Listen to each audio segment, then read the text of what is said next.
Dinosaur! Gigantic dinosaurs attacking our boy! A dinosaur? What?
Well, holy cow, I was not expecting that. Holy moly.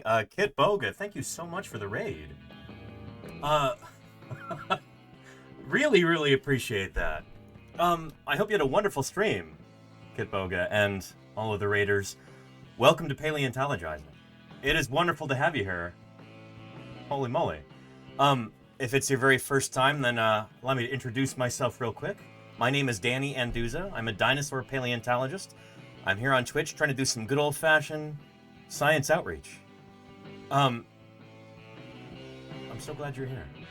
As a paleontologist, I study dinosaurs. I work on fossil critters, dinosaurs in particular. Paleontologists study fossils.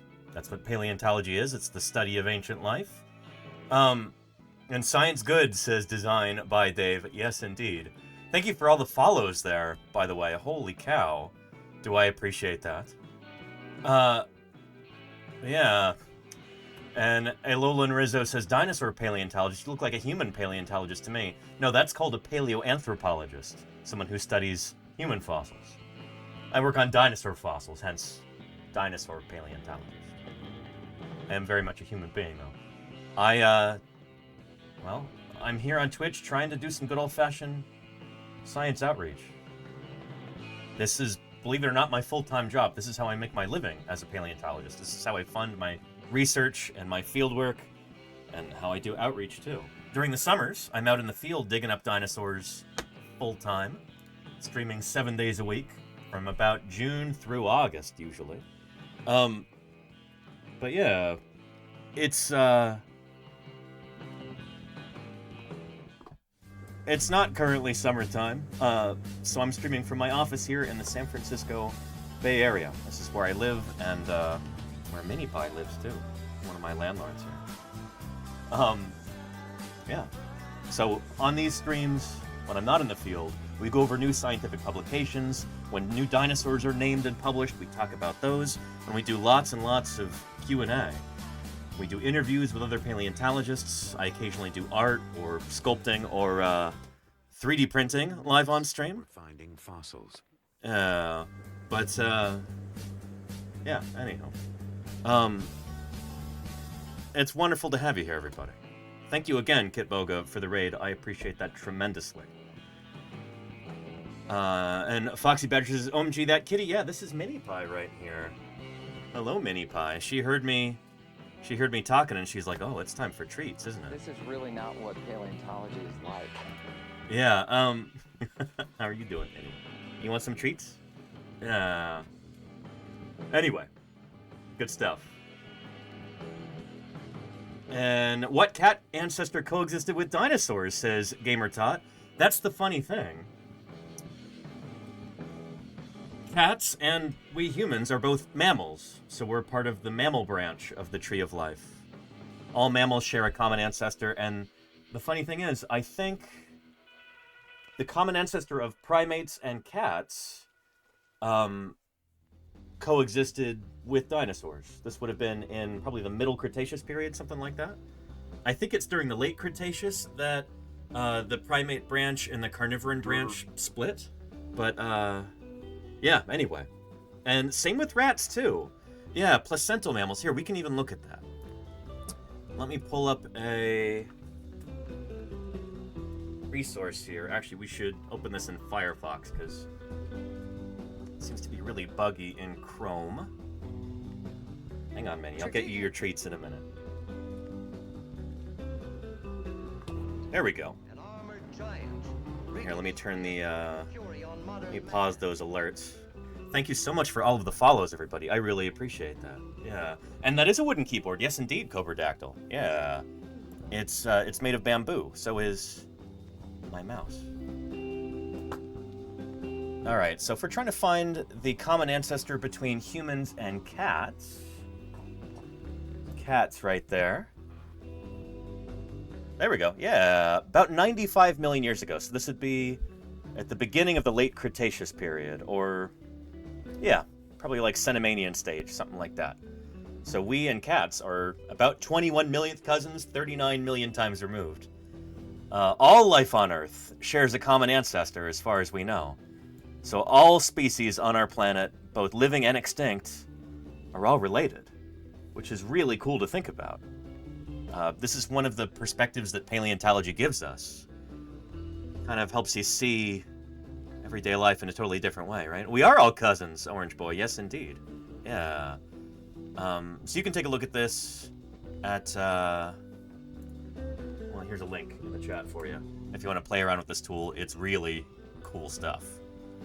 If we want to go to rats, here, humans and cats. Let's try humans and mice is as close as we're going to get on here. We are more closely related to mice than we are to cats. I was wrong about that. Rodents and primates are more closely related to each other than primates are to cats, other carnivorans. So yeah, pretty cool. And the eccentric raven says humans and fish are in the vertebrate phylum. This is true. Yeah, we are vertebrate animals. Yes, indeed. Anywho, we've got a whole bunch of cool new people here, and I've got a few more things that I've got to get set up before we really get started with today's stream. So I'll give Mini Pie some. Let me give Mini Pie some treats, and then we'll get a visit from previously recorded Danny. How's that, Mini Pie? You like that idea? All right. Thank you again so much, Kid Boga, for the raid. I really appreciate it. I'm gearing up to go to North Dakota at the end of the week.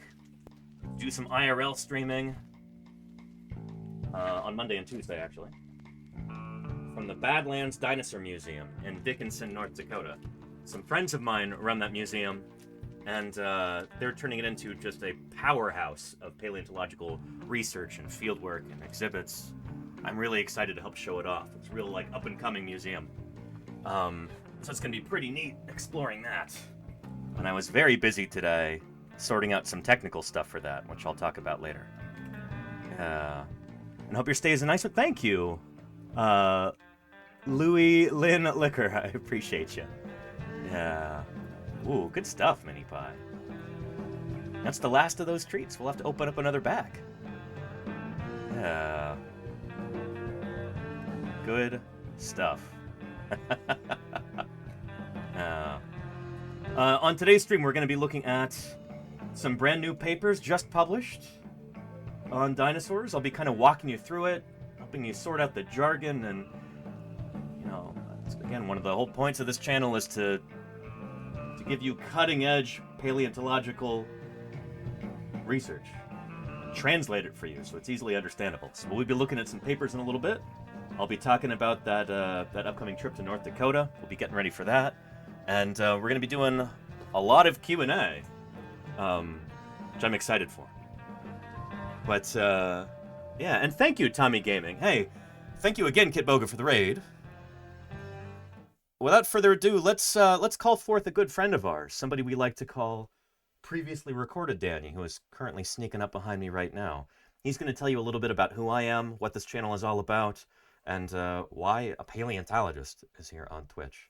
So, without further ado, Previously Recorded Danny, take it away. Thanks, present day Danny. You know, people ask me all the time, Danny, how did you first get interested in paleontology? And I've always been interested in fossils from the earliest time I can remember, particularly dinosaurs. My parents like to say that I decided I wanted to become a paleontologist pretty much the moment I realized I couldn't grow up to be a dinosaur. And believe me, I tried. I was born and raised in the San Francisco Bay Area, which is a lovely place to grow up. Except that we haven't got any dinosaur fossils here. So right after high school, I packed up and moved to Montana, one of the best places in the world to find dinosaurs. Just a couple days after I arrived in Montana, I started working at the lab at Museum of the Rockies, and the paleontology program founded by Jack Horner. Jack's done a lot of amazing things in his career, but you may know him as the scientific advisor on the movie Jurassic Park. You consulted on that movie. I did consult on all those movies. And they said the guy, Alan Grant, was you. Yes, yeah, well, fortunately, he didn't get eaten. But we wanted a credible resource that could back up several theories that we were sort of expounding. And one was that dinosaurs eventually evolved into birds. And even the word raptor means bird of prey. And that's something that Jack Horner believes in and could defend if necessary. And Jack Horner became our credibility. It was in this program that Jack built that I learned how to be a dinosaur paleontologist and how to think outside the box. I've done work at a number of other museums around the American West, helping to prep fossils, design exhibits, and educate visitors. I did a fair bit of eclectic fieldwork in various places, identifying and collecting early Cretaceous dinosaur tracks on the Idaho border, Sphenodontian fossils in the gravelly range of the Rocky Mountains, Cenozoic fishes in western Nevada. But most of my work out in the field was with Dr. Denver Fowler, who is now curator of the Badlands Dinosaur Museum. In all, I've worked probably a few hundred sites throughout the late Cretaceous of Montana, and the Hell Creek and Judith River formations, digging up dinosaurs. Lots and lots and lots of dinosaurs. And from time to time, that work has even garnered some media attention. Montana's news leader. 5 paleontologists are excavating what looks to likely be a new species of armored dinosaur. We found its head, and we found parts of its armor and plates, and so it should be a new species. And much like my fieldwork, my research focuses on dinosaurs. I'm particularly interested in their behavioral functional morphology. All these bizarre anatomical features that certain dinosaurs had, I want to know what they used them for. Right now, I'm working on a study on spinosaurs. Alright, but don't ask me too much about that because it's still a project in the works and I can't give away too much just yet till it's published. But anyway, a couple years ago I realized that things were definitely headed downhill in Montana. So I packed up and headed back to the West Coast. And I've become kind of fed up with all the bullshit in academia, so I found myself another job. I am now a teacher in early childhood education. And let me tell you, it's been a natural fit since day one. Now, given that I get to design the curriculum, my students now know more about biology, classification, and the history of life on Earth than most adults do. I've been helping raise a new generation of young scientists. Then, coronavirus hit. In mid-March, when all the schools shut down in San Francisco, I started holding classes over Zoom, and we picked up right where we left off. 1, 2, 3. I love digging in the dirt with just a pick and brush. Finding fossils is my aim, and so I'm never in a rush because the treasures that I see are rare and ancient things, like velociraptors' jumps or Archaeopteryx's wings, and all the kids who wanna see them lining up at our museum. I am a paleontologist. That's who I am, that's who I am, that's who I am. I am a paleontologist. That's who I am, that's who I am, that's who I am. That's who I am, that's who I am, that's who I am. That's who I am, that's who I am, that's who I am. I realized that I really enjoy teaching remotely. So back in May, I decided to try streaming on Twitch. And here we are. This is my passion, and now I get to share it with you. And what could be cooler than that? I believe that scientists ought to be public servants. Ultimately, it's our job not just to make scientific discoveries, but to teach the public about them. That's exactly what I want to do here. Now, because of COVID-19, this will be my first summer in almost 10 years with no fieldwork. I'm trying to look on the bright side, though. It's not all bad. At least I have more time for outreach. And I've got plenty of cool stuff to work on. And if you could throw some support my way by subscribing, I'd be incredibly grateful. So anyway, if you are new here, you should be pretty well clued in by now. And I'm glad you're here. I hope you're having a good time. Anyway, let's see what present-day Danny has cooked up for us. All right, present-day Danny, back to you. Well, thank you very much, previously recorded Danny, and of course, thank you even more to Kit Boga for that, again, gargantuan sauropod scale raid. Really appreciate it. Now, hopefully everybody who's new has got a better sense for what I do here. And thank you, DDR Who, for the 3 months of support. Thank you, Little Witch B, Emaniator, and Vale Kyrie for the primes. Really appreciate that. Thank you so much. That video is a little bit out of date. I no longer teach young kids. I moved to streaming full-time in the summer of 2021, and it has been a dream come true. I do these office streams, I do streams from the field, I do streams from other museums, like I'll be doing early next week in North Dakota. Yeah. It's such a privilege to be able to bring you science outreach full-time like this. And we'll talk about why the study of fossils is so important, and why it's cool, why you should care about it, why it's relevant to your everyday life. How paleontology can give you a perspective that nothing else can. Kind of opens your eyes up to the history of life on our incredible planet Earth. It's neat stuff. And thank you, Cheesy Breezy, for the tier 1 sub there. I appreciate that tremendously. Small Man, thank you for the 550 bits. I'm sorry I've got the alerts turned off right now. We had so many new follows. From this magnificent raid, so thank you again, Kit Boga.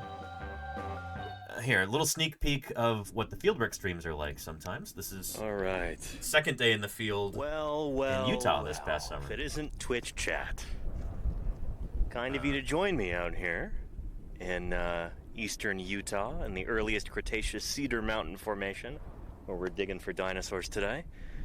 Glad you could be here. It's good to have you. Cheesy Breezy says, thank you Danny very much, Anduza. Kit I'm a Boga. dinosaur paleontologist, and this is Paleontologizing. The whole point of these broadcasts is to try and show you firsthand what it's like to dig up dinosaurs, what it's like to conduct paleontological fieldwork, what it's like to do science. So, again, I'm glad you could be here. It is a beautiful, slightly windy day, very pleasant. It's only about 103 degrees Fahrenheit right now. Thankfully not 103 Celsius. Kind of near the town of Moab. And we have got some new bones down in our Wanadont quarry, and I'm excited to show those off. I've got a particularly nice one that I've been kind of waiting to dig up until we're on camera, because I wanted to kind of walk you through the process. But yeah, it's going to be a cool stream. I'm glad you're here. I'm also feeling a lot better rested than I was yesterday. 39 degrees Celsius. Firing on all cylinders yesterday. We just rolled into camp. We just set things up. Anyway, let me scoot forward to when we actually go down to the quarry. Gator cap for a 1968 Volkswagen Beetle. Sure, we could use both of those things. Anyway, let's go check out the quarry here. Volkswagen Beetles, the ones from the 60s and 70s, didn't have a radiator. Cedar Mountain Formation here in Utah. Anyway. And I'm excited to actually do some digging on stream today. I didn't really do that yesterday. It's just kind of babysitting chat the whole time. So, here we are, and here's the crew.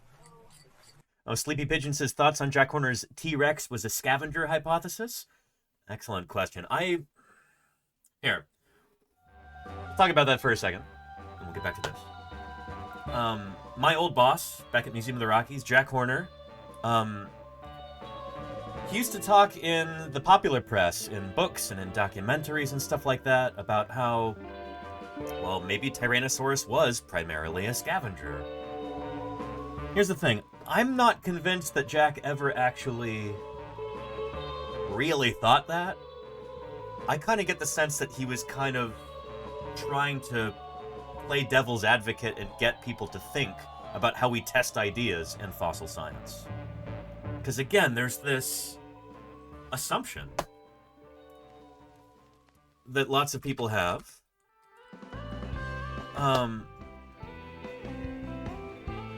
Here, is it...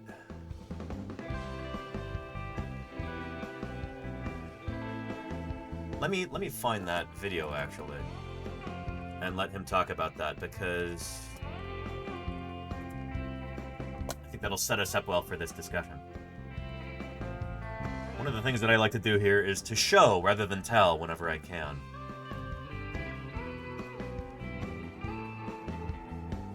And so I'm going to try to do that here. What was it called?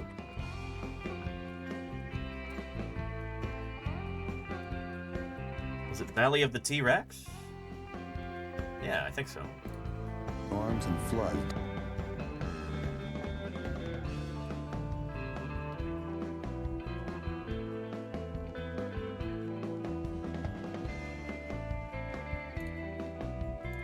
Okay, here is that documentary. I'm going to go through the transcript and see if we can search for a keyword. There we go. Sets him apart from 100 years of popular belief. There we go.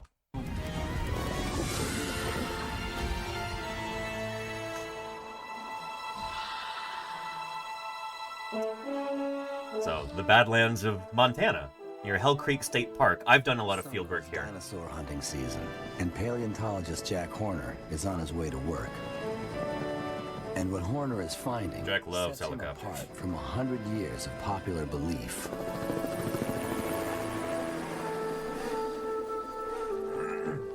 For years, people have gotten the idea that Tyrannosaurus rex was this big predatory dinosaur. We see it in the toys, in the movies, and in the books that we read. Tyrannosaurus is always trying to eat everything else in sight. I think it's an interesting idea. It's interesting, except scientifically speaking, no one's ever challenged the idea that T-Rex was a predator, and in fact, no one even had evidence to suggest that it was a predator. So here's the thing, and Jack is right about this. At least he was when this was made. Science is not about assumptions. It's not about authority. It's not about opinion. Science is about looking for evidence, using it to test ideas. That's what sets science apart from other kind of ways of knowing. I've never actually asked Jack about this, but I get the impression that in documentaries and stuff, when he says, oh, you know, maybe T-Rex was a scavenger rather than a predator, I kind of get the sense that he's almost trolling, almost playing devil's advocate, trying to get people to actually stop and think about their assumptions. As far as I know, Jack has never actually published on the scavenger hypothesis in the scientific literature. He's never written a paper about that. It's only a thing from the popular press. And he caught a lot of flack from that.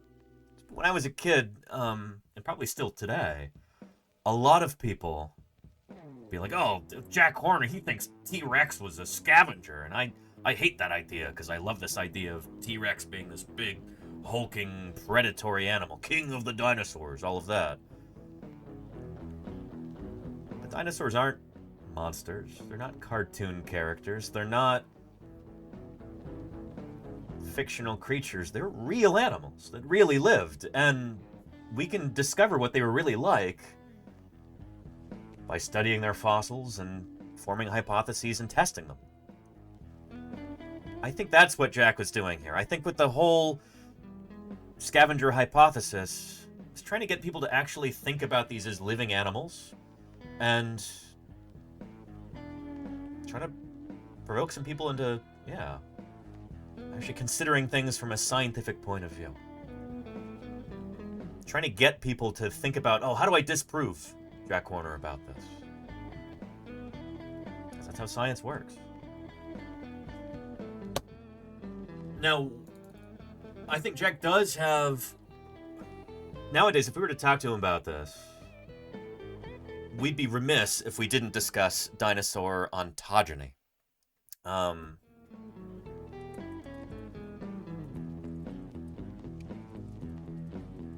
There, find you a clip. Beautiful. Here it is here.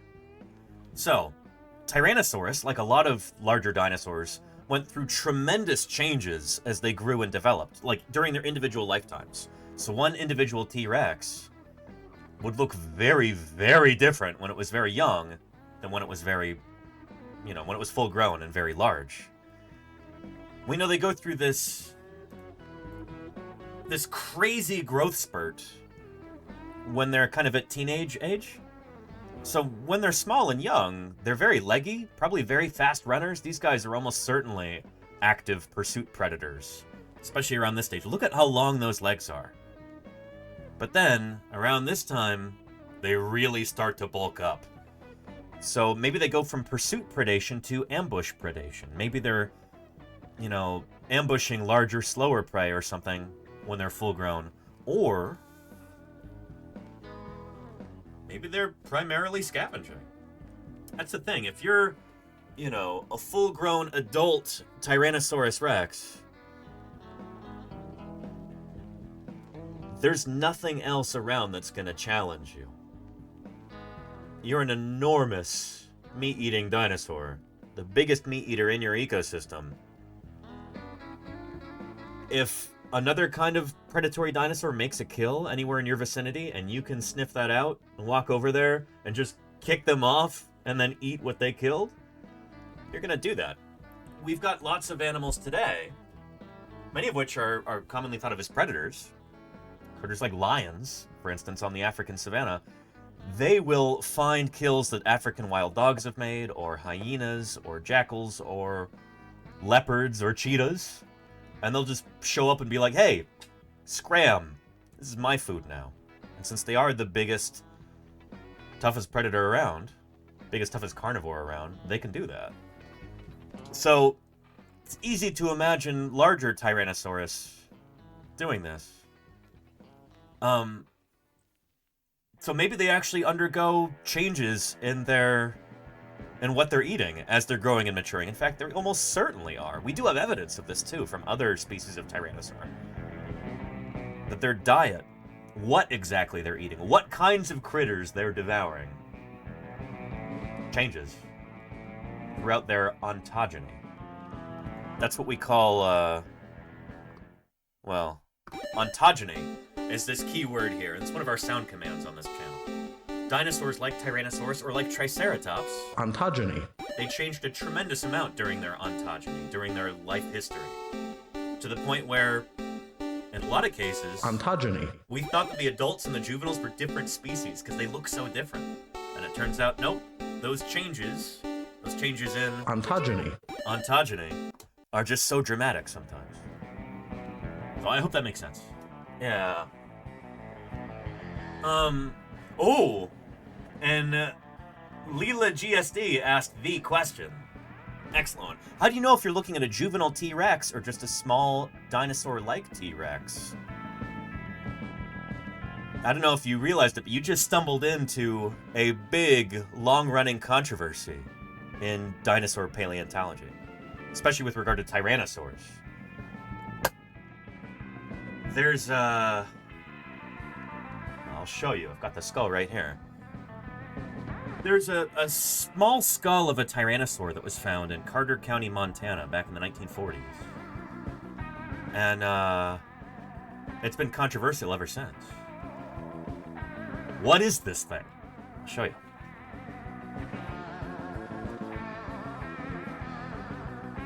Here it is. This is the skull of this animal. This is called the Cleveland skull. Not because it's from Cleveland. It's from Carter County, Montana, near the town of Ekalaka. But it's housed in the Cleveland Museum of Natural History. This is a 3D print that I have right here. A replica of the original. Lady L. Alien, thank you for the 3 months of support. I appreciate it. Yeah. And this is 1-to-1 scale. Sushi Cat, yes indeed. Here, let me show you another clip of another paleontologist talking about this. There we go.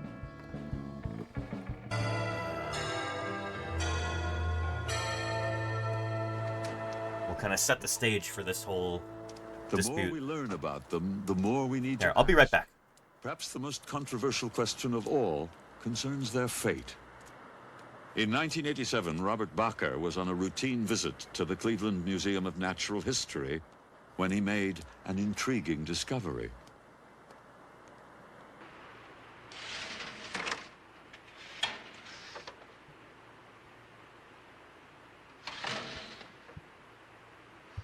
There are two places to hunt for dinosaurs.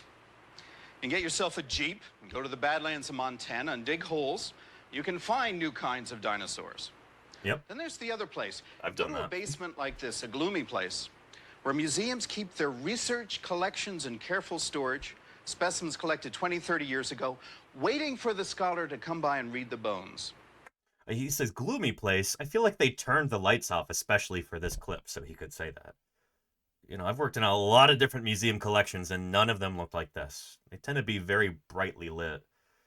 A lot of fluorescent lighting tubes and stuff. And these new discoveries of dinosaurs in basements Bakker, very and in the dramatic. Badlands He's always are dramatic. challenging everything we thought was true about dinosaurs. These new discoveries are saying we've got to rethink the ideas that dinosaurs were cold-blooded, rethink the idea that they were stupid and slow, and rethink the idea that they died without descendants. And guaranteed, in museums like this, there'll be every year new discoveries about dinosaurs. Relegated Does the to lighting, a dusty does the lighting degrade bones? No. No. But good question, level 5 technician, yeah. shelf for more than 40 years was a Here we fossil go. that bore an uncanny resemblance to Tyrannosaurus rex. There it is there, Bakker the Cleveland skull. Nano-Tyrannus, the pygmy tyrant. So the question is, this is a skull that looks very much like a small juvenile T-Rex skull, a young T-Rex. And Bob Bakker's like, no. It's a new kind of dinosaur. I'm going to call it Nano-Tyrannus. And the question has raged ever since, is this the same dinosaur as T-Rex or is it not? Is it a young T-Rex or is it not? Now, Hey, Nerduino, how are you doing? About this head is that it's a downsized version of the most famous dinosaur in the world, that is Tyrannosaurus rex. Yep. Now you look at T-Rex, you've got an animal with a head 4 feet long, with a body that's 5 or 6 tons. Nano is a close relative, a head only as big as a polar bear, a body maybe 600 pounds, pony size. And yet the little dinosaur and the giant dinosaur share the same architectural stamp. You look at... I would say it's because they're the same animal. But, anyway, this is an ongoing controversy among paleontologists, especially Tyrannosaur workers. Is Nano-Tyrannus different from T-Rex? Or is it just the same animal at a different ontogenetic stage? Is it just a young T-Rex? I think it's a young T-Rex, but, you know, other paleontologists disagree. Hey, Sweetie Pie. How are you doing? Got a different landlord who just showed up. Sweetie Pie here. Yeah. She also came for some treats. Didn't you, sweetie?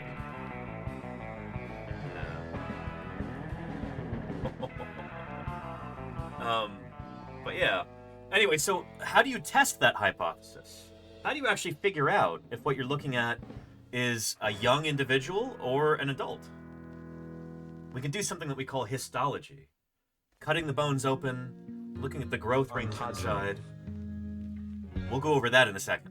But first, I've got to, gotta pay up to the landlords here. Sweetie Pie, you want some treats, don't you? Well, you're gonna get a brand new treat bag. Look at this. Let's see. Ooh. Ho, ho, ho. Ooh. Good stuff. Look at this. Oh, too many. It's way too many. Let me take some of those back. Sorry.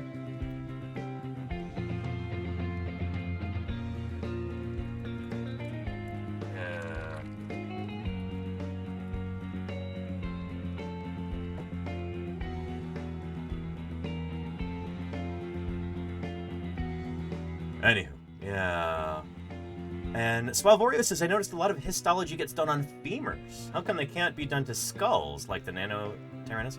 Well, part of it is that, large portions of the Nano-Tyrannus, well, that particular skull, the Cleveland skull, large portions of that are reconstructed. Again, this is a really old specimen, a specimen that was collected in the 1940s, and they had kind of different standards back then. They used to just slap plaster over the top of things, like where there's a missing bit of the skull. They'd be like, oh, we'll just sculpt that part in. We want to put this on display after all. That was kind of the old-fashioned way of doing things. Yeah. So I can actually show you an old crewmate of mine, Lee Hall.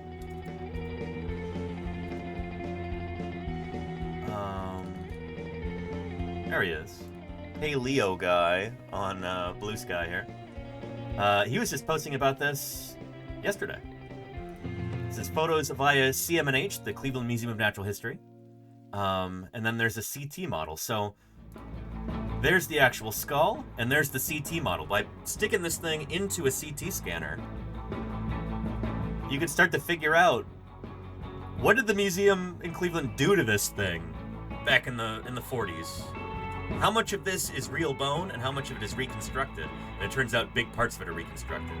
The nasal bar right there, the top of the nasal bones here, these bits of the dentary are all reconstructed.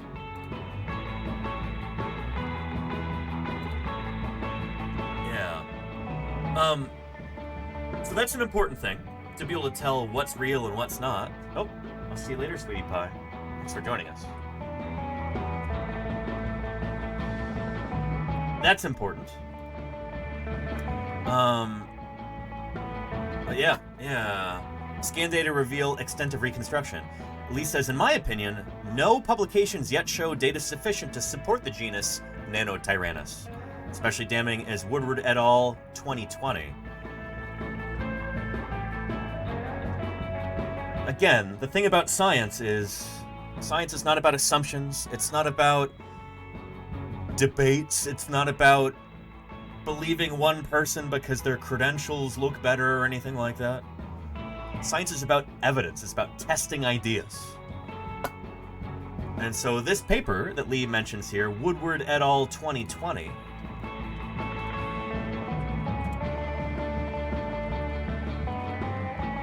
that's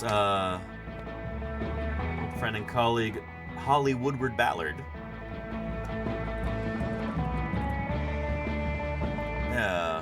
She's lead author on this paper. In the journal Science Advances. Growing Up Tyrannosaurus Rex, osteohistology refutes the pygmy Nanotyrannus and supports ontogenetic niche partitioning in juvenile Tyrannosaurus. So basically saying, hey, by cutting the bones open and looking at the interior, we can tell this animal was young. That's consistent with it being a young T-Rex. They were looking at a different specimen, not the Cleveland skull, not this one here, but a different specimen from the Burpee Museum in Rockford, Illinois. Jane.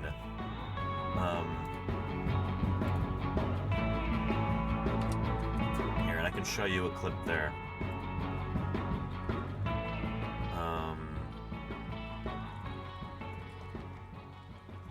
And thank you, Coconut Jim, for the follow. I appreciate it. There we are. Yeah. Looking for answers as to how this animal lived and died, they set out on a quest to solve an ancient puzzle. What is this animal? This is the Rosetta Stone of meat-eating dinosaurs. There's Bob Bacher again. There's no such a thing as a Rosetta Stone in science. There's Jack. Kind of on opposite sides of this. Full of intrigue and uncertainty. This what seems obvious one moment isn't so the next.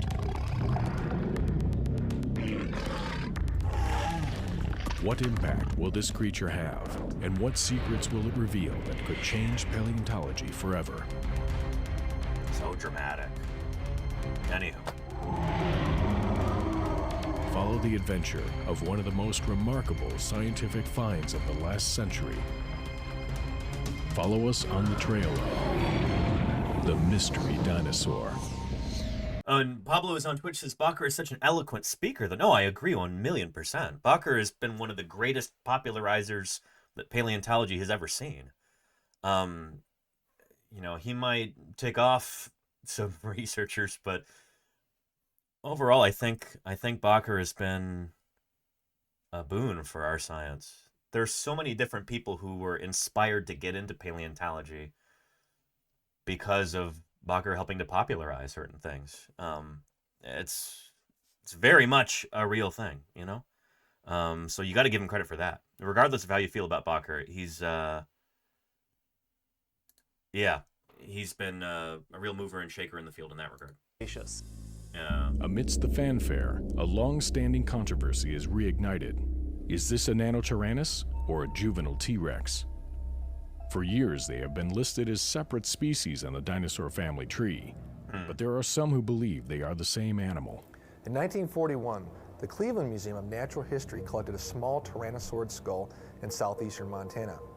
Now, this single skull has sparked a lot of debate and controversy over the last 60 years. It's gone through several name changes and redescriptions. In the late 1980s, Scott Williams here talking Nanotyrannus lencensis, the pygmy tyrant. Well, that name hung for about 10 years when it was redescribed as a juvenile Tyrannosaurus rex. But the interesting thing is that these paleontologists were arguing over one skull of one specimen. And really, that's why we're excited about Jane, is because Jane has the potential to have so much more material for all these paleontologists to argue about. Yep. So now they've got another purported Nanotyrannus specimen. This is from the early 2000s, Jane. And you can go see her at the Burpee Museum. In fact, I did a stream from there a few years back.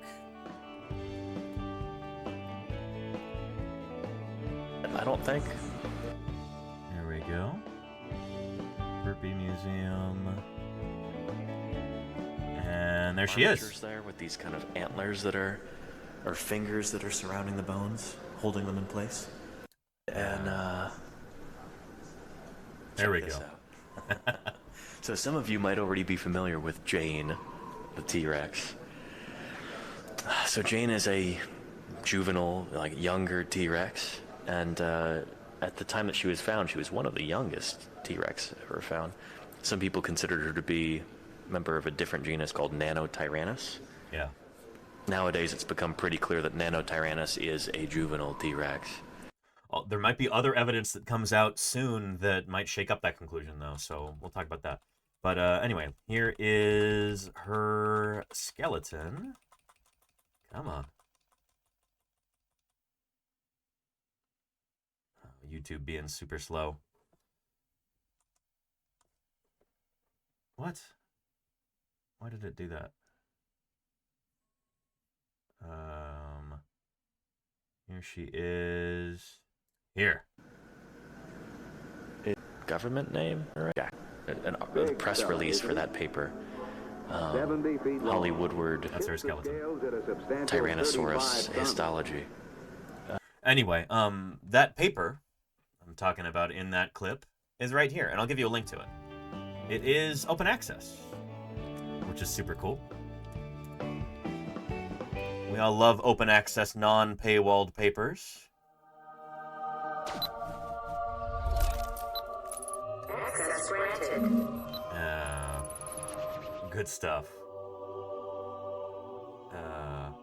So you can read this yourself if you'd like to.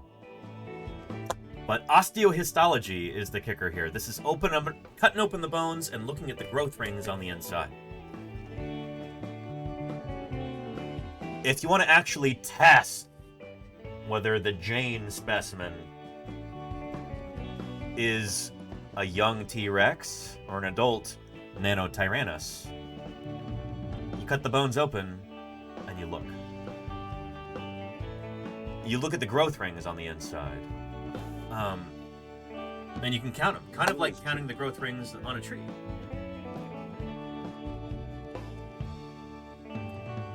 So the lead author on this is Holly Woodward Ballard. Here she is right here. They're trying to find dinosaur fossils in Piedmont of North Carolina, so that was kind of fruitless. But, so Holly was at Montana State at the same time that I was, back in the... I was always fascinated with... kind of mid-2010s. Microscope. And let's find where she's talking about this process of cutting the bones open. It's got... Here we go. And continue to submit your great questions via the website, Facebook, or YouTube. So keep those questions coming. That's Randy Ermis Museum in Salt Lake City. Something that maybe you mentioned briefly, but you sort of talked about is if I understand correctly, you're actually cutting into these precious dinosaur bones. Yep. So how do you convince a museum And that was curator to do Thesalosaurus this? carnotaurus, yeah. It's gotten actually easier over the years, and I'm so glad to say that. But I actually have some props because Awesome. I was wondering if someone was going to be concerned that I was actually cutting a bone. So this is a Maiasaura, a duckbill dinosaur humerus. And so one of my graduate students is trying to figure out how the forearm of... By the way, I've got one of these right over here. Hang on just a second.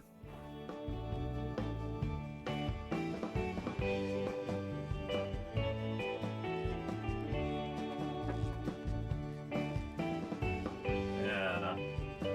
Here's the humerus of, I think, Brachylophosaurus, another member of this same family. So this is the left humerus, the upper arm bone right here. Upper arm bone. So it'd be like that. It's only a little bit bigger than my humerus. This is also from a juvenile, but from another duckbill dinosaur.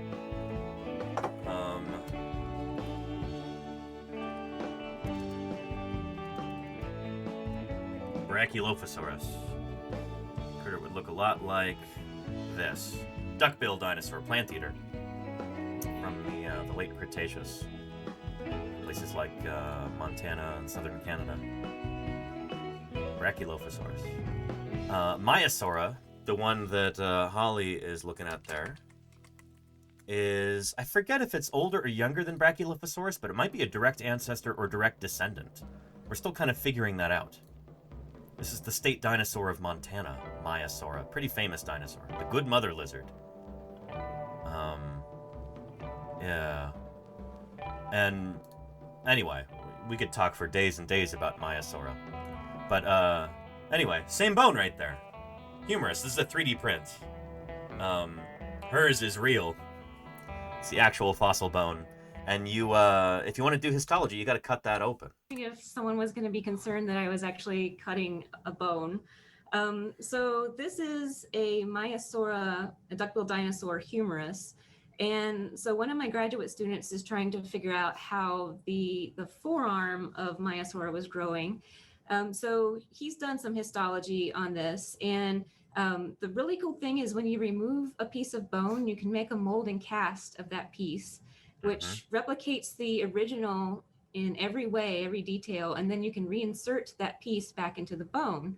More recently, we have even more high-tech options like 3D scanning, which digitizes the specimen and the piece that you can take out, so you have a complete digital record of the bone.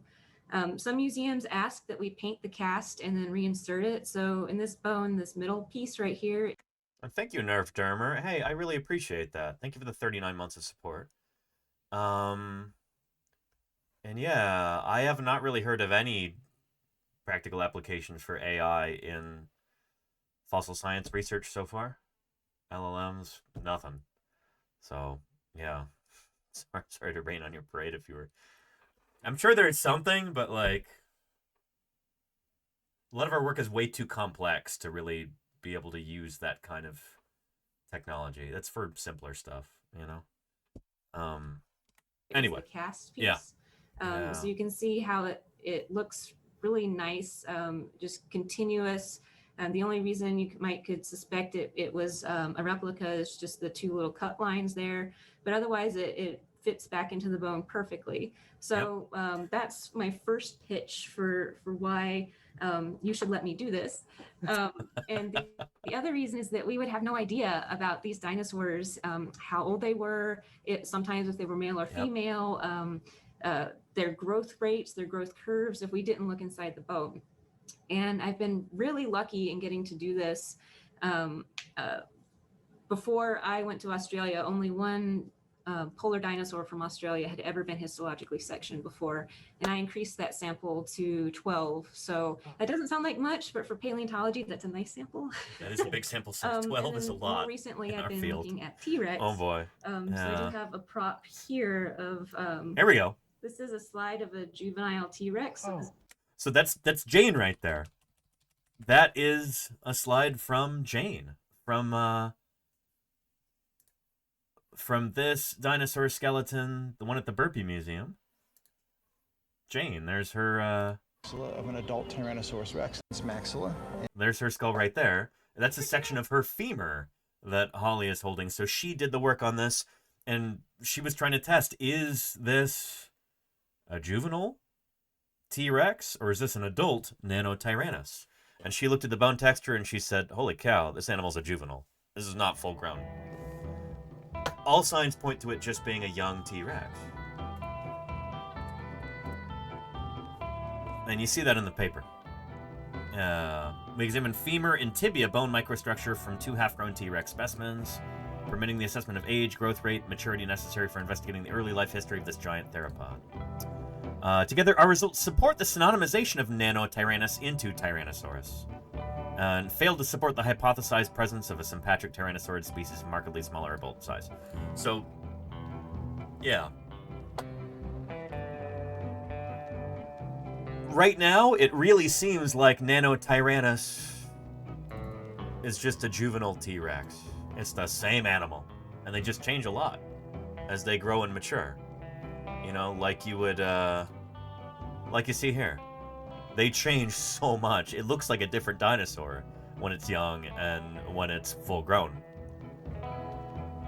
Just dramatic changes. However,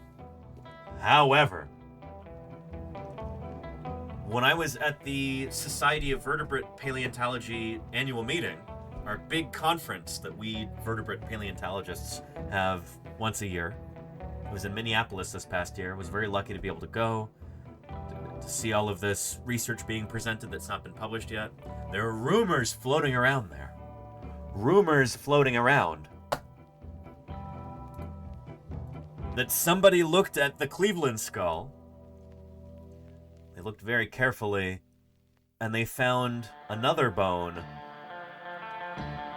from the throat, the hyoid bone, stuck up in the rock behind the skull. And they're able to take this, cut it open, count the growth rings, and it looks like it's an adult. Rumors at this point. These are rumors. It's not been published. It's not even been peer-reviewed. So it looks like the debate might continue. We'll see. We will see. And is the hyoid bone the best bone for that? Far from it, Murph. I don't actually know of any examples of dinosaur hyoids ever being sectioned before. In humans, the hyoid bone is it's kind of a free-floating bone. Up there, like, it's in your throat. I'm sure people who in the chat who have watched like crime scene investigation dramas and stuff like that, maybe you've heard of this, because I think it's one of the bones that breaks really easily if you get strangled to death. Yeah. Very thin, kind of delicate bone up there. And we have it, and dinosaurs had this too. Both dinosaurs and humans inherited this from our common ancestor, which is like 350 million years ago. So we both got that hyoid bone. It is very small in humans, Glenn Pixie, and it's very small in Tyrannosaurs too, to the point where like you don't even normally see it in skeletal mounts. But there's a rumor that they've got one from the Cleveland skull, and that someone was able to section it and count the growth rings, and it looks like adult bone. Like it's the animal's done growing. So we might see Nanotyrannus making a comeback. It might be that animal. It might be valid. It might be a real thing, you know? Might be different from T-Rex. So we'll see. Again, paleontology is a very dynamic field. Our interpretation of an entire group of animals might change because we discover one new fossil. Sometimes there's like one important specimen that gets discovered, and it just makes us rethink an entire taxonomic group. So, we'll see. We'll see. Kylie BSS, hello to you too. Welcome to Paleontologizing. Macaholic says, could just be a dwarf? I mean,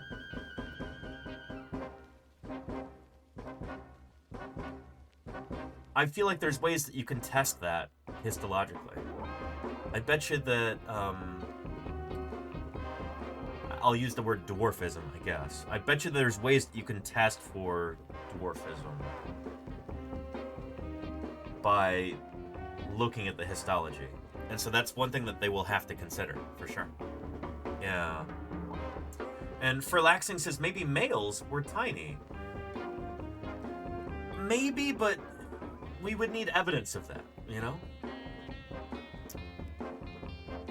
There are some animals where the males are far smaller than the females, or vice versa. You get what we call sexual dimorphism in size.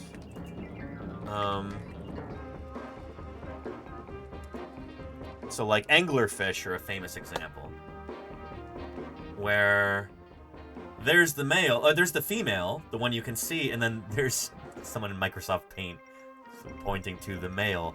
The male is basically just this tiny little appendage. He mates with the female, and then he literally shrivels up. He was small to start with, but he shrivels up even further, and he dies, and then he falls off.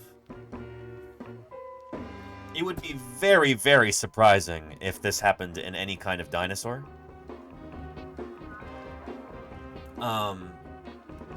For one thing, because it would be a total surprise from a phylogenetic bracketing perspective. There's this thing that we use sometimes as like a way to organize our thoughts when we're trying to... when we're trying to think about dinosaurs and different aspects of dinosaurs that don't really fossilize. If we want to think about that in a scientific way, sometimes we use this. We call this the EPB, the extant phylogenetic bracket. So here's like a very simplified evolutionary family tree. You have dinosaurs right here. You have birds. Birds literally are dinosaurs. They evolved from a dinosaur ancestor. Birds are dinosaurs. And then you have crocodiles. Crocodiles, outside of birds, are the closest living relatives to dinosaurs. They're kind of like cousins to the dinosaurs. So you've got dinosaurs and then their closest living relatives. Birds, who literally are dinosaurs.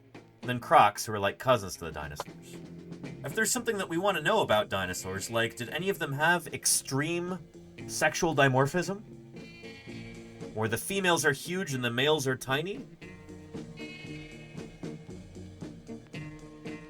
If we want to think about this in a systematic way, one way that we can do it is to think about extant phylogenetic bracketing.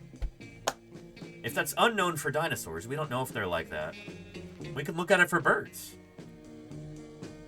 And we can look at it for crocodiles. And if both of these groups don't have that thing, it makes it a little bit less likely that dinosaurs did, you know? Does that make sense? Generally, creatures that are closely related have a lot of similarities to one another. Generally speaking, all other things being equal. And so, both crocodiles and birds do exhibit sexual dimorphism. In many cases, the males and females look different. They might be different sizes. But in none of them are they crazy different in size. And so, it makes it probably just a little bit less likely for dinosaurs, you know? Does that make sense? Doesn't mean it's not possible, but just a little bit less likely, you know? Yeah. But yeah. Yeah. Sleepy Pigeon says, I've got pet dinosaurs. Hell yeah. I mean, you do. You literally do. Birds are living dinosaurs. And this is one of those things that I feel like is really important. One of these ideas that's really important to get across to the general public. It's something that I talk about a lot. Every November, we do some special streams about the evolution of birds from dinosaurs. Some of you are probably watching from outside the US right now, and I'm glad you are. I hope you're having an excellent day or evening, whatever time it is for you. A little bit envious. You don't have to deal with the stuff we're dealing with here in the US right now. But anyway, here in the US, we've got a holiday called Thanksgiving in November. And people eat turkey on Thanksgiving. It's often called Turkey Day.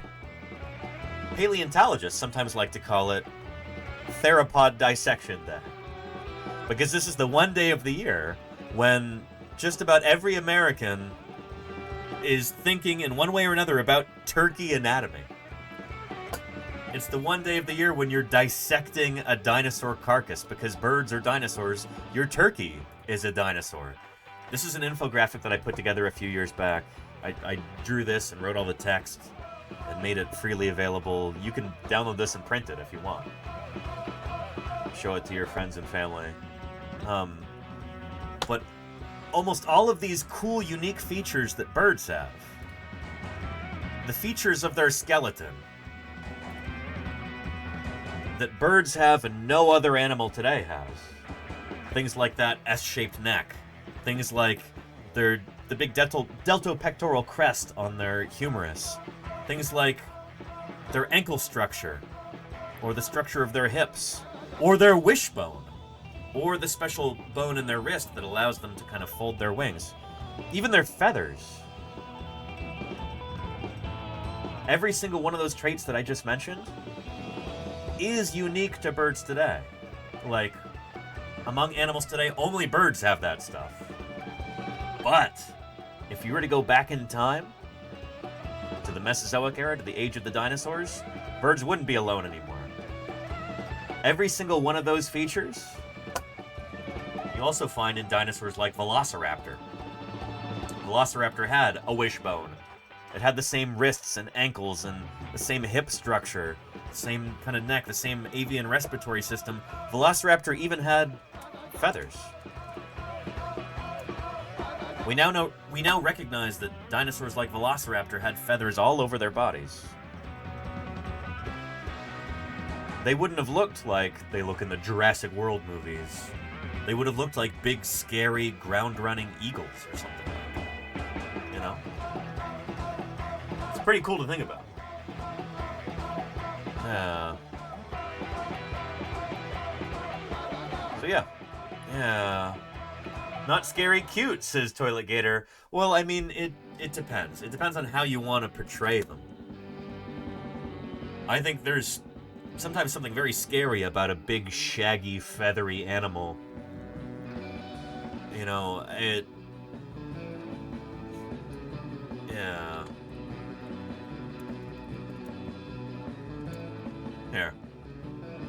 Here's an animation that somebody online did I think was pretty nifty.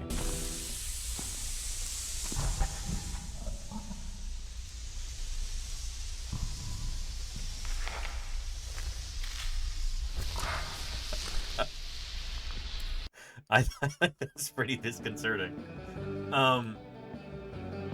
Also, here, you know the famous scene from Jurassic Park with the raptors in the kitchen? The velociraptors from Jurassic Park aren't actually Velociraptor. It's a story for another time. They're actually a different kind of dinosaur called Deinonychus, which is larger. It's got that kind of boxy head. It actually lived in Montana, as they show in Jurassic Park, where they're digging one up at the beginning of the film in Montana. But anyway, here's an update of Jurassic Park, that particular scene that this digital artist put together with a now scientifically up-to-date, accurate Velociraptor, Deinonychus. But Velociraptor would have had feathers too.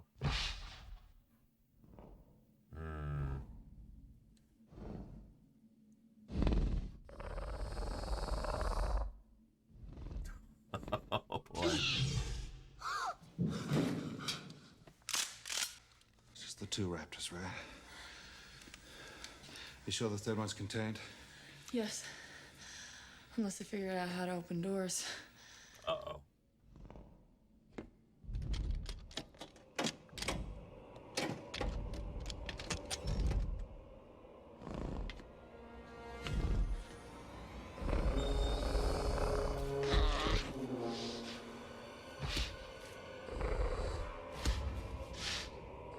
In my opinion, they look way scarier than the original.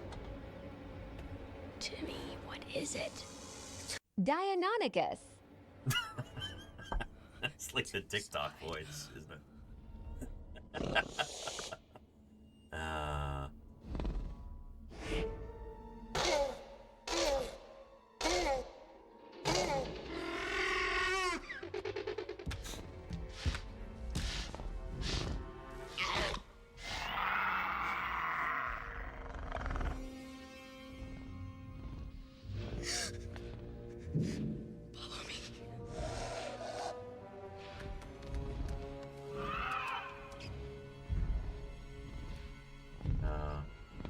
One scary chicken says everybody's dead, Dave. I agree.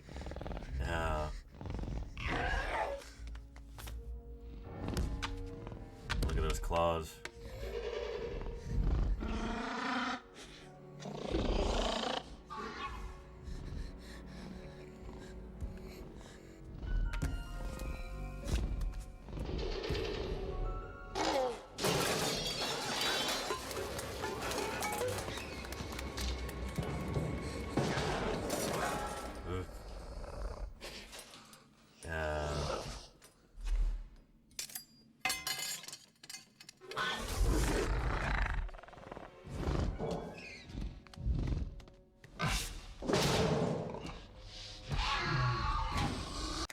So anyway, you get the idea. I'll give you a link right here. Excellent video. That was done by one guy.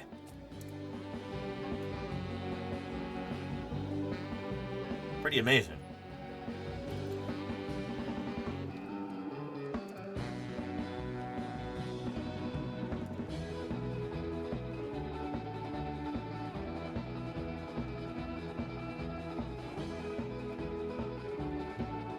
Now, to anybody who ever says, oh, feathered dinosaurs, that's not scary. The webcomic XKCD, I think, did a really nice take on this a few years back. Yeah. So, I take it there's kind of a young woman and a little girl. Woman says, what are you reading about? Girl says, dinosaurs. Woman says, oh yeah. They've gotten all weird since when I was a kid. They used to be awesome, but now they all have dorky feathers, right? And the girl says, yep. This says they now think raptors use their wings for stability, flapping to stay on top of their prey while hanging on with their hooked claws and eating it alive. She pauses. She sits down and starts reading too. There's a citation at the bottom of this. Fowler et al. +1, 2011. That's my old crew chief. That's Denver Fowler right there. He published the paper that this webcomic was inspired by. The predatory ecology of Deinonychus. Again, the velociraptor from Jurassic Park. And the origin of flapping in birds. Really, really cool paper. The question was, why did dinosaurs like Deinonychus and Velociraptor, why did they have wings? Because we know that they had wings. We know that they had big flight feathers coming off of their arms. Why did they have wings if they couldn't fly? What's going on with that? There were some ideas about, oh, well, maybe they used their wings kind of like air brakes for changing direction quickly while they're running or something. Like, that's an interesting idea, but it's not reflected in, like, the behavior of modern birds so much. It's a difficult thing to actually test.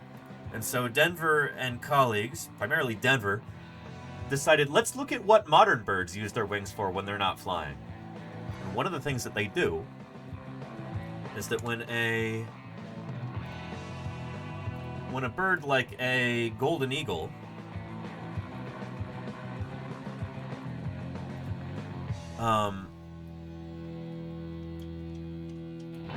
here. When it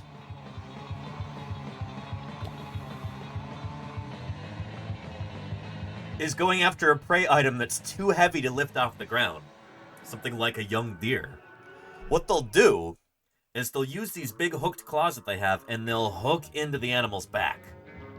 And they'll stand on top of it. They'll try and knock it over. And as that prey item is struggling, they will flap their wings in order to stay upright. They're still generating lift with their wings, but they're not flying. And so we call that stability flapping, or raptor prey restraint. That's the concept, that's the term that Denver came up with in that paper. Whether it's a deer or a pronghorn, also called pronghorn antelope. There's a young pronghorn right there. There's another deer, another pronghorn. Oh boy, that's grizzly. Yeah, you know, golden eagles like this can get really big.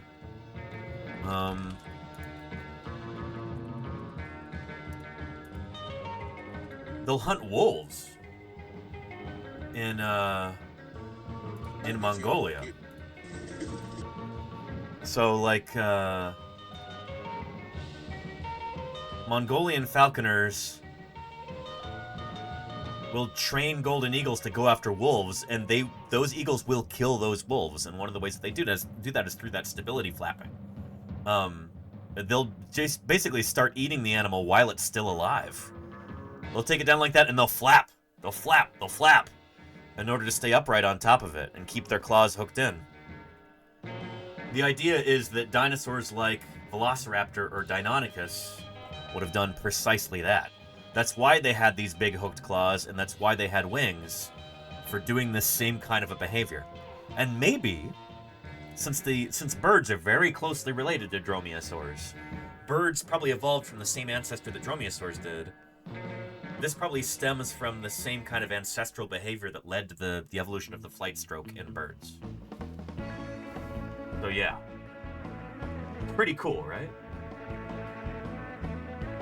So feathered dinosaurs, so much scarier than scaly dinosaurs in really interesting ways.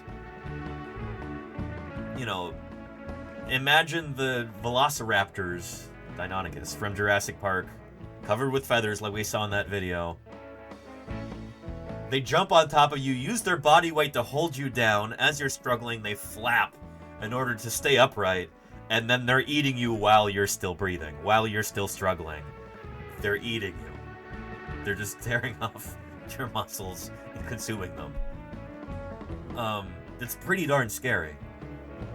And now imagine that they're like, I don't know, you're trying to get away from these animals, and they're up on top of a roof somewhere, and they spot you down on the ground, and they're able to leap off of like a third-story building and maybe use those wings to help slow their fall so they can get down there and jump on top of you and flap and eat you alive. You know? I dearly wish that they had done this in the Jurassic World movies. You know, since we've got a bunch of new people here, yeah.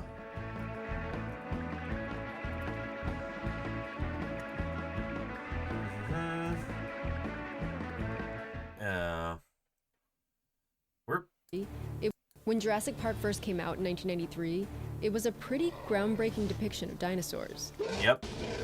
Steven Spielberg certainly took plenty of artistic liberties. Oh yeah. But overall, the movie was so much better than what had come before in terms of recreating what scientists knew about how dinosaurs looked and how they moved. It was a big deal, you know? The character Alan Grant was actually a bit ahead of his time. Look at the half-moon-shaped bones on the wrist. It's no wonder these guys learn how to fly. No, seriously. Back then, the claim that birds evolved from dinosaurs was still controversial. Now it's widely accepted. But in the late 1990s, the science started speeding ahead, and the movies just didn't keep up. Even the latest installment, Jurassic World, shot in ultra-high-definition 3D, it features dinosaurs that are out of date. Not only are they out of date, they would have been out of date for 1993. They're somehow worse than they were in the 90s. In 2015, they're worse. And yeah. Anyway, this is a pretty excellent video about feathered dinosaurs and all that. We'll watch the whole thing. 3 years after the first Jurassic Park movie was released, scientists in China uncovered a feathered dinosaur for the first time, Sinosauropteryx. It takes very specific conditions for the Earth to record soft tissues like these primitive feathers. The animals had to be buried quickly before decomposing. And we'll actually be watching another video shortly about this video that just came out through PBS Eons about this Mesozoic Pompeii, this like really specific set of circumstances that allow us to have all of these incredible feathered dinosaur fossils that were discovered in the 90s. And in fine-grained sediment. It turned out that this part of China, Liaoning province, saw major volcanic eruptions around 120 million years ago, which provided these very conditions. And more than 30 feathered dinosaur species have been unearthed there and in some other places since 1996.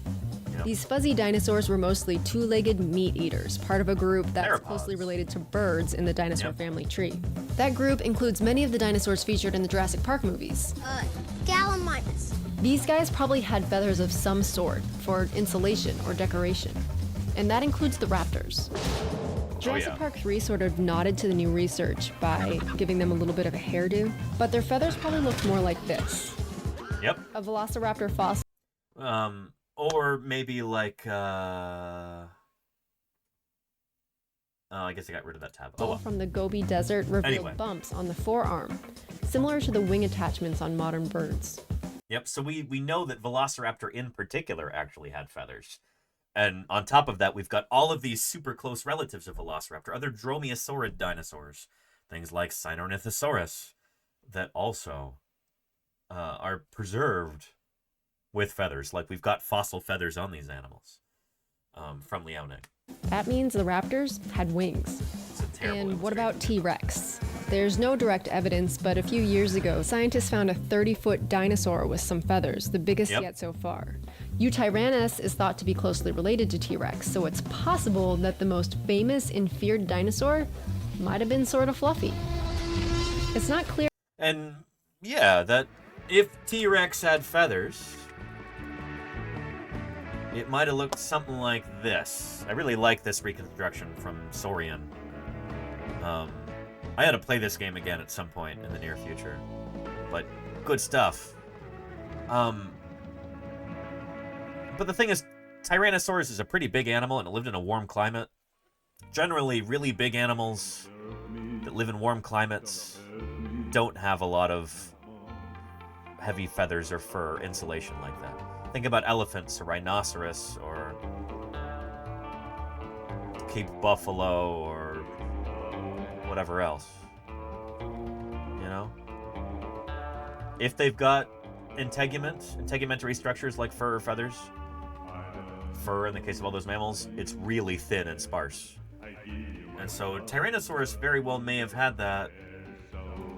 Maybe when they were young, they were pretty fluffy and feathery. And then they would have lost that as they got bigger. Big animals retain a lot of heat. They produce a lot of heat. Big animals tend not to have a thick coat unless they live in a really cold climate.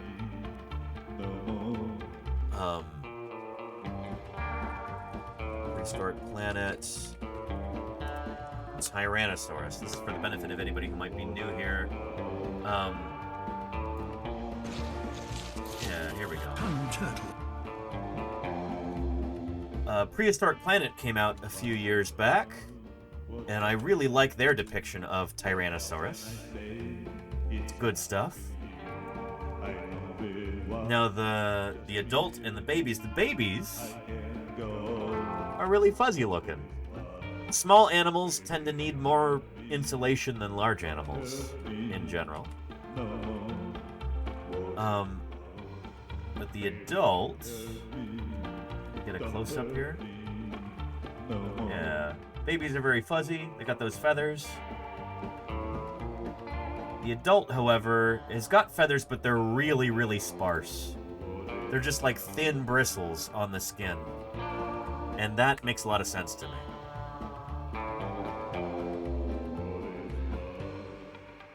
Yeah. Anyhow. But yeah. Yeah, here's a link to that video if you want to watch. Anyway, let's get back to the Vox one and finish that out.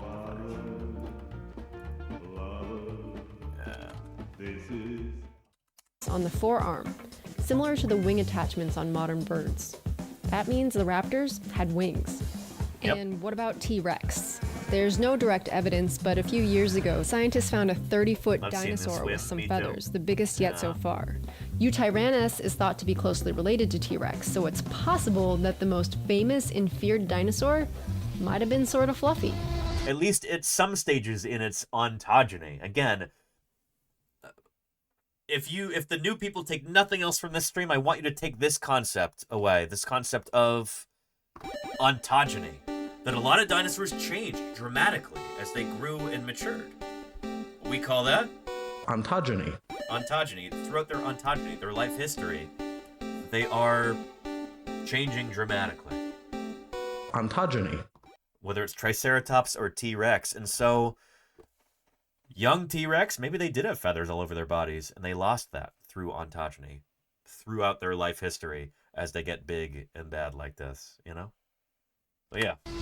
It's not clear how universal feathers were among dinosaurs, but while most of the specimens are theropods, there have been a few interesting findings from way over on the other side of the family tree. These two have bristles of some sort, which may or may not be related to bird feathers. And this one, found last year, has even more complex feather-like filaments. They look like legit These fossils feathers. may indicate that feather precursors date back to some of the dinosaurs' earliest common ancestors. Jurassic World could have introduced feathered dinosaurs to a huge audience this year, but it didn't.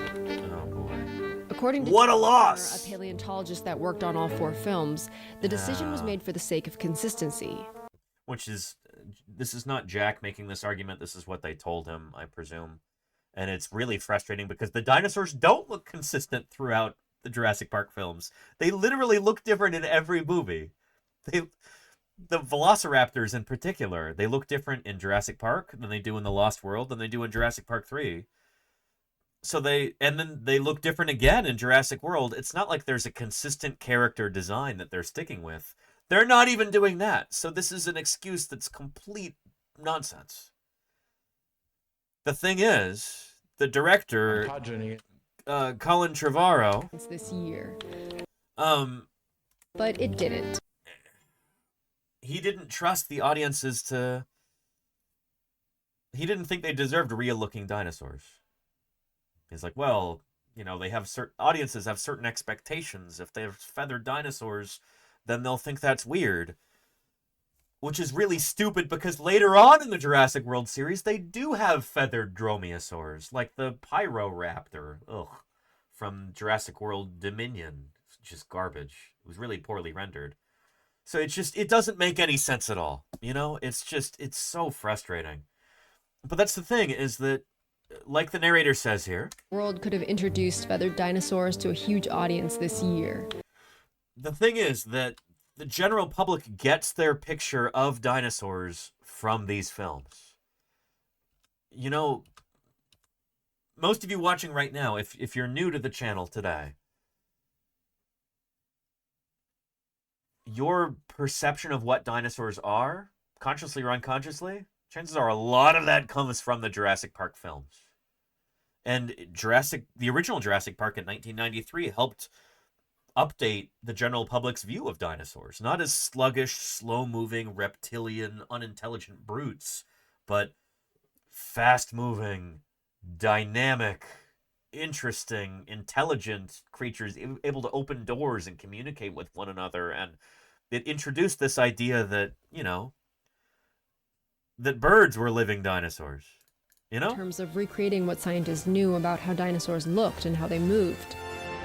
Yeah. The character Alan Grant was actually a bit ahead of his time. Look at the half-moon-shaped bones on the wrist. It's no wonder these guys learn how to fly. And this, again, was not universally accepted in the 90s. No, seriously. Back then, the claim that birds evolved from dinosaurs was still controversial. Now it's widely accepted. So again, Jurassic Park in 1993 was ahead of its time. Jurassic World literally took the public's perception of dinosaurs and dragged it back to like a pre-90s level in a way. And it's really frustrating because there's so little that paleontologists like me can do to change the public perception of dinosaurs and bring it up to date and tell people how things really are, you know? They had this massive platform with Jurassic World, and with a snap of their fingers, they could have introduced that concept of feathered dinosaurs to the world. And they didn't. Even though that's the correct concept. Even though that's how dinosaurs really were. Dromaeosaurs like this, the raptors, they had feathers. Having a dromaeosaur without feathers is like putting an elephant on screen and not having its trunk, you know? Being like, yeah, audiences are going to think that big, weird, flappy thing, you know, they're going to think that's weird, so we'll just leave it out, you know? It's like, no! You're completely getting that animal wrong. And holy moly, Miss Capri Kell. Here, can we turn our alerts back on? Observation. You couldn't see a thing. Conclusion. Dinosaurs. Hello, everybody. Thank you, Miss Capri Kell, for the 24 gift subs. Extraordinary. I'm not sure when this is going to catch up to that. I just turned my alerts back on. Again, we got an enormous raid earlier. About the age of reptiles. But, anyway, it's frustrating when we're... You're not doing so badly yourself for a paleontologist. Oh, well, thank you. I appreciate it. But yeah, Small Man, thank you for those 550 bits. Let's protect our fossils, because if they're removed, America loses. How far back are the... I'm going to look in my alerts history. Some of these are pretty far back.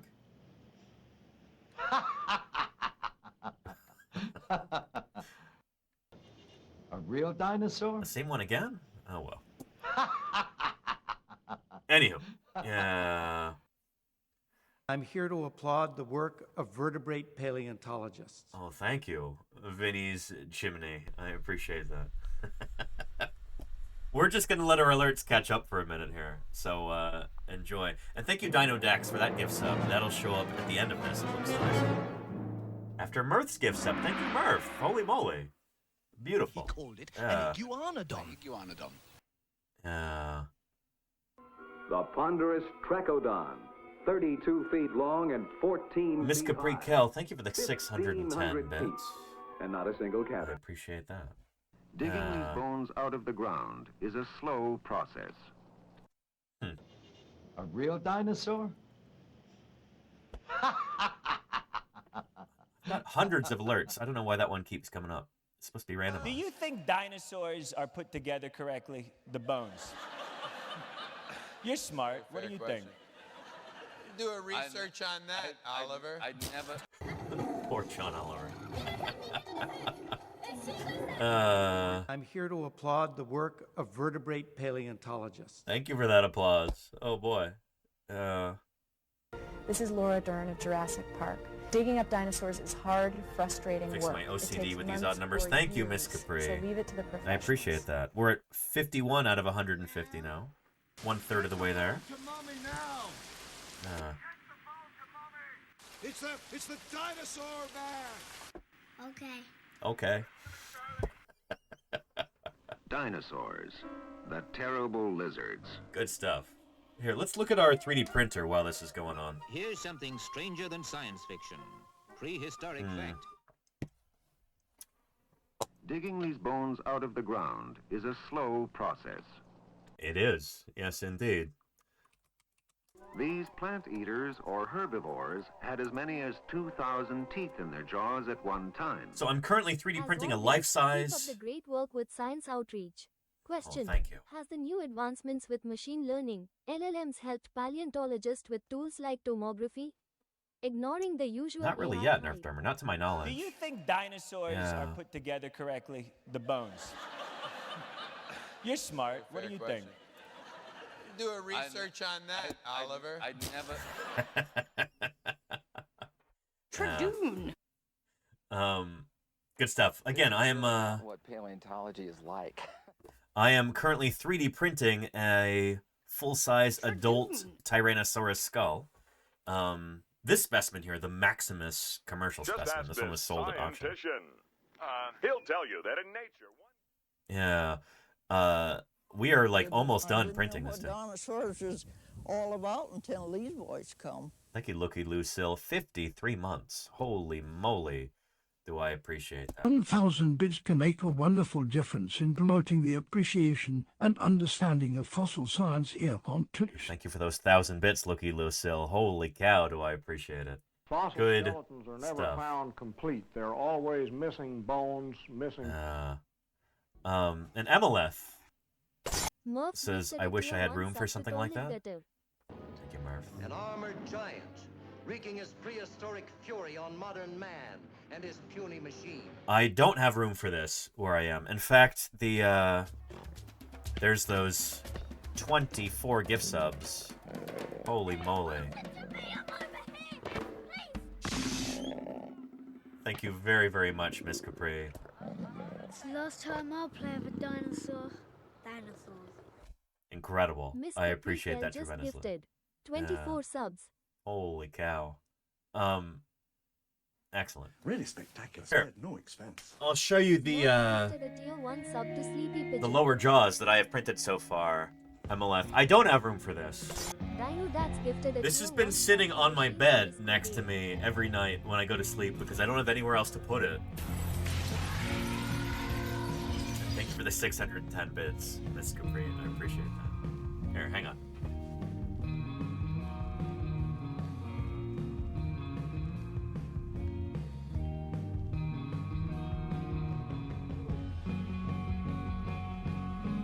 There we go. I showed this off yesterday. I'm showing it off again today. This is the lower jaws of our Tyrannosaurus 3D print. Oh boy. Hear that in size to our Allosaurus behind us.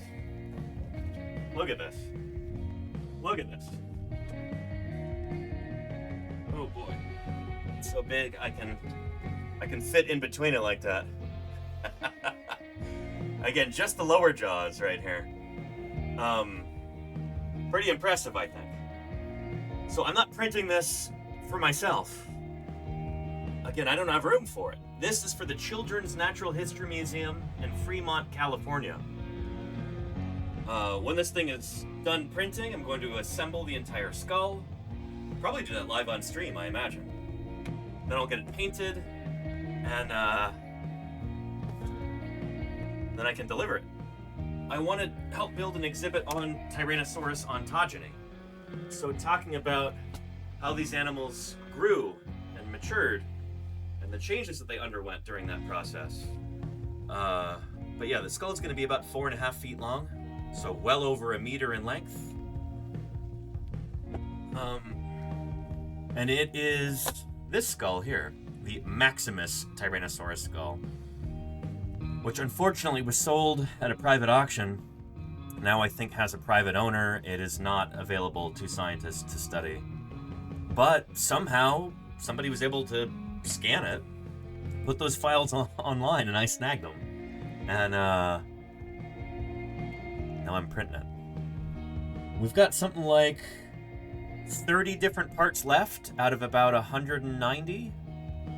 So we're almost done printing the whole thing. I've got a huge plastic bin in the other room full of other parts that I've not yet assembled of the skull. So we'll be assembling that sometime in the next month. Probably sometime in February. Sometime in February we'll be assembling this. So I'm excited about that. We'll try and do a cool stream with this. Yeah. How big is the bed on your 3D printer and how long did it take to print? It's not a big bed. I've got 2 3D printers. Thank you, Niffler, for the 100 bits. Did you see that a 66 million year old wormit fossil was discovered in Denmark? Really? They've got a regurgitolite in Denmark? From the end of the Cretaceous? I'll have to look at that, Niffler. Interesting. I did not see that. No. These are, you know, kind of regular Prusa printers. They've got I think an 11-inch bed. So they're not big. You got to print this in a lot of small pieces, which is what I have done in order to be able to get, you know, to get this. So yeah, it takes a while. It takes a good while to do it. I've done a lot of 3D printing for science outreach purposes over the last few years, and shoot, the Allosaurus skull that we have behind us is also a 3D print. I haven't even painted that one yet. Yeah. If you're new here, I change out the background every day. So we've always got new stuff in the background. Paleontology is a constantly changing science. We're always finding new things. advancing at a bewildering clip. And I want the background of the streams to reflect that. Always ate their vegetables. And Jokin Flo, thank you for the follow. Welcome, welcome. It's good to have you here. Yeah. And Regurgitalite, yeah. Here, we'll talk about that in a minute. Yeah. Emily says, I would pay you for a collection of the STLs you've printed. Emily, almost all of those are available online for free. You just gotta hunt them down. You don't have to pay for them, most of them. But yeah. And Sleepy Pigeon says, do you find mostly Cretaceous period fossils, or do you do a bunch of different sites? I have worked at a whole bunch of different sites, but they've almost all been from the Cretaceous. Yeah. The Cretaceous period itself, though, is really, really long. You know, to put things into perspective, here's a time chart here. The Cenozoic era is the age of mammals. That's an entire era. I'll just give you my message up front. Try not to go extinct. Thanks, Jack. And thanks, Zammy Head, for the follow. Welcome, welcome. It's good to have you here. This is where we're at here in time. Within the black pixels at the very, end so far of the Cenozoic era. The Holocene epoch of the Cenozoic era. It is so recent and small that it doesn't even show up here. This is 66 million years long. The Mesozoic era, the age of the dinosaurs, is much longer. It goes from about 251 million years ago until 66 million years ago. So it's like 180 million years, 189 million, something like that. Here. 252, I think it actually is. Minus 66. That's 186 million years. The Mesozoic, the age of the dinosaurs. Just the Cretaceous period, from 145 million years ago until 66 million years ago. Just the Cretaceous period is longer than the entire age of the mammals. That's longer than the entire Cenozoic era. A period longer than an era. There you go. So anyway, most of the fieldwork that I've done has been in the Cretaceous, but it spans the Cretaceous.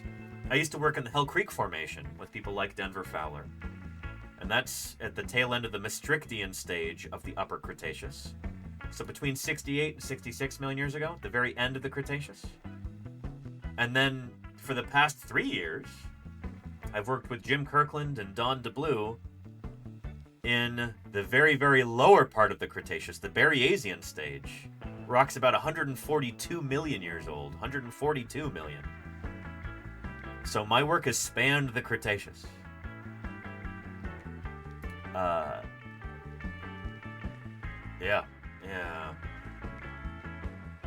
Zammy Head says, I've been listening to this since the Kit Raid. Very interesting stuff. Cool stream, man. I appreciate that, Zammy. Thank you for the kind words. I really appreciate it. Good stuff. Yeah. Anywho.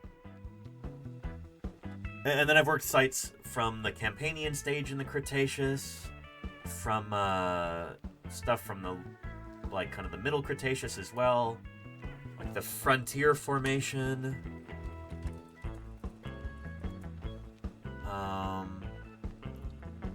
Yeah, how old is the Frontier Formation? Late Cretaceous. Yeah, but what's the age? Cenomanian to Coniacian. Okay, yeah. So yeah, Cenomanian to Coniacian. Okay. Yeah, I've done a lot of work in different Cretaceous formations. I've done some work in other ages of rocks too, but most of my work has been in the Cretaceous. But the Cretaceous is a really long geological time period. So if you're working in the Cretaceous, that's like saying, oh yeah, I work in the Cenozoic. You know? It's a lot of time represented there. In Rid, the 13th says, seeing these periods just makes the mind boggle. Thinking about these huge lengths of time, it is kind of astonishing to think about. And since we've got so many cool new people here, for whom this might be kind of a new concept,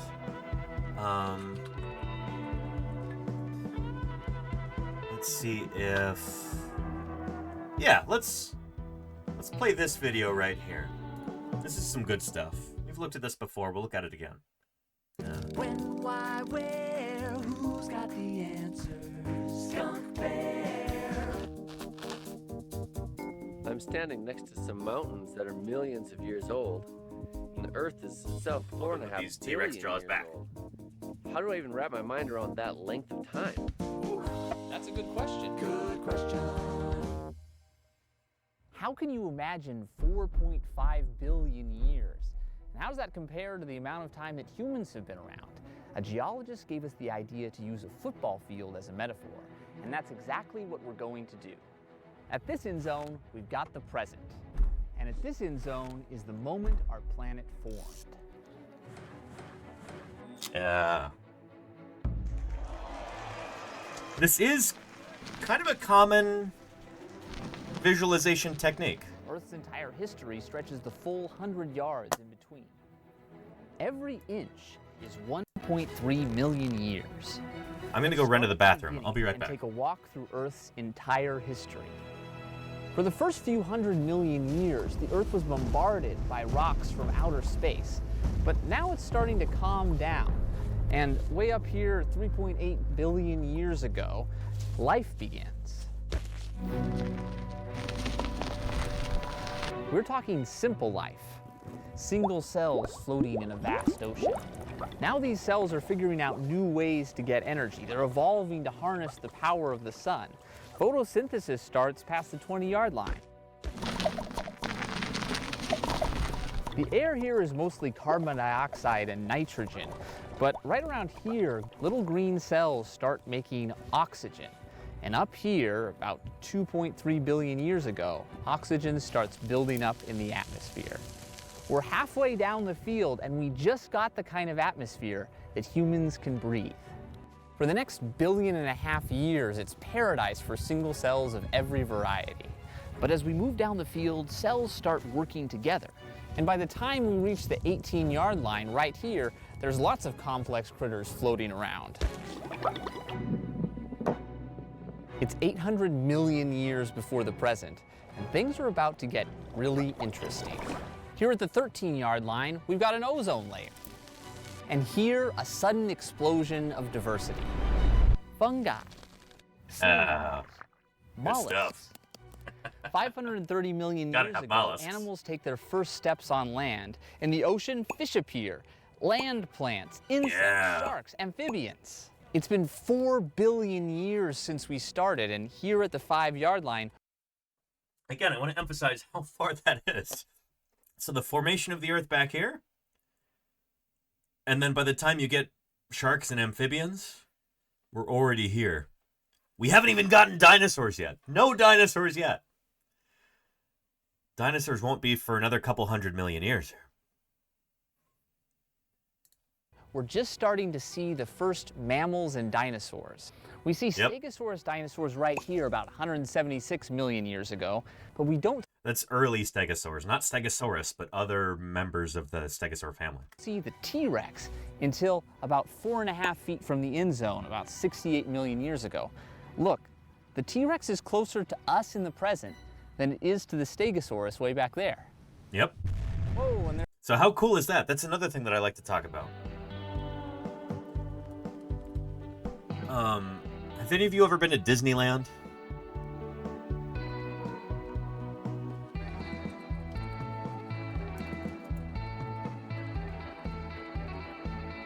If you take the Disneyland Railroad around Disneyland Park, you'll get to see the, well, here.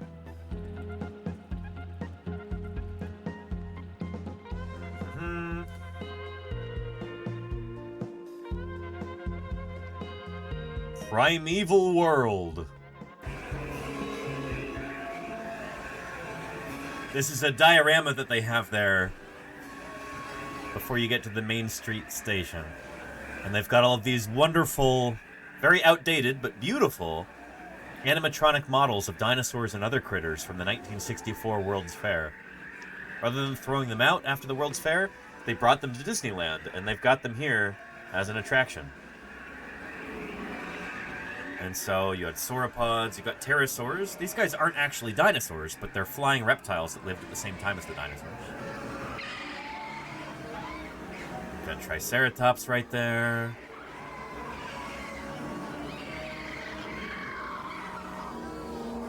You've got some ornithomimids. Nowadays we know they had feathers, but they didn't know that back then.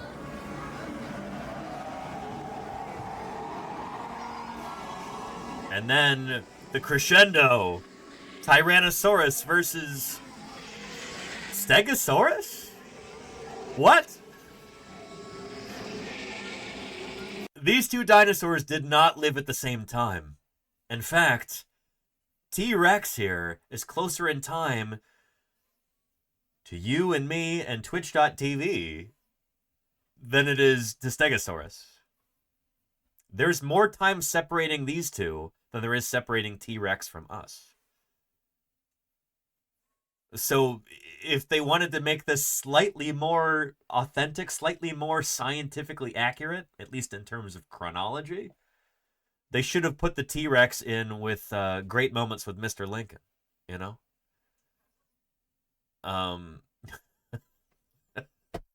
I can think of some presidents that I would like to see a T-Rex make short work of. But anyway. Yeah. The point is, there is a ton of time separating Tyrannosaurus from Stegosaurus. And I think that's something that a lot of people don't realize. They think of, oh, the age of dinosaurs is like this time when all of the dinosaurs were around doing their thing. And that is not the case. There's so much time represented there. It's nuts to think about.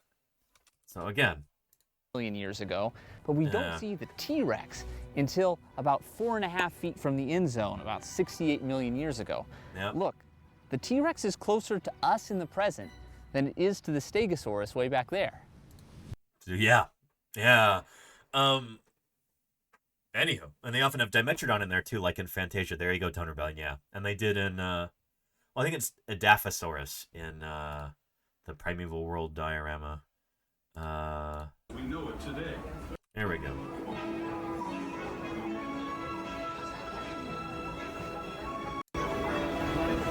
That was the Grand Canyon as we know it today. But it wasn't always this way.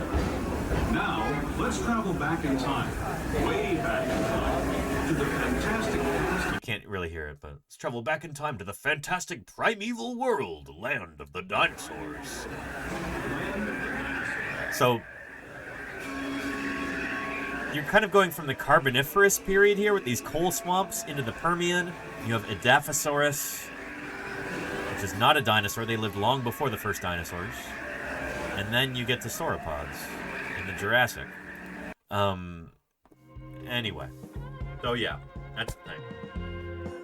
For all the new folks, I want you to know that,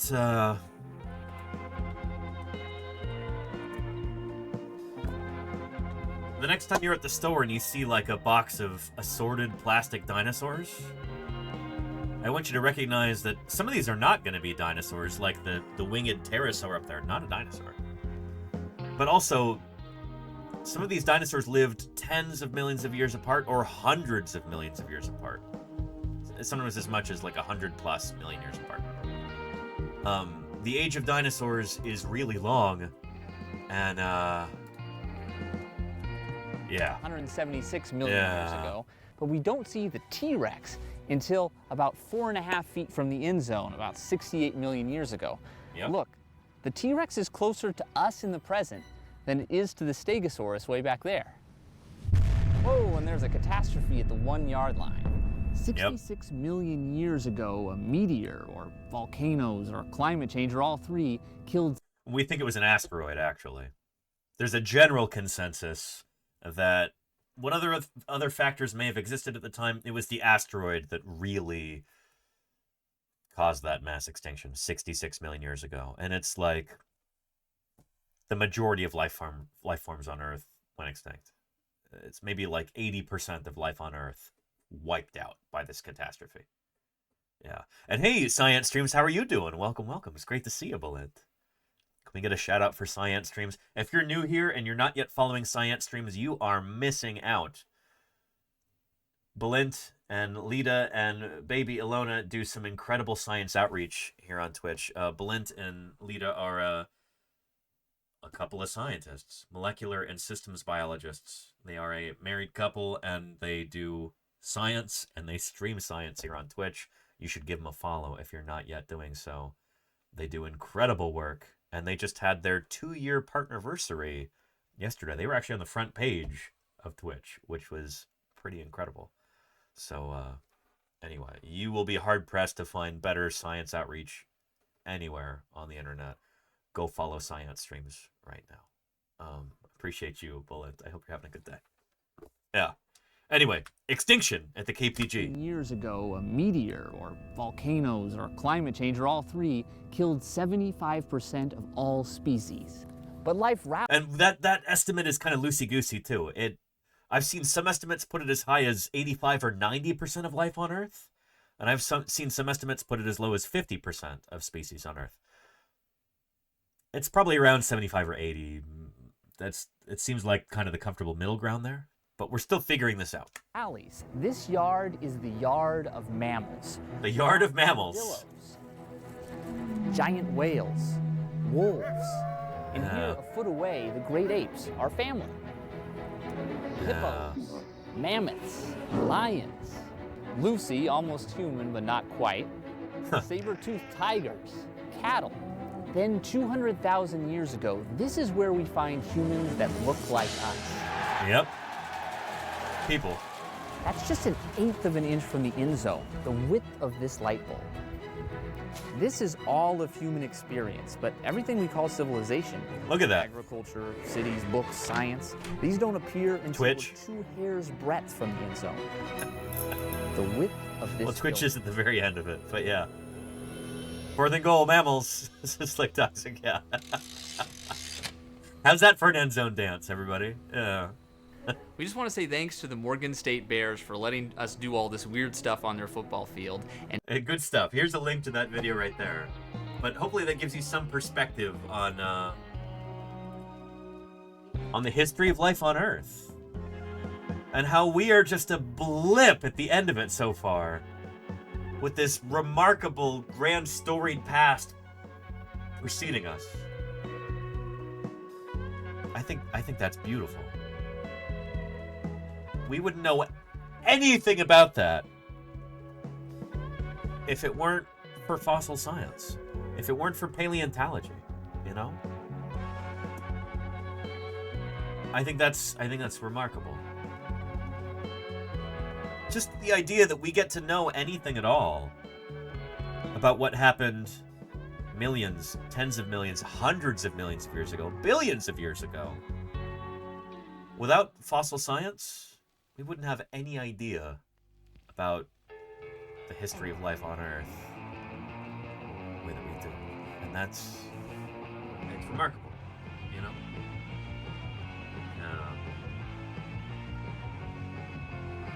Anyhow. And whoosh, WTF. A very appropriate username for that particular alert. Welcome to Paleontologizing. It's good to have you. Thanks for joining us. And Tinix says, Ross, is that you? Sorry. My name is Danny Anduza. I'm a dinosaur paleontologist. Gonna pretend I didn't know who you're talking about when you said Ross. Maybe that's something I should do one of these days, though. Maybe I should make a YouTube video, one of these long edited things about Ross from Friends and how he's a terrible paleontologist. That might be fun. I don't know. Might be a way to kind of bring new people to the channel and help with our goal of science outreach, you know? Svalvari says, I'd watch. Tinix says 100%. Yeah. I'll think about doing that. I'll think about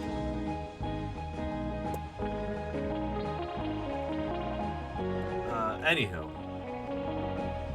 Another thing I've got planned for the future, the near future, is something I'm pretty excited about. I would have talked about this at the beginning of the stream, but we had that magnificent raid from Kit Boga, and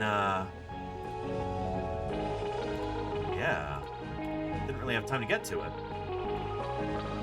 But there we go, chat. Guess where I'll be in a week. Yeah, this is pretty funny. This was according to like Chinese netizens, their perception of the United States and yeah, what the different states represent. What's most notable about all these different states?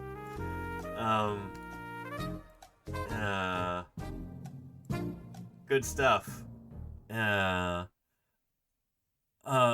Which one of these am I going to?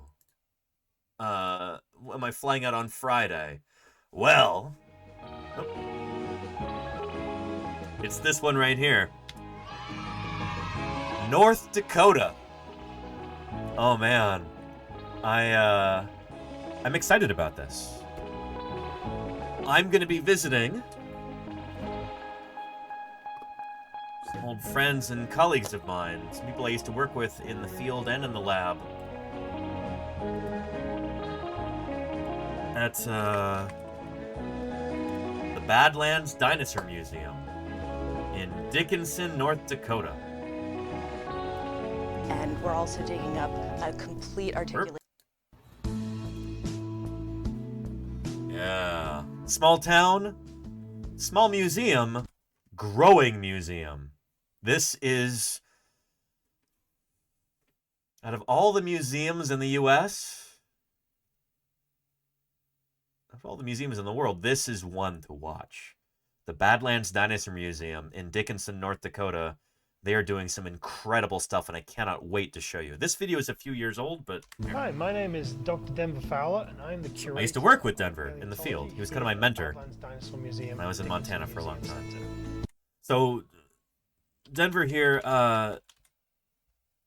in 2015, he was just about to finish his PhD at Montana State, under Jack Horner.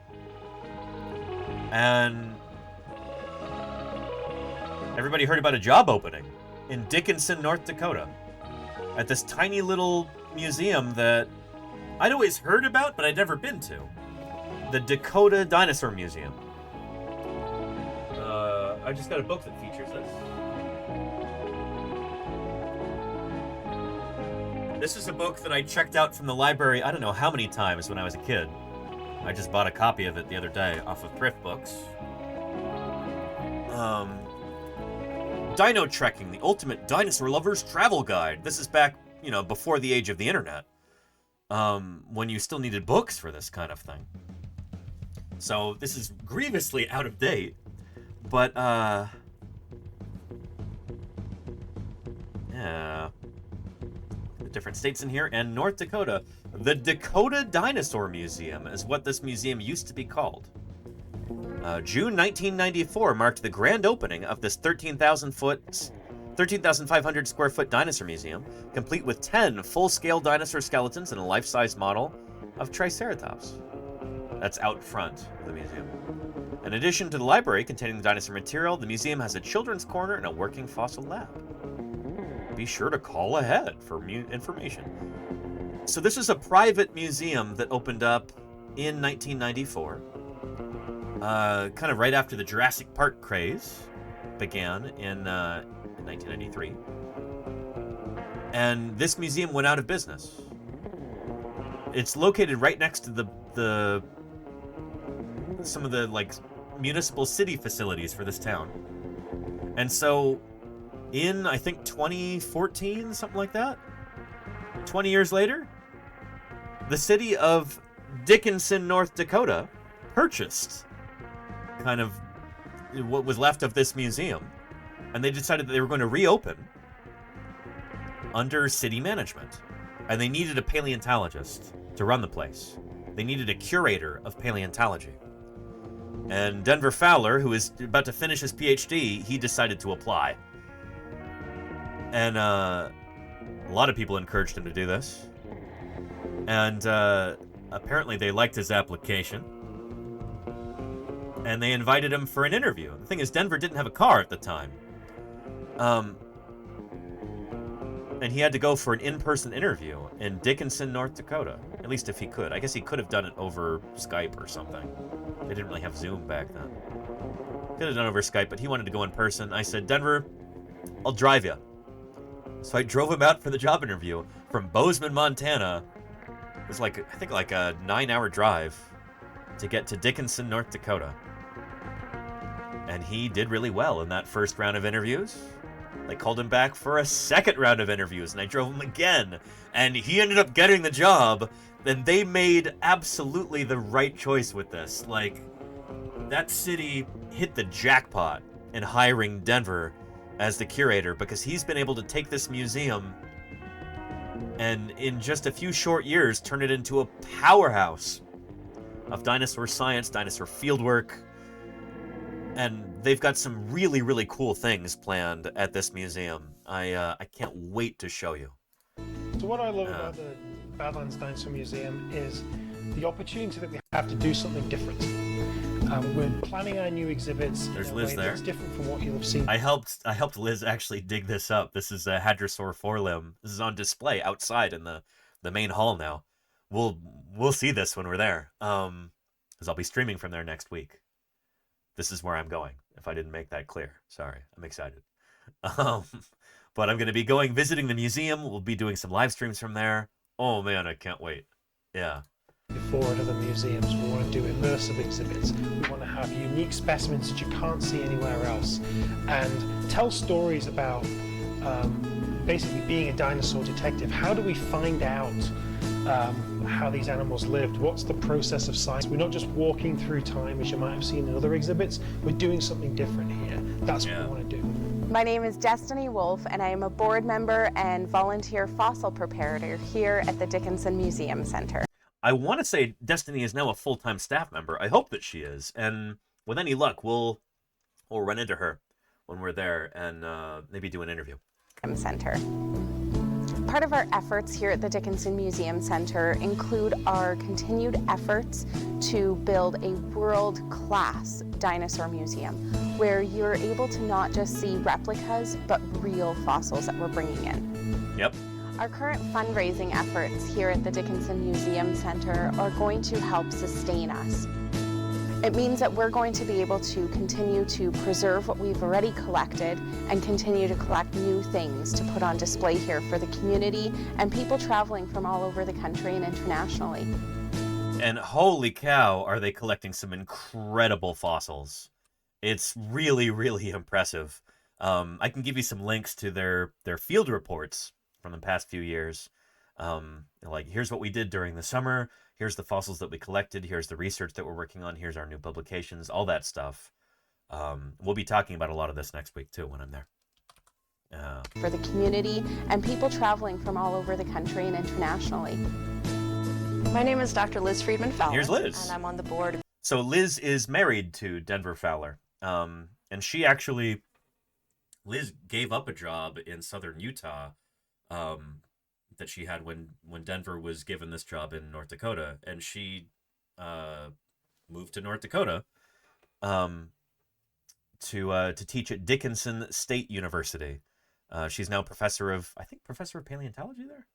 We'll have to ask her, but I don't know. They're very much like a paleo power couple, and it's really cool to see them do all of this incredible stuff there in Western North Dakota. The Stark County Historical Society and the Southwest North Dakota Museum Foundation. And I'm a paleontologist, so here at the museum I work with our curator, Dr. Denver Fowler, to uncover new dinosaurs and improve the exhibits and just bring a lot of fresh paleontology and science to Dickinson. Yep. Some of our past fundraising has enabled us to go out to Montana in the summer and dig some incredible specimens. We've got an articulated arm of mummified hadrosaur. I hope Liz duck-billed collects dinosaur, that in 2017. And we're also digging up a That video complete of that. articulated tyrannosaur. It's one of the most beautiful fossils I've ever seen. We're seeking funding to help us expand our fieldwork program so that we can dig up new dinosaurs. And the longer we're able to stay out and dig each summer, the more amazing fossils we can bring back here to Dickinson. And then during the rest of the year, we work on improving the exhibits here. So we're updating exhibits like the ones behind me from some of the older scientific ideas to the most current research. Awesome stuff. Yeah. Oh, there's the sandbox. We'll probably see that when we're there too. That's a lot of fun. My name's Bob Furman. Yeah, and there's Bob. He's the director of the museum. Anyway, good stuff. Here's a link to this. But we're going to be visiting the Badlands Dinosaur Museum next week. Monday and Tuesday are when I will be streaming from there. So here's our our January calendar here.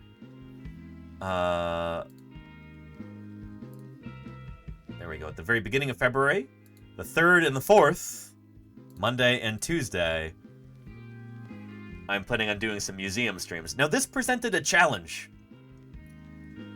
because internet speeds in North Dakota are notoriously slow. I was in North Dakota, in the capital town, Bismarck, back in the end of October 2024. And I happened to be staying in a hotel where they advertised, oh, high-speed internet. High-speed internet at this hotel. Okay, great. Get there, open up my laptop, run a speed test. 0.3 megabits per second. 0.3 megabits per second. Not the kind of speeds that you need for live streaming. Certainly not.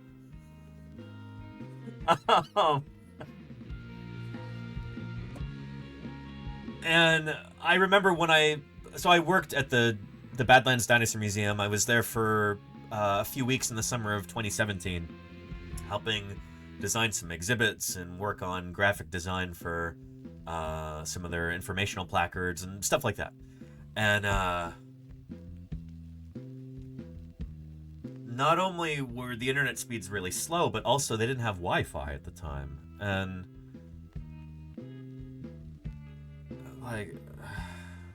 so I had to figure out, how do I do live streams from this museum with high-speed internet? And how do I make it so that there's connectivity throughout this big space in the museum? Because it is, it's not a small facility. It's pretty large, Big room in here, and then you've got the collection space and the prep lab, and hopefully I'll be able to stream from there too. We'll see. How do you get connectivity throughout that whole thing? And I thought, well, I could do satellite internet like I use when I'm out in the field. And I got this brand new mini dish. Here.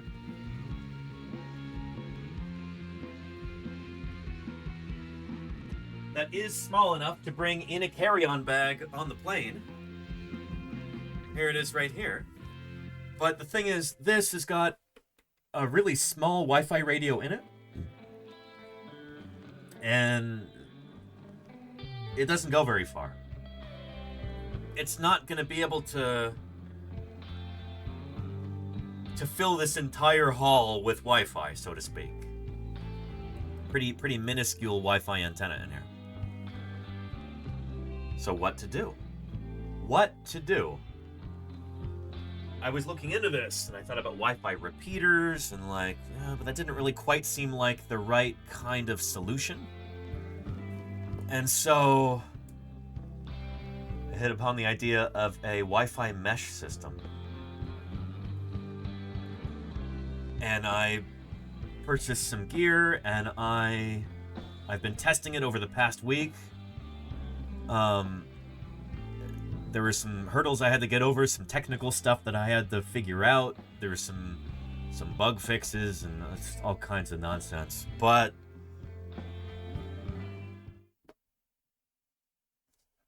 I got it. I got it.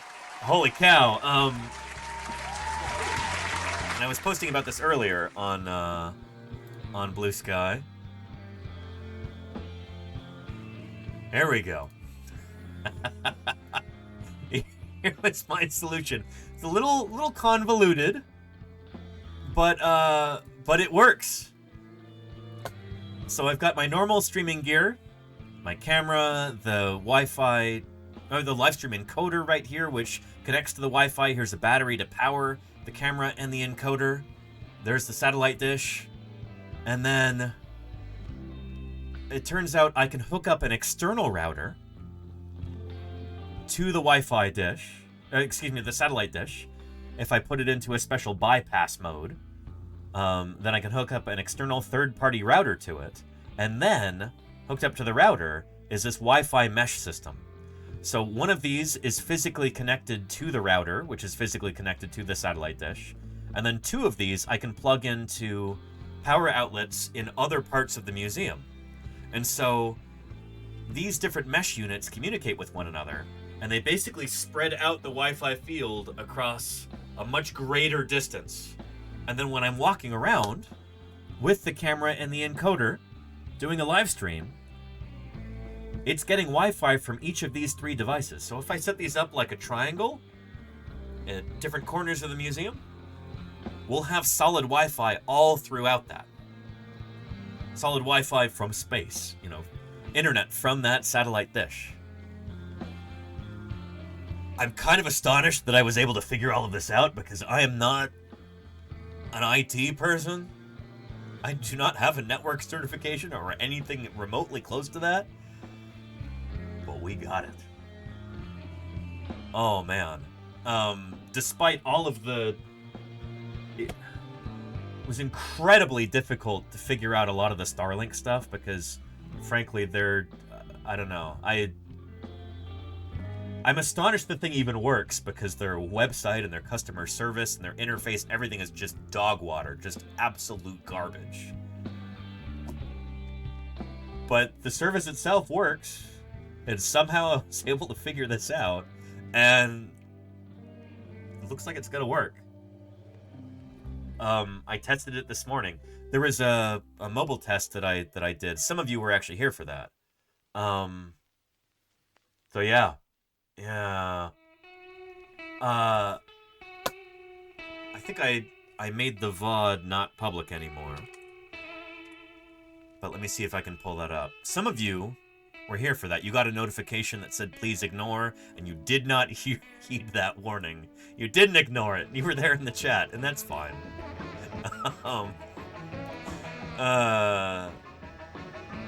Here it is. Equipment test, please ignore. That's the title. But here we go. It it worked. So here's me walking around the house, walking in between these different Wi-Fi mesh units, and the Wi-Fi encoder, the stream encoder rather, was able to ping off of these different ones as I'm moving to different parts of the house, and the signal didn't drop. So I'm pretty happy about that. Yeah. Excellent. Okay. Yeah. So far, so good. Anyhow, good stuff. Man, I'm so happy that all worked out, So I'm gonna be. I haven't sent it yet, but an email for Denver and Liz that I'm sending out this evening. You want to see the full design of the mammoth shirt now? Yeah, sure. Yeah, I've got that over here. Huh.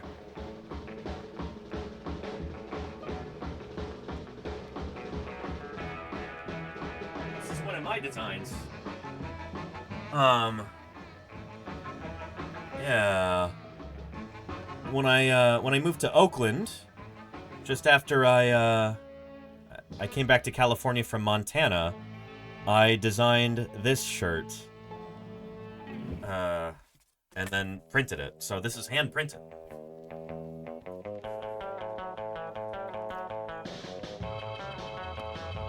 There we go. Any more focus here? There we are. Yeah. Good stuff. Looks metal. Thanks, Nell. Appreciate that. Yeah. And QuakeCat, thank you. I'm really looking forward to this trip. Yeah. And thank you, Casey. Yeah. So that is what you were testing. Yes, I was testing this whole setup here. It looks convoluted, and it's a little complicated. It's a little complex. There's a lot of moving parts. It works. It works. And so this is what I'll be using on Monday and Tuesday to stream from North Dakota. First armored tank, you might say. And Gregor's 2-1, thank you for the follow. Welcome, welcome. Bony plates.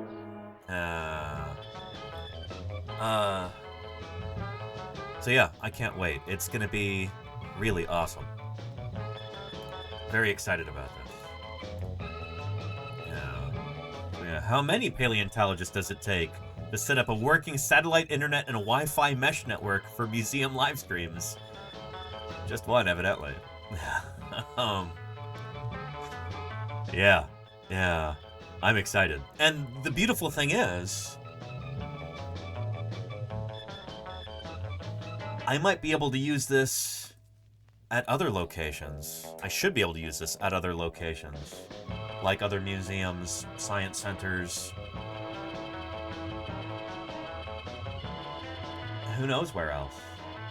Anywhere that I need satellite internet, but I also need to be able to walk around in a wide, over a wide swath. I need to walk far away from the dish. This thing's got limited Wi-Fi range, You can't stray more than like 50 feet from this without losing signal. No good for mobile live streams. But if we can make like a 500-foot triangle around this with the Wi-Fi mesh system, that opens up a lot of possibilities. So who knows? Maybe I can go back to the Marine Mammal Center in Sausalito and do a live stream from there sometime this spring. I gotta get in contact with them and ask. It opens up a lot of possibilities, this whole setup right here, so I'm very excited. It's good stuff. Yeah. But yeah, and when do I go to Provo? I gotta figure that out tonight, whether I really, really want to go, QuakeCat. But that'll be in May. In mid-May. Mid to late May. And Orange Boy says, can we put the dish on our back and walk around? I would have to be facing only a certain direction, because if I turn around and the satellite dish loses connectivity, then we're sunk. So, yeah. Dr. Irrefutable says, good on you for figuring all that out. It took some doing, but I did it. Gotta say. Pretty proud of myself right now,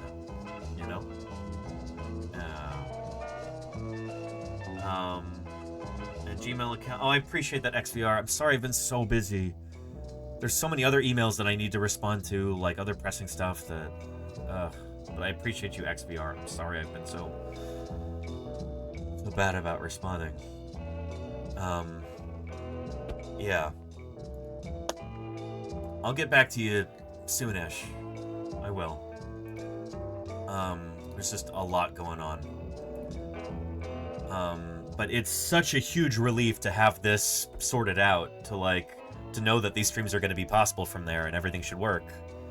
Like I've done some testing of this, and we're golden. So I'm happy about it. I'm happy about it. It's a relief. Don't have to worry about this technical stuff now. Yeah. Thank you, XVR. Hey, I appreciate that. Where do you get the cool tan bag in the picture? I've got it somewhere online. So that's the same bag that I use when I'm streaming from the field. Or from museums or wherever, So, once again, we've got Mammal Master Fisher McDarmid right there, aka Oreopithecus. And we've got Ethan Cowgill, who's the leader of the Central Laramidia Project in the Almond Formation of Wyoming. We've got Assistant Utah State Paleontologist Don DeBlue, and we've got Iguanodont Specialist Dr. Karen Poole here. And she's actually going to be working on this dinosaur that we're digging up. She is working on this dinosaur, rather. We'll be presenting on it at SVP this year. So we're trying to find some more diagnostic bones, some more... And during her presentation at SVP, I was really tickled. Karen put me in the presentation.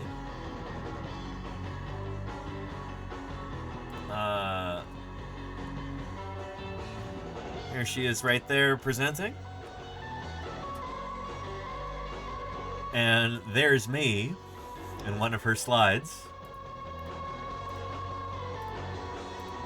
There we go. And, yep.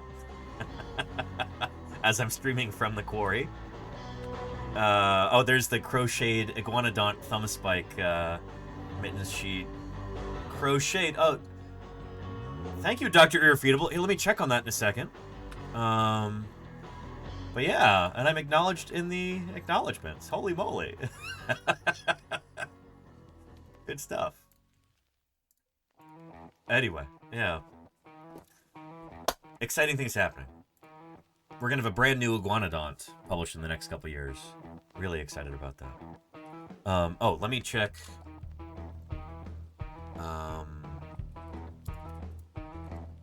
Ko-Fi. Dr. Irrefutable, thank you. I say a little traveling money, have fun freezing in North Dakota. Oh, you bet I will, Dr. Irrefutable. You bet I will. It's good. I'm gonna have a whale of a time. Frozen whale of a time. Let's check on what the weather looks like for Monday and Tuesday in North Dakota.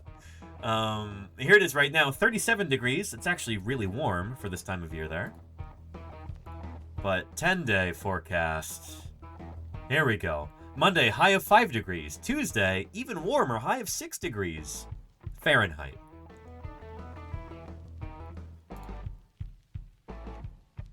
Can someone use that command? Charlie's Dragon, I think you figured this out earlier. There you go.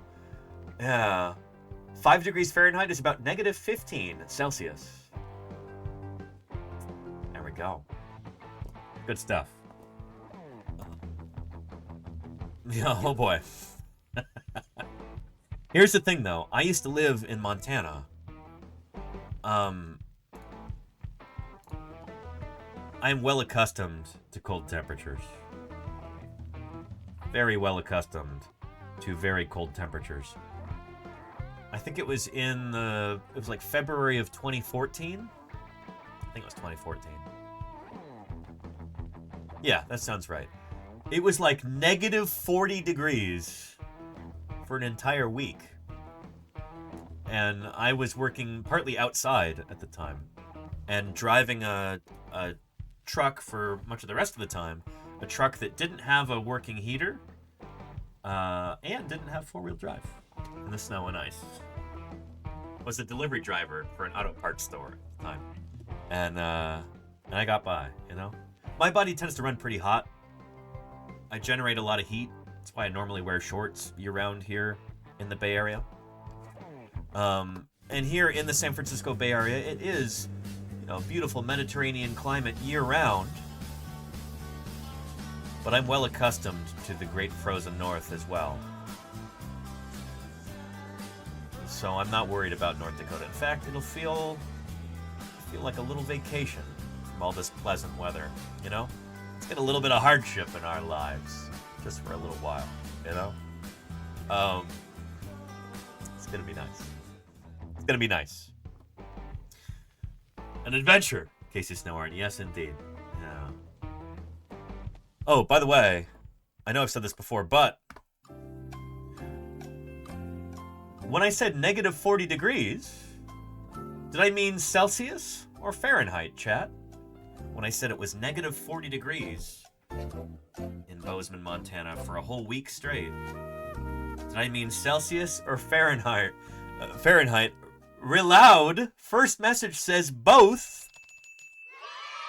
Yes, indeed. Yeah. Both is absolutely correct. Reloud. Yeah, that is where the Celsius and Fahrenheit scales converge, is at -40 degrees. Yeah. The math on that is so weird, says Casey Snowart. It's... Yeah.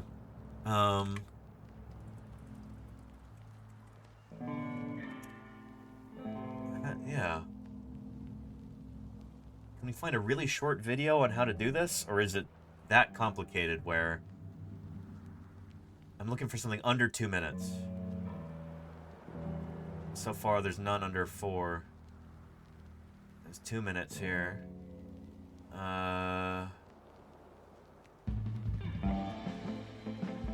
Yeah, oh well. That's probably not the most interesting viewing. But, yeah.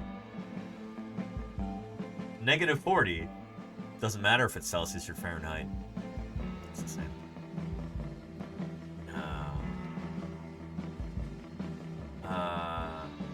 Maybe a short, says Orange Boy? I guess I could. I never ever think about YouTube shorts. But let's see if any exist for this. Easily convert Celsius and Fahrenheit in your head, or here's a trick. Okay. Hey guys, here's a trick to remember how to take Celsius and convert it to Fahrenheit. Now this is just an estimate. It's not exact, but it's an estimate. You multiply it by 2 and then you add 30. So let's say you have 20 degrees Celsius. You multiply it by 2 and now you got 40. You add 30 and you get 70. So 20 degrees Celsius is roughly 70 degrees Fahrenheit. Let's see if it works for -40. What, you multiply it by 2 and add 30? Is that right? -40 times 2 is -80. Plus 30 is -10. Wait, no, hang on. Did I do that right? -40 times 2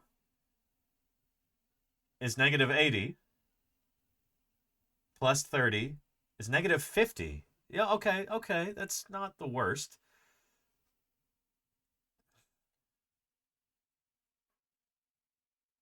Huh. Multiply by 2 and then add 30 to go from Celsius to Fahrenheit. That's a memory trick for you. Multiply by 2 and then...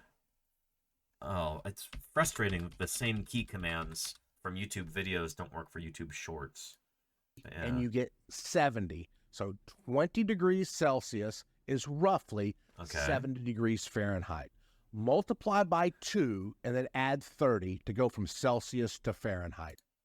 Okay, multiply by 2 and then add 30. Yeah, okay. You know, it works. It roughly works. Off by 10, but that's not a huge, yeah. And it's probably not super accurate for temperatures that low. I bet you, yeah, this sort of, like, simplified, easy to remember thing is probably for around, like, the habitable range for human temperatures, you know? It's probably not for, like,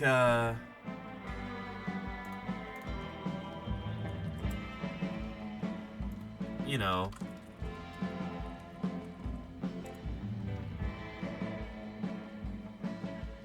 It's probably not so much for, like, for, like, this, you know?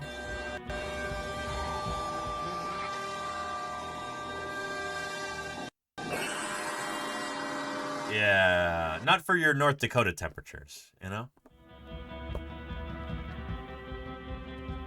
Yeah. Celsius should be global. I agree, Barnsdale, I agree. Yeah. I'd rather multiply by 9/5 and add 32. Thank you very much, says XVR. If it works for you, it works for you. Yeah. And that sounds weird. It's, again, it's not supposed to be super specific. It's not supposed to be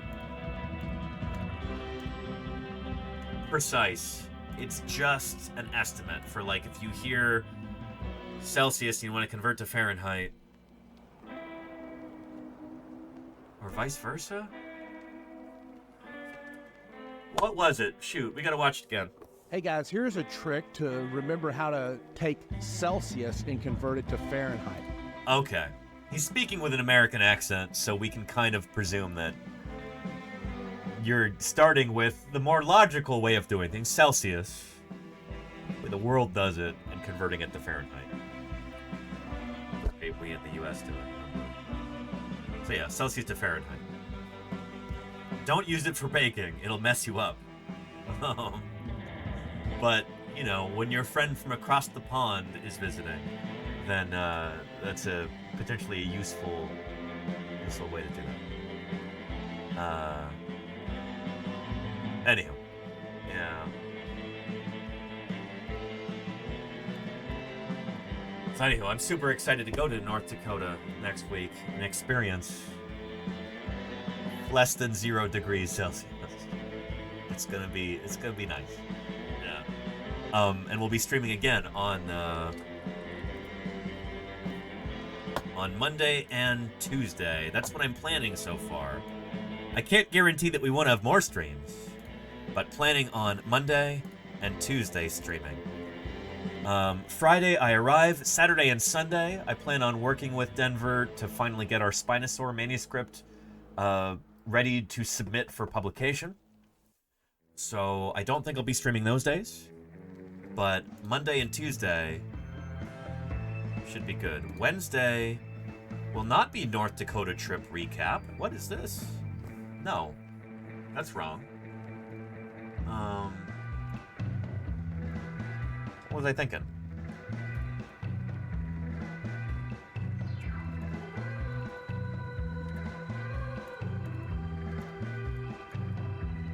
Here, that'll be on Thursday. Wednesday's a travel day. I'm flying home on Wednesday.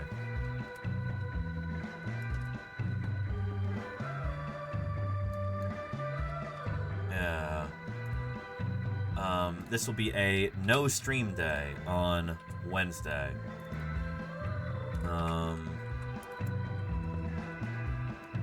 Flying home. Yeah. Yeah. And then maybe we'll stream on Friday. We'll see. We'll see if we do a makeup stream, an auxiliary stream on Friday. We'll see. But yeah. Yeah. And Barnsdale says, Alberta, Canada has a dinosaur park. Have you ever been there? To Dinosaur Provincial Park near Drumheller, Alberta? Haven't been there yet, Barnsdale.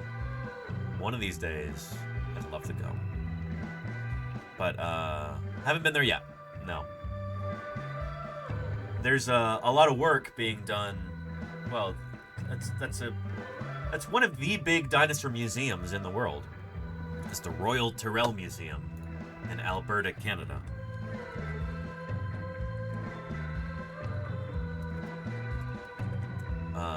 Drumheller, Alberta. And you can find videos of that on YouTube. Yeah. It is one of those great dinosaur museums. It's one of the big ones. But when the last bone was put into place and the skeleton was complete, Mikey likes. These men certainly felt a strong sense of accomplishment. They had brought back to life one of the greatest animals that ever walked the face of the earth. I appreciate the 46 It's been a months long, of hard support. couple of days. Nice to have something cool to do instead. Mikey likes. Thank you for your ongoing support, and I'm so pleased that you're here. Thank you for keeping me here online, and I'm glad that that you appreciate, and I don't know, you're such a wonderful supporter of these broadcasts. It's important stuff. It's important to me to be able to do this. Thank you for helping make that possible, Mikey Lex. I'll put it that way. Yeah. Ooh, that Carnotaurus skull there. That's neat. This is a cast. It's not the original. It might even be a sculpt. But, when I'm done with the Tyrannosaurus skull, printing. I'd love to do a Carnotaurus skull. I think that would be pretty neat. But it's going to require some legwork first. I've got some files that are not good. I'm going to have to repair them and then make some modifications to them to actually make them more authentic to the original. So right now I'm trying to teach myself how to use programs like Blender. And that should be able to help with that. But yeah. Yeah. And Charlie's Dragon says, yes, Carnotaurus skull. That's one thing I'd love to do this year. See if we can make that happen. But yeah, here's the Royal Tyrrell Museum in Alberta, which it's a big museum. It really is, and they've got some world-class specimens. The museum that we're going to be visiting in North Dakota is much smaller, but that's the thing. It has the capacity to be as big and great as the Royal Tyrrell Museum. And it is trending in that direction. So we'll see. We'll see what happens. There are some big plans for this museum, and we're getting to see it kind of at the beginning stages, which is exciting in its own right. And North Dakota is just below me. I wouldn't mind checking it out, says Barnsdale. You absolutely should. If you get a chance to visit the Badlands Dinosaur Museum in Dickinson, North Dakota, it's right along that major highway that runs east-west in North Dakota. Highway.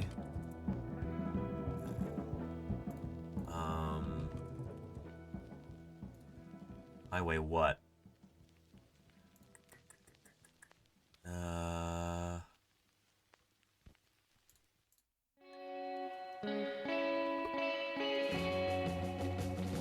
There we go. There's the main highway, Highway 94. Here's the center of town. There's highway interchange here. And there is the Dickinson Museum Center and Badlands Dinosaur. It's actually here. This is mislabeled. But that's the building right there. Here's the Historical Museum. And here's the Dinosaur Museum right here. This is where I'll be streaming from on Monday and Tuesday, if all goes according to plan. But yeah, Highway 94, it's right in the middle of town. Hopefully they've got some billboards up at this point to advertise this place, because everybody should know about it. Yeah. Found it pretty easy to find, not a bad drive. Let's go to Reptile Gardens. Oh, in South Dakota. Very cool. Barnsdale, yeah. Yeah. Anyway,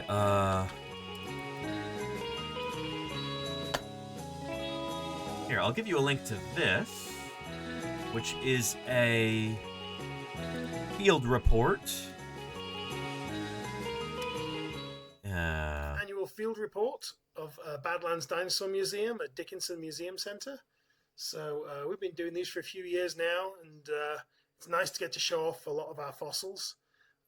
If you are local, so it's around Thanksgiving or early December every year that Denver and Liz do these field reports for the museum, and it's like, here's what they dug up over the past summer. Here's what they're working on at the museum. This is a particularly big year. Cool, and you're watching this. If you're watching it live, tomorrow is our open day for Christmas. So I'll have a little ad for that at the end. But some of the fossils that we'll be talking about, you'll be able to December come into 5th this year. There you go, Dinosaurs. Yeah. Well, you can and you were here live for this. That's super cool. We'll be actually sort of actively out there in the crowd. Okay, so before I start talking about fossils, I have this slide. Please consider donating at dickinsonmuseumcenter.com. A lot of what I'm going to be talking about this year is actually some really great opportunities to be involved with what we do here. So anyway, good stuff. They're planning some major renovations of the museum. For new volunteers, so if you've always wanted to dig up or clean up dinosaur bones, get in touch. Denver Fowler at dickinsongolf.com, or find us on the web, dickinsonmuseumcenter.com, or through the city's webpage, and find our volunteer pages. We have a whole bunch of great volunteers. 2020. That's awesome. That's been some of them volunteer. And Charlie's Dragon says Destiny Wolf. That's quite a name. Oh, Destiny's super cool, and hopefully we'll get to hang out with her a little bit during the stream. I met her at SVP for the first time this year, and she's great. Yeah, she's a real mover and shaker in the museum. Volunteering with us for a few years, and we have loads of really great dinosaur bones that need cleaning up, especially the really big ones that take up a lot of room. So what's going on around Badlands Dinosaur Museum? Well, the giant elephant in the room for a little while has been the museum expansion. Yeah. We're really looking forward to. You might have heard a little bit about it in the newspapers. We got a grant from the state, and I think for $1 million. Pretty awesome, especially for North Dakota. Yeah. So this is the first slide here that I've got. Shows kind of the early blueprint, the early preliminary sketches of what the expansion is going to look like. So pay attention to this. This got all screwed up over here. There's like file type errors that got messed up. But yeah, this got flipped around. It looks like it's messed up my slide. That's good. Yeah. Oh, live broadcast. You can just imagine what that blueprint's supposed to look like. Yeah, so the picture on the bottom right with the red roof and the yellow roof. So the red roof is what the expansion is going to be like. This is right here. The bottom end. So the current lab is right here, the lab and the collection space. So they're going to be building all of this, and then connecting to an existing building right there. End of it is that's the yellow part. Going to be collections and a fossil lab.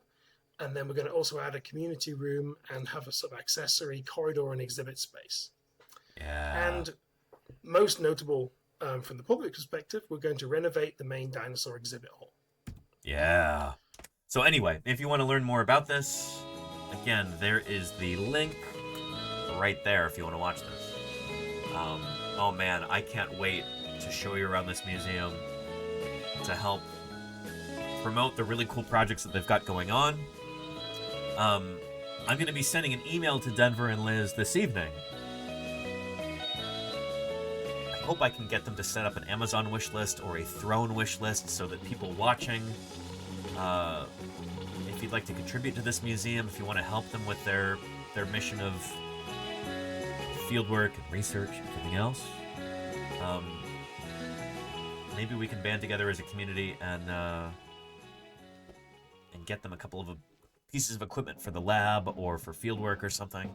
So I also want to introduce them to those tools so they know that that's available and they can help get some more community support there, you know? In the meantime, if you'd like to support the Badlands Dinosaur Museum and get some awesome merch, their merchandise website is now up and running. The field isn't narrow to what we understand. On the contrary, we stretch our understanding to try and take in the universe.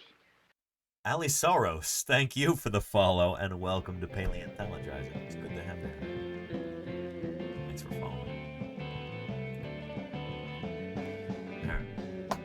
I posted this a while ago on Blue Sky. Denver says, our museum has an online shop now. Here you can directly buy some of our exclusive merch. There's a few items there right now with so many more to come. There's the website. And, yeah, I like the pterosaur onesie that they have right there. I scream like a pterodactyl. Oh, boy. Yeah. You can get a 3D printed bust of Daspletosaurus wilsoni. This is one of the dinosaurs that we will be seeing there at the museum that you can see nowhere else on the planet. You can get yourself one of these. I'm going to see if maybe I can get the file so I can print one myself. But, yeah, you can order that off the website. And merchandise with Daspletosaurus wilsoni. Things like water bottles, shirts for kids, shirts for kids at heart. Again, this is exclusive. The only place in the world where you can see this particular species of dinosaur, as far as I know, is there in Dickinson, North Dakota, and they really like showing that off with the merch. It's good stuff. Thank you, Dr. Prince Bones. Thank you for the 5 months of support. I really appreciate that. Thank you, thank you. Good stuff. Good stuff. Anyway, really cool merch. Dr. Prince Bones, thanks for keeping me online for the past 5 months. I appreciate your support. I'm not going to be packing too many shirts when I visit because I hope to snag one of these and then the one with the skull too. Whatever else they've got. But if I were to arrive and the whole shop is sold out because members of this community decided to support the museum and get some cool merch, I wouldn't be upset. Lenina says, I got a shirt and a magnet. They shipped it the day after I placed my order. That's really fast. 10 out of 10 would recommend. Thank you, Lenina. Yeah. Good stuff. Good stuff. Oh, you can also get a portfolio. That's pretty nifty. Wow, that's classy. Very cool. Look at one of those too. Anyway, good stuff. The link is here. Yeah.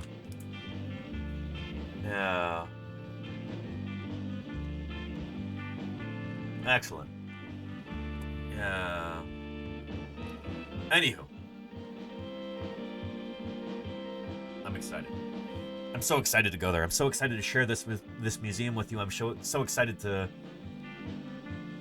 help hype up the incredible paleobiological research they're doing there at the Badlands Dinosaur Museum. I can't wait. Denver and Liz are two dinosaur paleontologists that I have the utmost respect for. They are doing incredible work. I'm excited for you to meet them. You know? Yeah. Oh man. It's gonna be awesome. So yeah, anyhow. And Lockmax, what is this? Let's see here.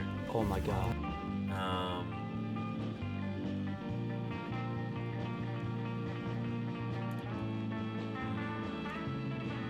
Is this like a pay to dig sort of thing? Yeah, I don't know if I want to promote this. We'll see. But I did have some other videos on the roster that we're going to look at today, so we'll take a look. But yeah, Lockmax, there's a lot of like commercial paleontology that goes on around the Jordan, Montana area. A lot of commercial groups that dig up fossils to sell them. And yeah. Pay to dig, says Petrodactylus? Yeah. Some pay to dig operations are 1,000,000% legit in the sense that all of the important vertebrate fossils end up in a museum. And as we always say here, that belongs in a museum. Yeah. But some like pay to dig operations, they end up selling the fossils afterward. It's just a money-making enterprise rather than something that's really meant to educate the public and drive the science forward, you know? So, I'm not sure what the other one is, and yeah, I don't know. I'll have to look at it before we really, like,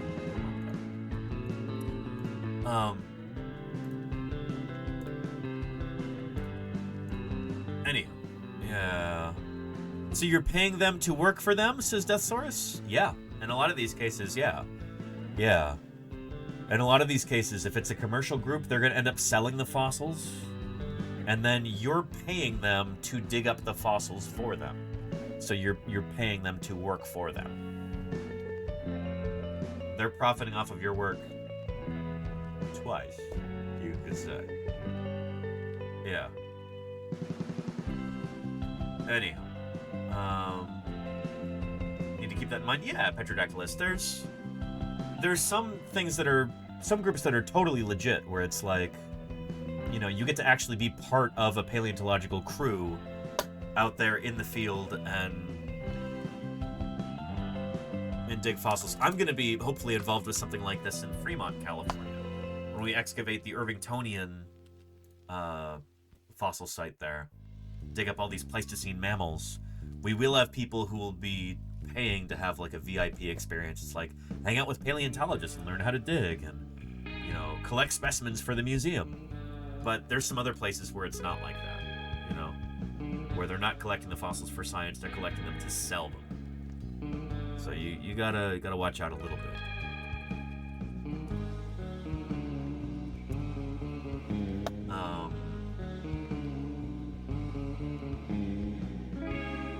Yeah, let's see here.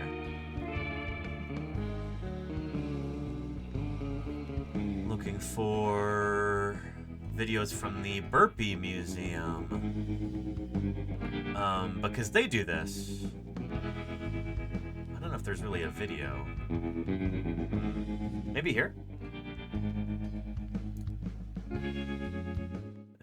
One of the things that's really exciting about this particular site is... I know that voice. Who is that, chat? Who is that? You might know that voice, too. One of the things that's really exciting about this particular site is its geographic location. You've got a mega site. That's probably going to be the attraction in the Hanksville region. Yeah, it's Papa Jim. It's a large site. Utah State paleontologist Jim Kirkland. Material. And one of the most exciting things that I've noted since coming to the site is the energy among your volunteers. He's a Papa Jim. Among your staff. That's coconut, yeah. Among the BLM locally that's come out. In fact, we want the community to feel this. Loco Brasi, thank you for the follow. Welcome. Good to have you here. Job outreaching people around here. People coming out to visit while you're excavating. It's one of the most beautiful areas you'll ever want to see for dinosaurs. I came here with the Burpee Museum because we heard about it on the internet, and I really wanted to volunteer for some field work this summer. I looked all over for this kind of opportunity, and somebody sent me a brochure that the Burpee had put out. And so this is a legit thing. Expedition. 1,000,000% legit here. Well organized, and it's been a lot of fun, and you're going to find something that's been buried for 140 million years. That's pretty incredible. I think the public and other students should definitely come out here and experience this, because if you're not even interested in becoming a paleontologist, it's just a great experience overall. Found out about the expeditions, and one thing led to another, and we ended up out here on the dig, and it's been a great experience. When you finally get to learn the difference between a bone and a rock, and then you start to see the pieces fall in place. And today, to think we may have made an international discovery. It's like, wow. Yeah. Never thought I'd be able to see dinosaur bones 150 million years old. I've read a lot of books about the dinosaurs, and this is just really a great thrill. It's a great experience for someone who's never had any Hats are not included, XVR, knowledge of paleontology. It's a great Slater QQ, how are you doing? Welcome. If you have any interest in dinosaurs. What surprised me was the ease at which I found a new bone. You could come out here and get spoiled trying to find dinosaur bones. 15 or 20 years from now, we'll really be able to look back on and to think that we were part of it. Well, it's a once-in-a-lifetime opportunity, so it was really something we felt we needed to participate. For you, maybe. This year we're providing every opportunities for the public to come in to see what we're doing. So I'm here giving tours to the public. People have gone away with a good feeling that they have learned a lot from the site, and hopefully an appreciation of what we're doing here. Real hands-on science. So it's a good chance for people to feel that they are a part of this process. And that's really important. Place to learn the importance and significance. It's always important for people to see the real thing and not just read about research and science, but to be a part. That's what I try and do on this channel, is to show people what it's like to dig up dinosaurs live, But if you don't just want to see, if you want to participate, that's an excellent way to get started. There's a link right there. Hanksville, Utah. Near there, Hanksville, Utah. You can join public tours, or you can actually pay for like a VIP digging experience through the Burpee Museum of Natural History in Rockford, Illinois. You don't have to go to Illinois to do this, but you do have to go to Utah where the fossils are. But it's awesome. I've been to that quarry a number of different times to hang out with the paleontologists there, and also to see some of the volunteers and the people who paid to be there. And everybody loves it. So check it out if you're interested in that kind of thing. I think we even have a command. Let's see. Participate? Bingo. There we go. Yeah. So the Burpee Museum and the Fruita Dinosaur Journey Museum also have a pay to dig thing with paleontologists. It's also, yeah, also very legit, at least. That's what the command says. There must have been a reason why I put that. I don't really remember. But yeah. Oh, and the link is broken. Museum of Western Colorado. Volunteer dig. Alright, this is Dinosaur Ridge. That's different.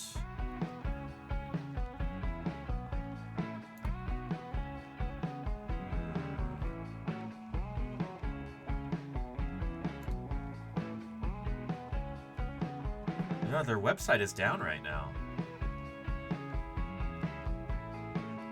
I hope this isn't anything to do with the federal government in the US just actively dismantling scientific funding and stuff right now. It might though. Anyway. Smack and Cheese says, what is the best dinosaur and why is it the Stegosaurus? Stegosaurus is indeed a very good dinosaur.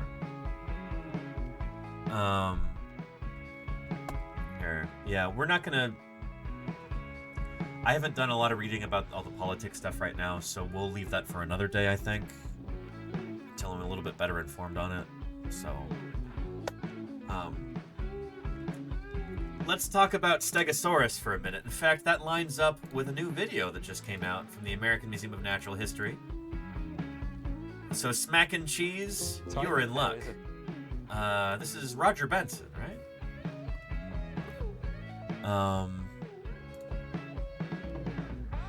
Yeah, there's Roger Benson there. New video from the American Museum talking about Stegosaurus. Top 5 of dinosaurs in the... Here, let me scoot back to the beginning. So I think there is a top 5 of dinosaurs in the popular imagination, and Stegosaurus is definitely among them. It's probably number 3. Of course, T-Rex... Sorry, Smack and Cheese. Number 3, that's pretty good. You know, we've got like over 2,000 different dinosaurs that have been named. Number 3 is pretty good, you know? Yeah. And Stegosaurus is definitely among them. Here, hang on a sec. Game over. Is this it? Yeah, website is under maintenance. So yeah, okay. I guess it'll come back. So I think there is a top 5 of dinosaurs in the popular imagination, and Stegosaurus is definitely among them. It's probably number 3. Of course, T-Rex is number 1. Triceratops is number 2. I don't know. You've also got Velociraptor. Since Jurassic Park came out, Velociraptor has been catapulted from almost complete obscurity, as far as the general public is concerned, to one of the most famous dinosaurs around. So yeah. But we do have numbers on this. Like, there have been surveys with representative samples of the public trying to figure out what are people's favorite dinosaurs, and T-Rex is far and away everybody's favorite not everybody's favorite dinosaur, but the general public's favorite dinosaur by the numbers. Triceratops, I think, is number 2 or 3. Brontosaurus is pretty high up there too, aka Apatosaurus. So Stegosaurus is, 3 or 4 or 5, something like that. That's just my personal favorite, followed closely by Stegosaurus.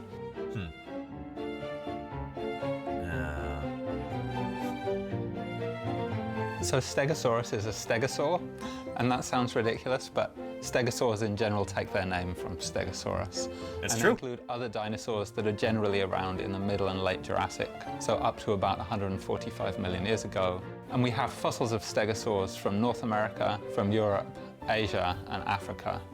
And it's There are purported stegosaur footprints from Australia too, but no stegosaur body fossils from there yet. India, is that right? That doesn't seem right. But I think Dravidosaurus actually turned out to be a plesiosaur. But anyway. It's possible, in fact, that they were present on all continents during the Jurassic. Yeah. Other species of stegosaur outside of Stegosaurus include animals like Kentrosaurus or Gigantspinosaurus. But even among stegosaurs, Stegosaurus is different to most other species because instead of having just spines along its back, it has these distinctive plates. Oh boy, who would win in a fight? We talked about this earlier. How Stegosaurus and Tyrannosaurus did not live at the same time. In fact, there is more time separating those two dinosaurs than there is separating T-Rex from us. We're closer in time to T-Rex than T-Rex is to Stegosaurus. People surprisingly often ask me And Channel Point Gamba, who wins? Who wins is a command that we have here, is it not? Anytime somebody asks me, oh, Danny, who would win in a fight, T-Rex or Spinosaurus? I was thinking this. Me? Can it outrun the Flash? You bet. Can Superman outrun the Flash? Sure, why not?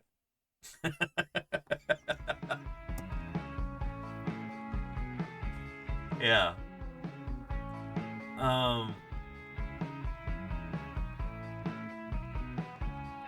T-Rex and Stegosaurus never would have fought. They didn't live at this. They're separated by like 80 million years. Yeah. Because instead of having just spines along its back, it has these distinctive plates. People surprisingly often ask me who would have won in a fight between Stegosaurus and T-Rex, but they lived 80 million years apart from each other, and in fact they never would have met, sadly. I like that answer. Yeah. So we'll never find out. Because Stegosaurus lived 150 million years ago and T-Rex lived around 70 million years ago, we're actually much closer in time to Tyrannosaurus Rex than Stegosaurus was. So Stegosaurus was extinct long before the extinction of dinosaurs 66 million years ago. By the time T-Rex evolved, by the time Tyrannosaurus appears on the scene, Stegosaurus was already ancient history, like 80 million years before. 80, 75, something like that, you know? Again, here. So, 68 million years ago is, oh, hang on, about when T-Rex evolved. Just a second. Bag of Silly, thank you for the raid. Welcome to Paleontologizing. 12 raiders are about to get flattened by dinosaur content. Silly, thank you for the raid. Welcome to Paleontologizing. How did your stream go? I hope it was phenomenal.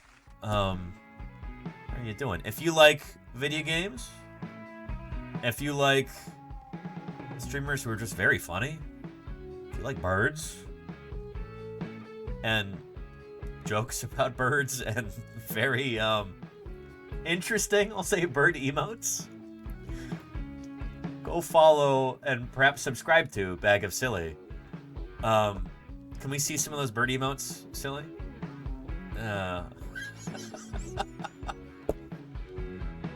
There we go. Yeah. Silly, I hope you had a wonderful stream. Welcome to Paleontologizing. It's good to have you here. We're talking about Stegosaurus. There's this video that just came out from the American Museum of Natural History with, they wrote poor Roger Benson into doing this, into talking about Stegosaurus. And you can tell he's very bemused talking about this. But, yeah. Yeah.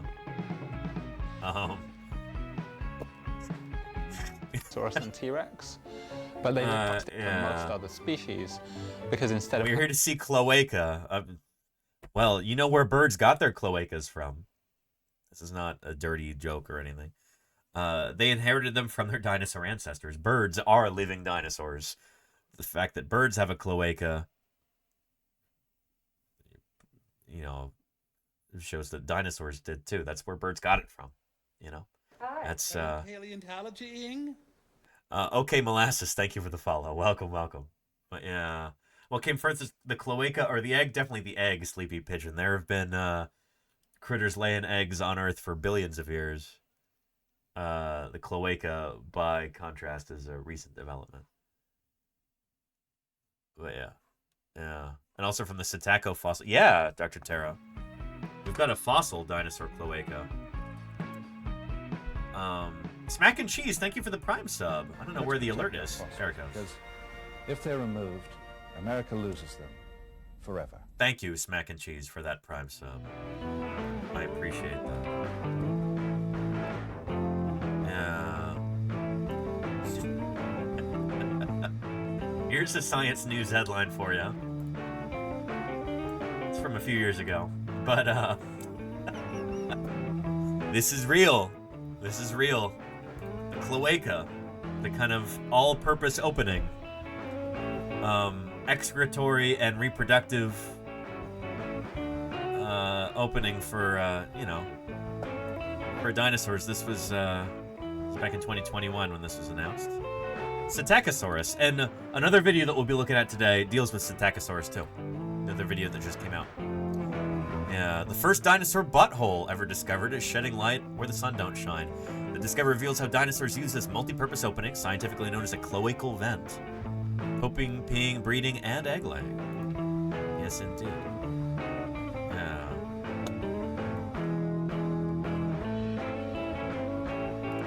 There's a link. Good stuff. And Mythunder Ray says she ranked the Walking with Dinosaurs creatures. Oh, Silly did? You're kidding me. Did she say that and I missed it? I might have to go back and watch that. Silly, if it's in the VOD. Did you do that?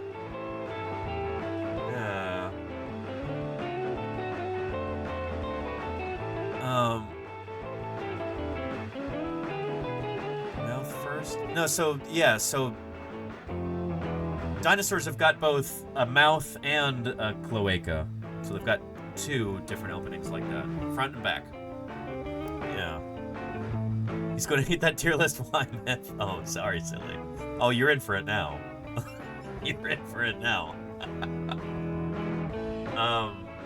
Maybe Ios and I will watch that later.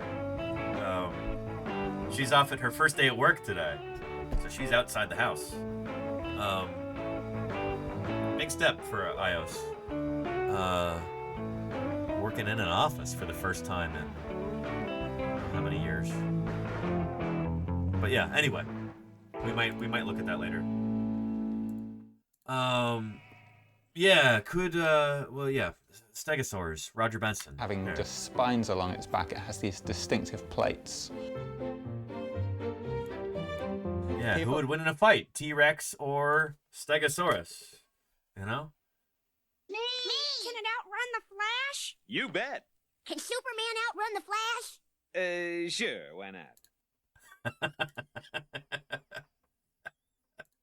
People surprisingly often ask me who would have won in a fight. She's doing well? Nice, Silly. Nice. That's T-Rex.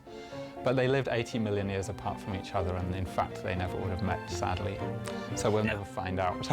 Because Stegosaurus lived 150 million years ago, and T-Rex lived around 70 million years ago, we're actually much closer in time to Tyrannosaurus Rex than Stegosaurus was. So Stegosaurus was extinct long before the extinction of dinosaurs 66 million years ago. I can tell you this. No, probably not used for defense. For a long time, the backplates of Stegosaurus were thought to be used in defense. But actually, Stegosaurus evolved from other stegosaurs that have spikes along their back. it's very unlikely that those spikes evolved into plates specifically for defense. Also, the plates are actually rather loosely attached to the back, and it's not clear that they could have resisted the strong forces of a predator coming down on them in some way. People have also suggested that the backplates of Stegosaurus might be used in regulating its body temperature. We know they had a rich blood supply because they have traces of nerves and blood vessels along them.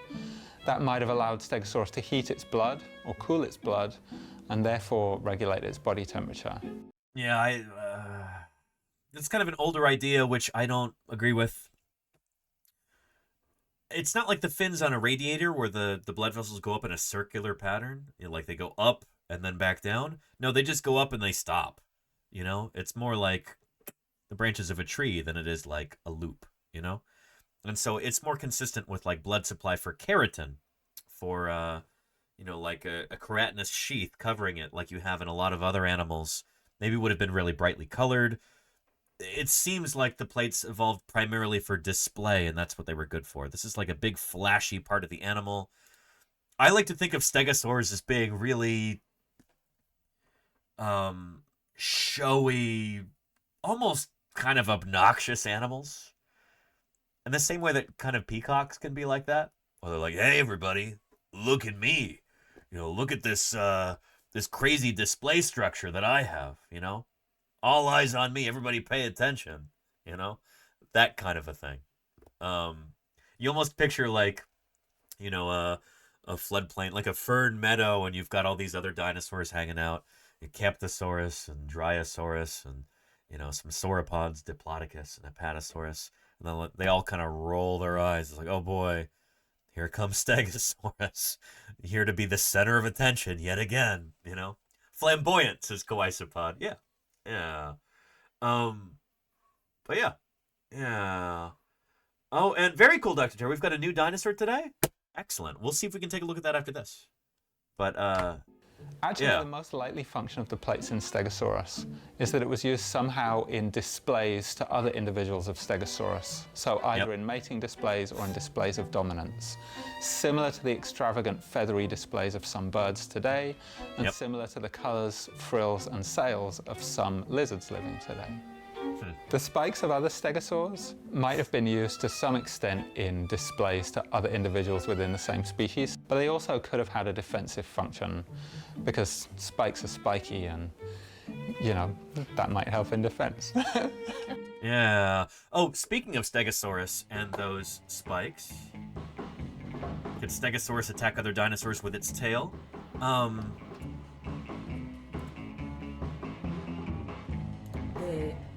Going back to that field report that we were looking at earlier, yeah, Denver talks about this a bit.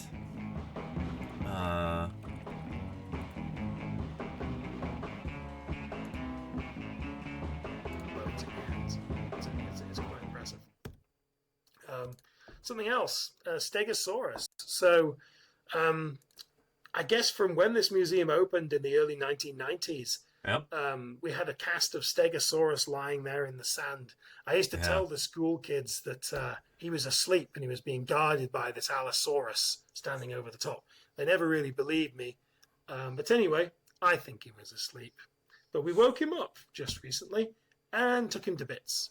So in May of this year, we took all those bones up out of the sand pit and we shipped them off to have a little holiday in Colorado. So this is the workshop of Chris Madsen, who's a specialist in mounting dinosaur skeletons. And you can see a little bit of the mount being put together right there in his workshop. Well, in November, Chris came back to the museum with the Stegosaur. Stegosaur doesn't have a name, can't believe it. And we started putting it together. So I let Chris and put it together, but here it is being put together, and now it is mounted. So you can now see our mounted Stegosaur. Now we do have to build a base for this. It's currently a little bit lower down from the Allosaurus, and this is going to be one of the centerpieces for the new exhibit when we refurbish. So when we renovate the exhibit, we will probably take this down and put the cabinets in around it and things. But the plan is to get this a nice big wooden base with some cabinets around it, and it'll be used to show a new hypothesis on the evolution of these tail spikes and tail clubs that these stegosaurs and other dinosaurs had. So that is really, really exciting. I think Denver and I have discussed this before. I think this is one of those conversations that we had in the field back around 2014, 2015. And if it is what I think it is, then it's exciting stuff. A new hypothesis for those tail spikes and the clubs of ankylosaurs. It'll be used to show a new hypothesis on the evolution of these tail spikes and tail clubs that these stegosaurs and other dinosaurs had. So that's a bit of a research project that I'm currently working on. Good stuff. So, yeah, I look forward to being able to show this to you. Take a mental snapshot of this because you will see this again in 1 week's time. Very excited. You'll see it not in person, but, live on stream through the camera. Good stuff. Yeah. So Stegosaurus has 4 spikes on the end of its tail, and you may have heard that this is called the thagomizer. Now, I'm sorry to let you down, but that's not the official science name for it. We just call them the tail spikes. Yeah. They probably weren't used to attack other dinosaurs. So thagomizer is kind of an informal term. You will hear other paleontologists use that sometimes, but it's not like it's widely used in the literature. It may have been used a few times, but yeah, it's not like if you look at a paper about stegosaurs and you do a search for the word thagomizer, as we unravel some of the mysteries of these incredible creatures from our past, these terrible lizards. MCK Gaston, thank you, MCK Gaston, for the raid. Welcome to Paleontologizing. It's wonderful to have you here. Holy cow. And their 76 raiders want to hear about those terrible lizards. It's time to learn and grow. Yes, indeed. Welcome, welcome, everybody. Welcome to Paleontologizing. It is wonderful to have you here.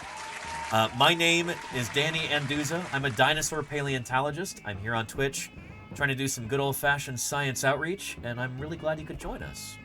How was your stream, Gaston? I hope it was excellent. Welcome. Toracor, thank you for the follow. What science ever done for us? TV off. And Santo Ananas, thank you for the follow. Sciencey Guide. Hello, I'm Sam Neill. Science Guide, rather.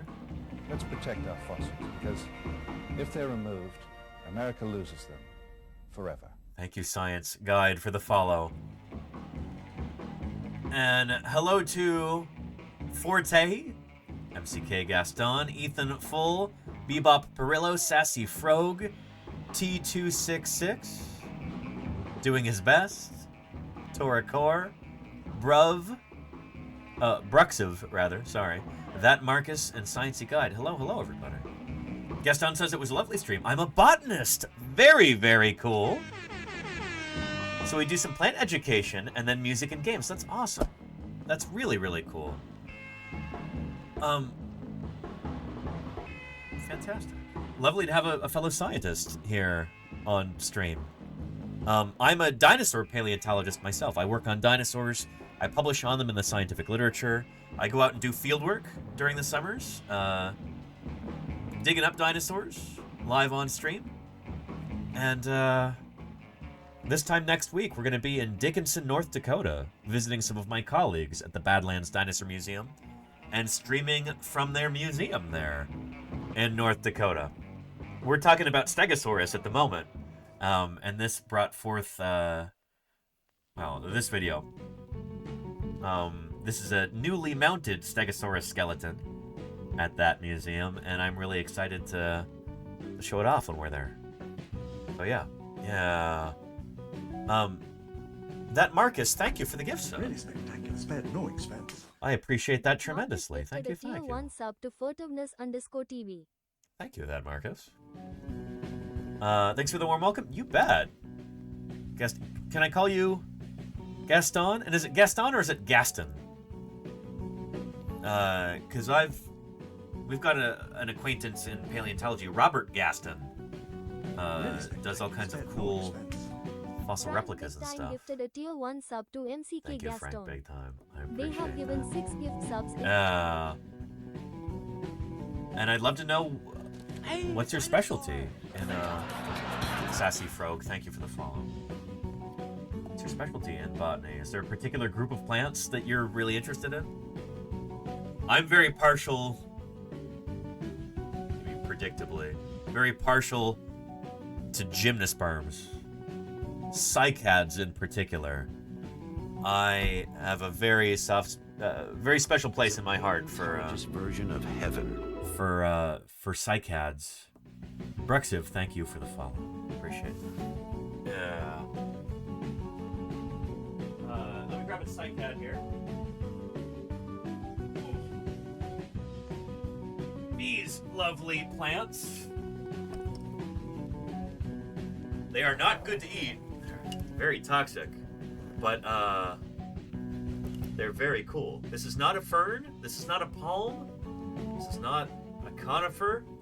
Its closest living relative is actually the ginkgo.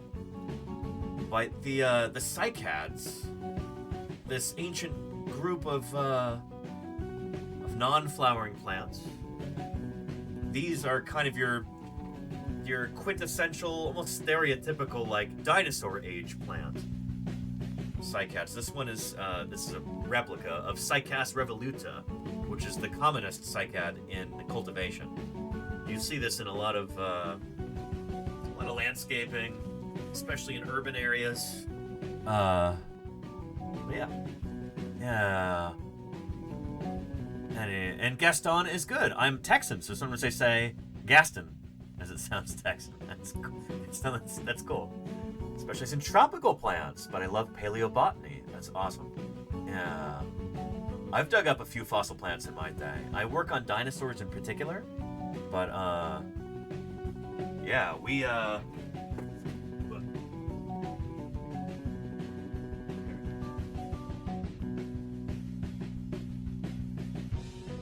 I got to work at a very cool fossil plant site this past June in Wyoming.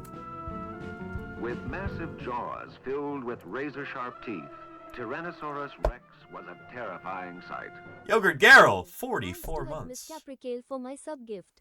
Thank you, Yogurt Garrel, and thank you, Miss Caprical, for that sub gift too. Good stuff. Thanks for keeping me here on the air. I appreciate that.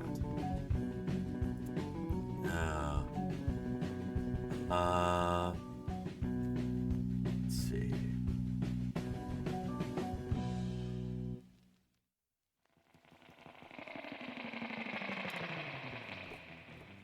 Well, shoot, that ceratopsian we've been digging up, we've got some really important skull bones from that. Some bones from the frill, very diagnostic. We are super excited about. There we go. The kind of, as I understand it, not being a botanist, the like classic Hollywood tumbleweed from Western films and stuff, that's native to Russia.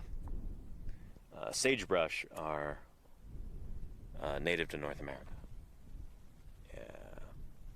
Yeah, let's go up and talk to Tragus. Although it isn't a thistle or a cactus at all. So the way that we find fossil plants in an environment like this, goes like this. Whoop.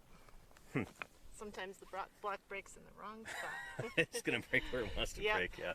Yeah. But yeah, I look at that. Working on this side. Oh my goodness. Yeah. And actually, that just broke exactly where I wanted it to. So that is now gorgeous. Look at that leaf. Part and counterpart of this. Look at that. Nearly complete fossil leaf, yeah. That way. Nice. You need to see the veins on it, Chad. Yeah, exactly. Gorgeous. And so this one's a keeper because we have the base, a lot of the edge of the leaf. We can see multiple orders of venation, the primary vein, the secondaries, the veins that run between those. And so that allows us to be able to compare it to other leaves and help identify and compare them to each other. So those are keepers. Cool. Yeah. That's awesome.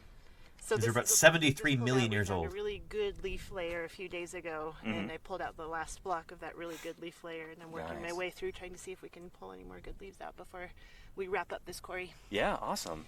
Thank you for showing us. Yeah. And I heard you were talking about insect damage earlier. Yeah, do we have some? No, I looked through everything I had here, and I couldn't find any really good examples. But I can kind of show you how you would identify it if you did find leaf damage. So you would be looking at a leaf, and you'd be looking for holes. And if you find a hole, the key to showing that it's something that happened to the leaf while it was still alive That's probably is healing, looking right? for a rim of darkened tissue around the hole. Kind of a healing? Oh. Yeah, exactly. Yeah. And so we call that reaction tissue, reaction margin, or Gotcha. reaction rim. And so you can see that in the middle for hole feeding, along the edges for edge feeding, or sometimes insects will eat all of the tissue but leave the veins behind, and that skeletonization is the name of that type of insect feeding damage. And that tells a whole lot about different groups of insects that are alive at different times. And so there are people who just study insect damage on fossil leaves. They look across different boundaries, like the Cretaceous Paleogene extinction event, to see how insects were affected by the same events that affected non-avian dinosaurs. So they can see like certain types of feeding might decrease or even go extinct at the boundary, or other things might become more abundant afterwards. So that's one cool thing you can do with fossil leaves to understand the broader environment. Sometimes we may never find an insect fossil, but we'll find tons of their traces and have an understanding of how they lived and what they ate. Very cool. So there are entire lineages of fossil insects that are, like, their earliest known occurrences are from feeding traces on fossil leaves. I think there are some groups of insects where we've never actually found a body fossil from them, but we can match up the feeding traces on leaves in fossils to the feeding traces on leaves today, and we know, oh, this kind of damage is done by this particular kind of insect, so we can tell that this kind of insect was alive at that time because the feeding traces match up pretty much exactly. So really cool stuff. Yeah. Awesome. Do you want to introduce yourself to the chat real yeah, quick, hey, Tim? my name's Mandy, and I work at Carnegie Museum of Natural History. You've been chatting a lot with my husband, Matt Lamanna, recently. So I work in our education department, but my background, I started out really interested in fossil leaves, so I spent several years doing fossil field work looking for leaves. Yeah. Yeah. And so... Any cool stuff. I'll give you a link with a timestamp so you can continue from this moment on if you'd like. How does this video only have 2 likes? That's nuts. But, there you go. Yeah. Anywho. I don't work on fossil leaves or plants. I'm fascinated by them, but that's not my specialty. I actually work on dinosaurs, publish on them. That's what I do. Yeah. Yeah, and were trees also much larger back then? Not really, Candy Narrow Boy. We've got some pretty gigantic trees today, like giant sequoia. Sequoia sempervirens is, by some estimates, the largest living thing on Earth. Yeah. Or no. Giant sequoia is different from the... Coast redwood is Sequoia sempervirens. It's a different species in genus Sequoia. It's the giant redwood. I forget what it is. Anywho. It's not like trees were super gigantic during the time of the dinosaurs. Yeah, we don't have any evidence to think that's the case. Giganteum, that makes sense. Sequoia dendron giganteum. Different genus. Thank you, Sassy Fro. Very cool. Yeah. It was the plant of the day a couple days ago. That's awesome. There's a plant of the day on Gaston's channel. Again, if you're not following... MCK Gaston, consider changing that. In fact, I'm gonna change that right now. I'm gonna go follow immediately.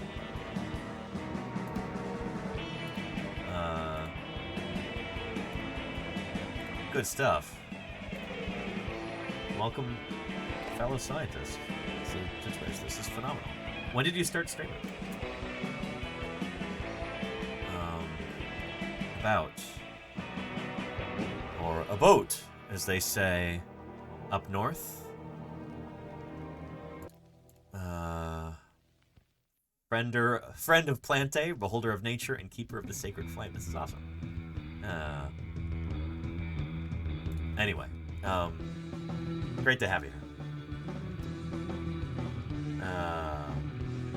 Game called Metaflora. We used to do every day here Metazua, animal guessing game. I cannot do Metaflora. I'm not well acquainted enough with the phylogeny of plants. But I admire tremendously everybody who is able to do that. Everybody who does have that knowledge. It's good stuff. Yeah. And last September I started. And holy cow, and you've got almost 4,000 followers already. Well done. Phenomenal. Yeah, it's great to know you, MCK Gaston. Thank you for the raid. It's wonderful to make your acquaintance. Here, since we've got some cool new people here in the chat, I think it might be a good idea to play a quick little welcome video with a good friend of ours, somebody we like to call Previously Recorded Danny, to kind of introduce all those cool new folks. So, yeah. This will not be the same welcome video we watched earlier in the stream. This is a different one. It's still out of date, but it's a different one. I need to make some new ones soon. And hang on, goodness. Previously Recorded Danny, who is sneaking up behind me right now, is he's very eager. We will well, I'm gonna leave you in his very capable hands for just a couple minutes here. He'll tell you who I am, what this channel is all about, and how in the world a paleontologist ended up here on Twitch in the first place. So, now is your time to shine, Previously Recorded Danny. Well, thanks, present day Danny. Well, if you happen to be new around here, then welcome to Paleontologizing. You may well be wondering to yourself, well, if this is Twitch, then where are the video games? I'm gonna level with you here. I don't really do much in the way of video games. I'm a paleontologist. My name is Danny Anduza, and dinosaurs are my area of study.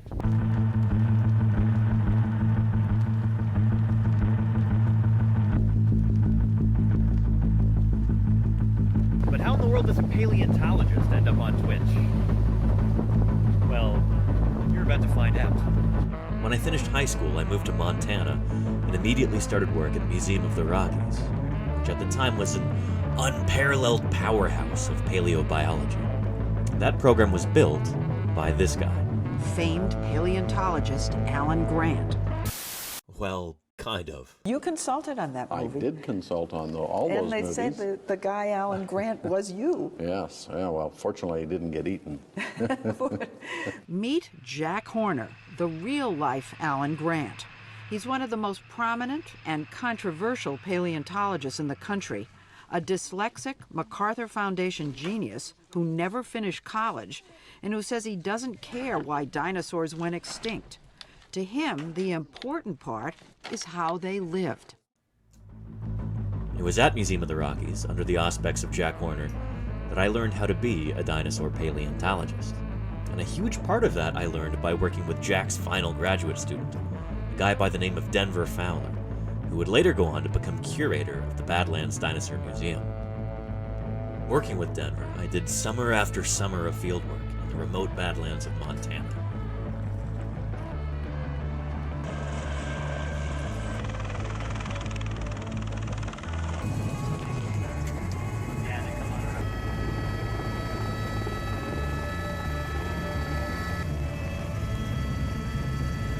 Together, we dug up more dinosaurs than we knew what to do with, at fossil sites numbering in the hundreds. In 2012, I discovered a new species of ceratopsian dinosaur, hopefully soon to be published.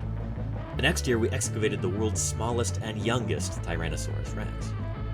Then, we dug up a brand new ankylosaur. Montana's news leader. 5 paleontologists are excavating what looks to likely be a new species of armored dinosaur. So we found its head, we found parts of its armor and plates, and so it should be a new species. Not bad, right? Well, anyway, much like my fieldwork, my research also focuses on dinosaurs.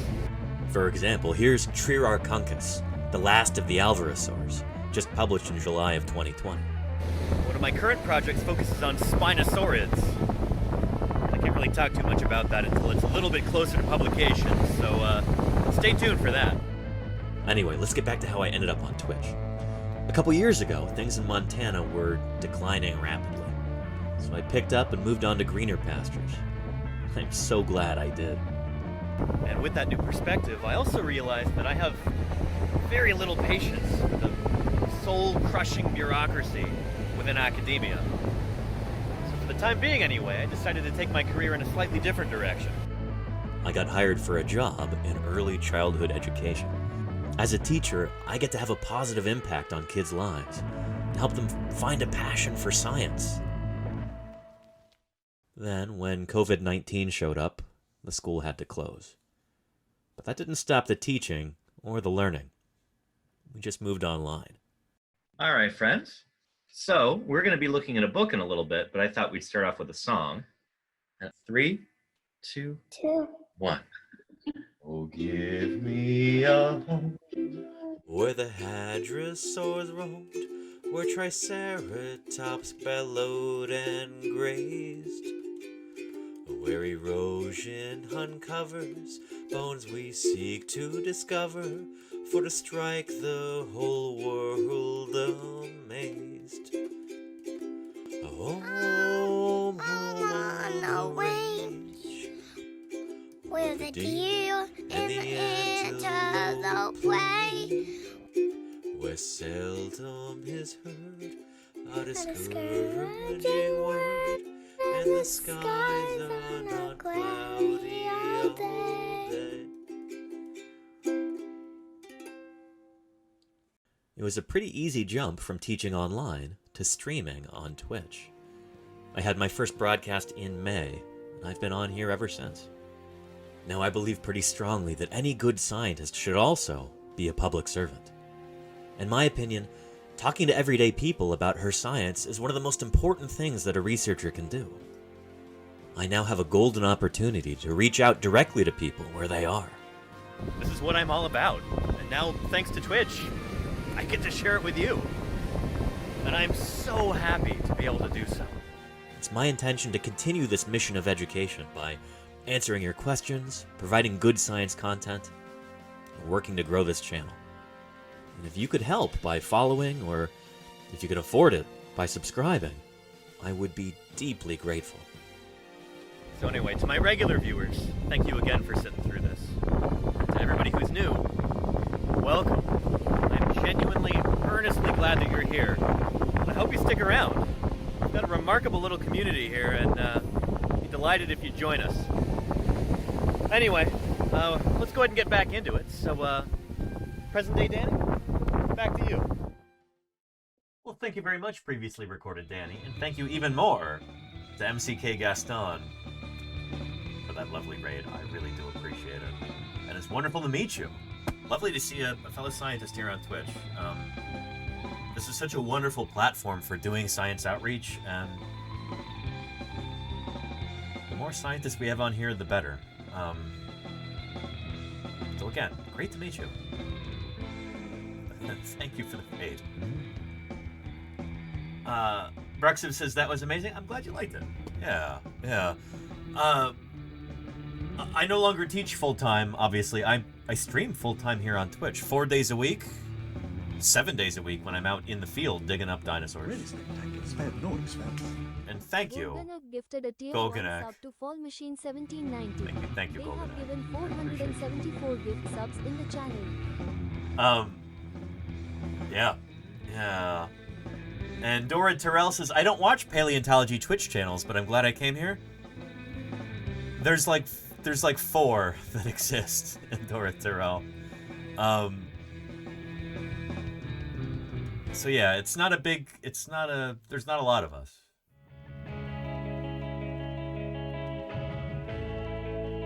And I am, as far as I know, the first and only paleontologist to ever make his living here on Twitch, or indeed through social media.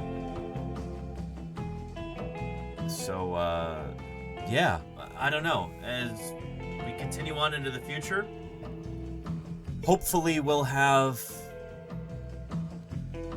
more and more scientists who are able to reach wide audiences through platforms like this, doing live streams and communicating with the public and trying to show how science works. Now more than ever, especially here in the US, is so important for us as scientists to be able to communicate our work, our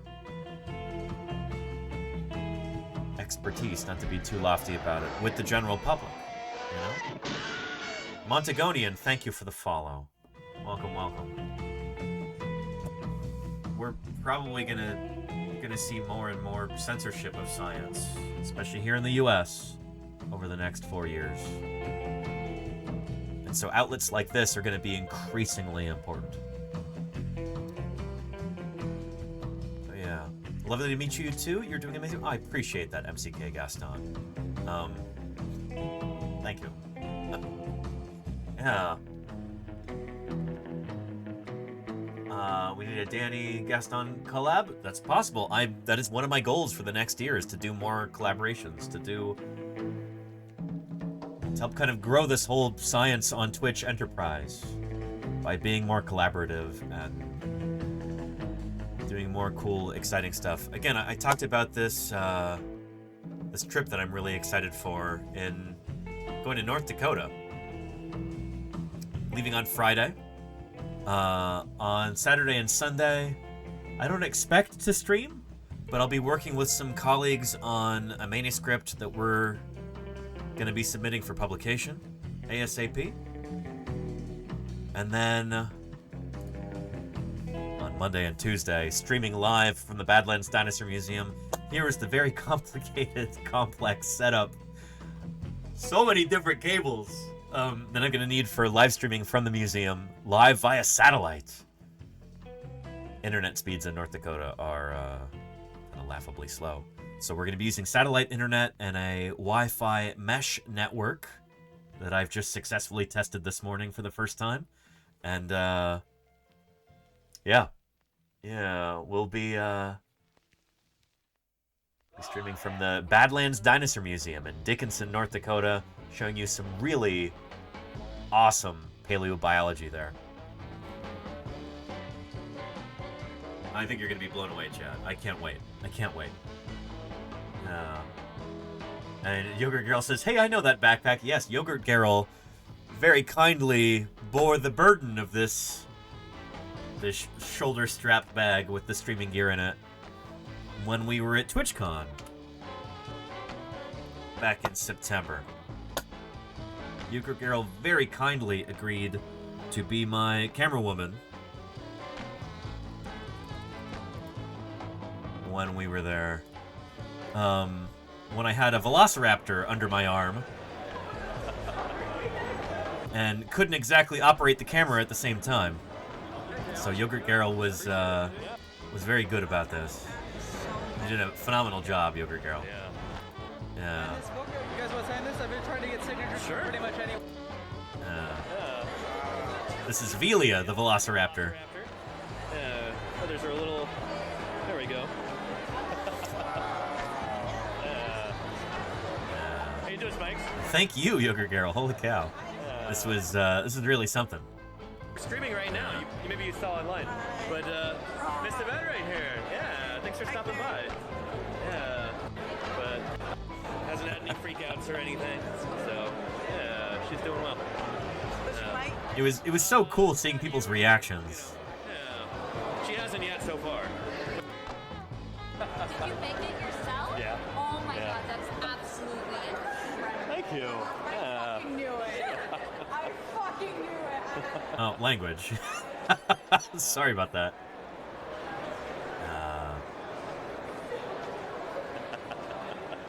Long it took to make, but Too long, but yeah.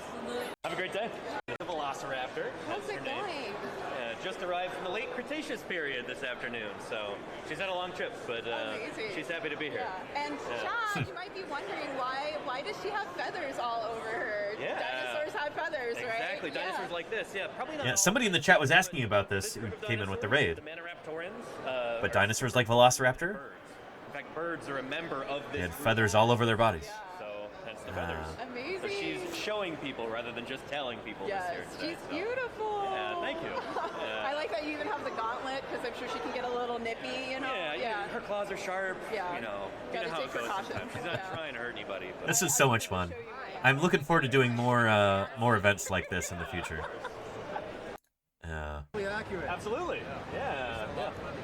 Take a photo. What's going on, buddy? Get a photo with me. Yeah, her name is Belia. Yeah, let's see when we go up the escalator. That's always neat to see people like do a double take.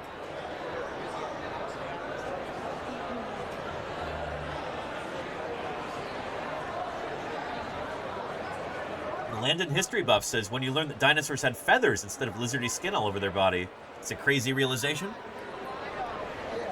Some dinosaurs had primarily scaly skin, and some dinosaurs primarily had feathers.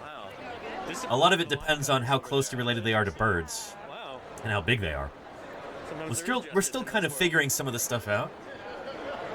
But we do know that dinosaurs like Velociraptor here were fully feathered. They would have looked like big weird birds.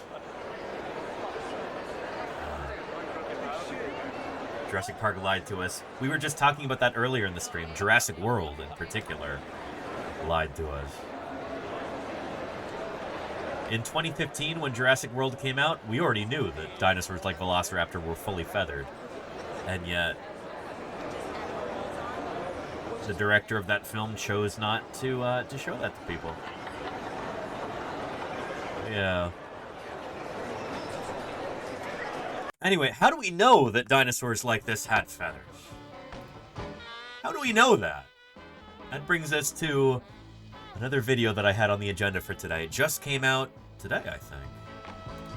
Let's take a look. From PBS Eons.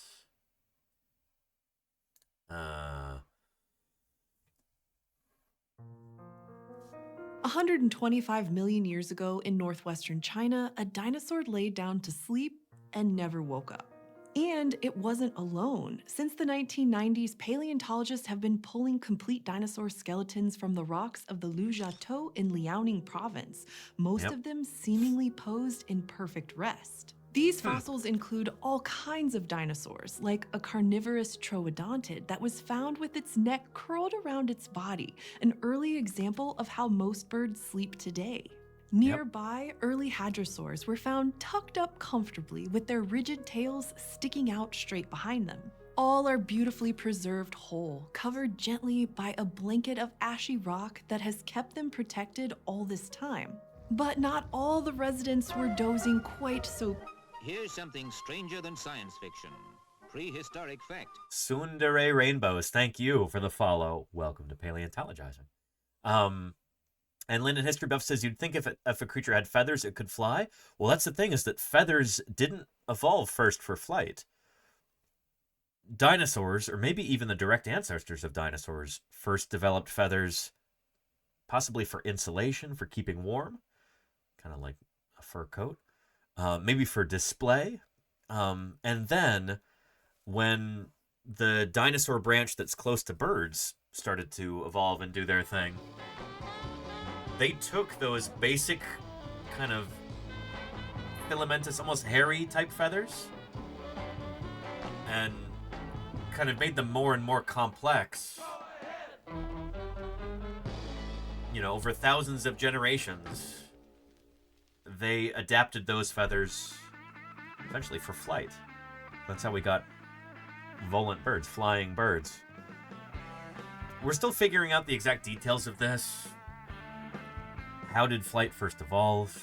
Did it evolve from the trees down or from the ground up?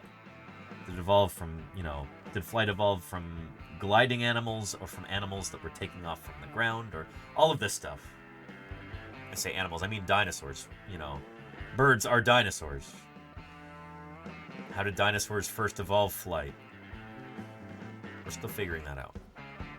But, yeah. And then, Addicted to Captain Game says, I was wondering if the tail spikes on a Stegosaurus fossil like bone.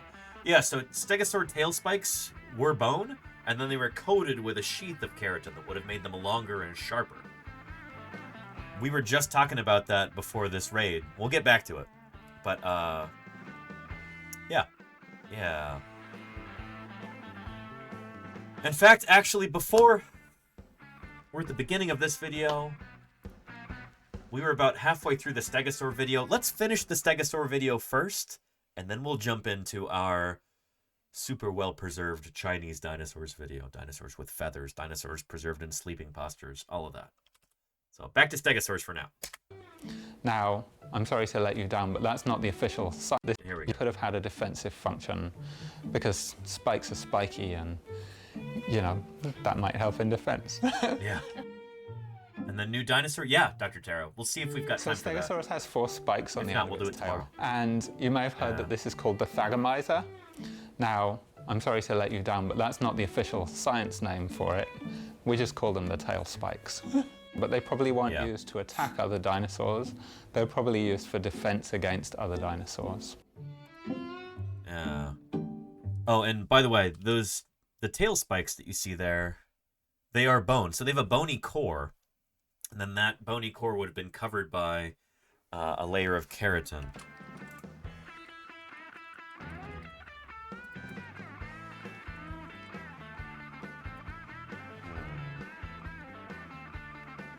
So the tail spikes themselves are made of bone. These are what we call osteoderms. So they're kind of free-floating bones in the skin. Osteoderms, bone, skin. Makes sense, right? So that's just the fossilized bone that you're seeing there. This would have had a sheath of keratin over the surface. Keratin is basically the same material. It is the same material in like your fingernails, or to a certain extent in your hair. The horn of a rhinoceros is made of keratin. It can be really long and pointy and sharp. A rhinoceros doesn't have a horn core that's made of bone. This is what a rhinoceros skull looks like. There's just kind of a rough surface on the nasal bones there. But there's that, the whole horn is made of keratin. That keratin sheath. So pretty wild to think about. But yeah, like here, there's a bone clone's reproduction of a rhinoceros skull. So the black part is meant to represent the keratin. This is what it looks like without the keratin. Does that make sense? With Stegosaurus, there's bony cores to this, which in some ways, like, almost makes the spikes even more robust, because it actually has bone underneath. Same with the plates on the back of Stegosaurus. We don't know how long and pointy those plates would be. Maybe they looked like this. Because the bone there doesn't tell the whole story. In life, there would have been keratin over the top. So maybe it would have looked like this. Or maybe even more elaborate than that. It's hard to say. If we don't have preserved keratin, which we don't, as far as I know, for any Stegosaurus.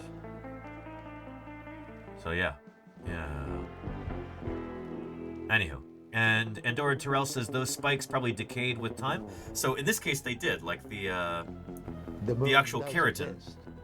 Dr. McLean, thank you for the follow. The actual keratin did decay away, leaving just the bony core to be fossilized. Oh, and that reminds me, we did have a question about fossilization. How do things become fossils? Why don't bones just completely rot away? And the thing is, most of the time they do.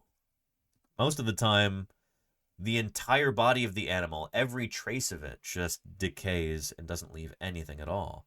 Fossilization, in some ways, is kind of a rare and special event, requiring very specific circumstances.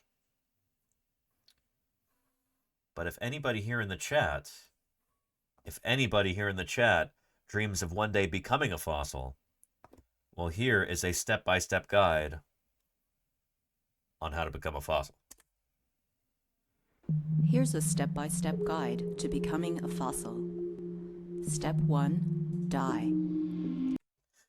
Yeah. It takes some real commitment. Yeah. Once you are dead, your remains may be scavenged by other organisms. Yep. Step 2, get buried fast. If you are buried rapidly, your remains won't completely decay or be carried away by scavengers. Your best bet for rapid... Oh, and Charlie's Dragon makes a good point here. You can also invert steps 1 and 2. You can change them in order if you'd like to. If you want to get buried before you die, that also works. But death is a necessary part of fossilization, you know? Whether you die before you get buried or whether you get buried alive and then you die. Actually, option number 2 is probably even better. If you get buried alive, then this can't happen to you in the same way. You can't have scavengers, take parts of you off. Buried fast. Yeah. If you are buried rapidly, your remains won't completely decay or be carried away by scavengers. Your best bet for rapid burial is to die near or in a river, lake, or ocean, where water can deposit sediment over you. Step 3, soak in groundwater for a long, long time. Yep. Groundwater contains minerals. Over time, dissolved minerals can harden after filling in cavities in your skeleton. Or the water can dissolve your skeleton, leaving only minerals in its place. Either way, your skeleton will turn to stone, and you'll be a fossil. Yep. So that getting buried in rock is the important thing. So Suavoria says, well, there's still little critters in the ground that can get to you. You're thinking about, like, if you get buried in soil, like in a graveyard or something? It's like the whole Hamlet thing, the worm may eat of a king. You know the line. We're not talking about getting buried in soil. We're talking about getting buried in sediment, in mud, or in sand, or in something like that that's going to turn to rock. And then you can get permineralized like this. Very slowly over time, as that sediment hardens into rock, groundwater there seeps into cavities in your skeleton, and you get permineralized. The kind of non-mineral parts of your bones get replaced by minerals, so that there's still original bone in there. That hydroxyapatite that makes up your bones is still there, but all of the squishy, gooey other parts of your bones, those parts actually get filled in by minerals, so that you're permineralized, you're fossilized, Or the water can dissolve your skeleton, leaving only minerals in its place. Right, you can be a natural cast, your too. skeleton will turn to stone, and you'll be a fossil. Yeah.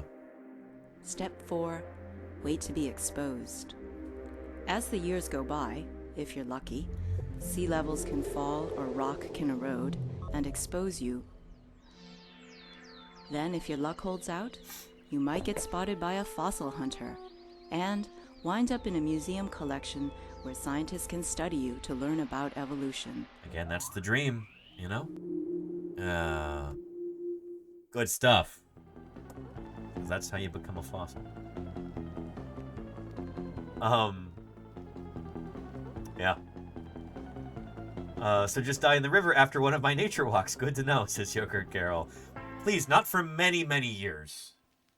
Not until you're already at about the end of your natural lifespan, Yogurt Carol. We want you around for your awesome streams. Can we get a shout out for Yogurt Carol real quick? Who does nature walk streams here on Twitch, sometimes IRL streams. Very cool. Looking at birds and stuff up in Canada. Awesome. And thank you, Miggity Marty. I'll tell you another one. Uh-oh, here comes the song. About 250 a million years ago. Or 16 months ago. You're not gruesome, Miggity Marty. Thank you for those 16 months. Appreciate you. Thanks for keeping me online for the past 16 months. It's good stuff. Thank you for that support, Miggity Marty. Keeping me here online. I appreciate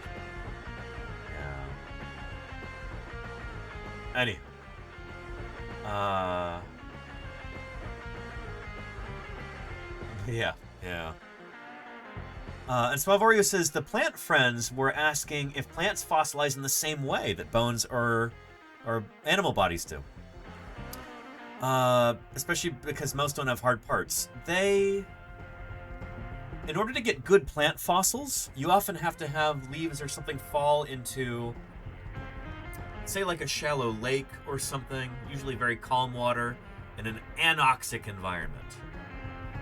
So if they settle down onto the bottom of a lake where there's not a lot of oxygen at the bottom and there's not a lot of oxygen for bacteria to breathe, then you can get sediment that covers them up without them rotting away.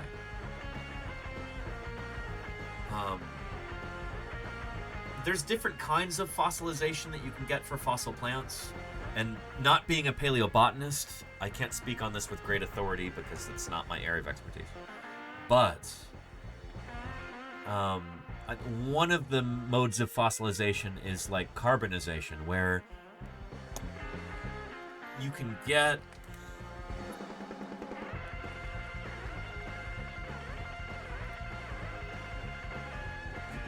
remarkable preservation of plants like this.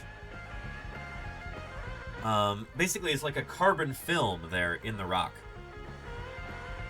In some cases, there are bacteria in there, and they're feeding on the leaves, and then the bacteria themselves are what's preserved in the exact shape of those leaves. More or less. Yeah, again, I'm not an expert on this exact topic, but that's my understanding of it. So yeah, there's different ways that you can get preserved fossil plants like that.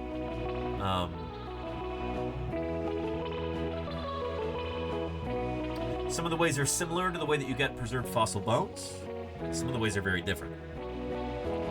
I think we, as a field, as paleontologists, we're still kind of figuring some of this stuff out. I think it's only been in the past few decades that there's been a real concerted effort to try and figure out the process of fossilization in detail. So you will probably see more research about that over the next few years, few decades. Yeah. I do like studying dinosaurs and other prehistoric creatures. Well, that's the thing, Endora Terrell. This is something I talk about a lot. You do not have to be a paleontologist to contribute to paleontology, to help drive our science forward. So many of the important discoveries that are made every year are made by volunteers, by amateurs, by people who, you know, paleontologist might not be their job title, that might not be what they call themselves, but they help contribute to fossil science in really interesting ways. When I go out and dig up dinosaurs during the summer, and when I stream it, many of the people that you see on those streams are not themselves paleontologists.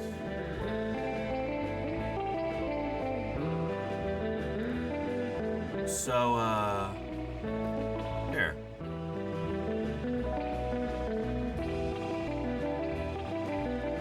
Here, let me just search for Meet the Crew.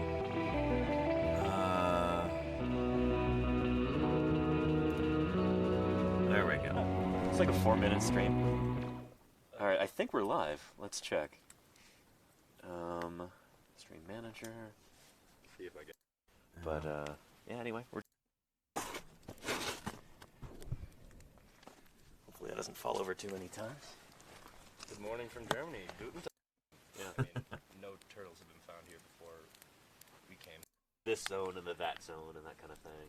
Oh, I dunked them in the fire. Wow. So we've got paleontology students here, and then we've got volunteers who are not actually into paleontology at all. Marshmallow properly for the first time until like 10 days ago. Really? Yeah.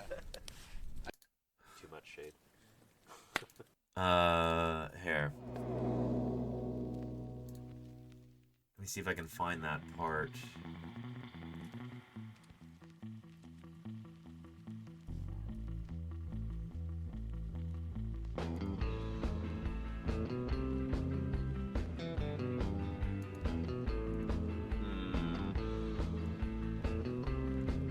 Not the right one.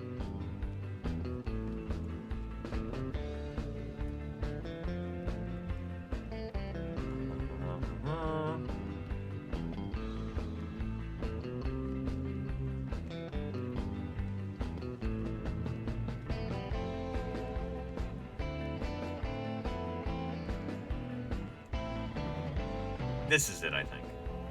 All right, nice. I think we're on. Now we just wait for everybody to show up. Still working on getting the stream starting shortly screen.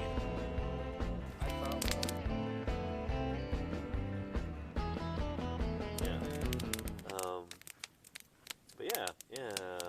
Oh, OK to Play wants to know how Adam got involved with all of these crazy folks here.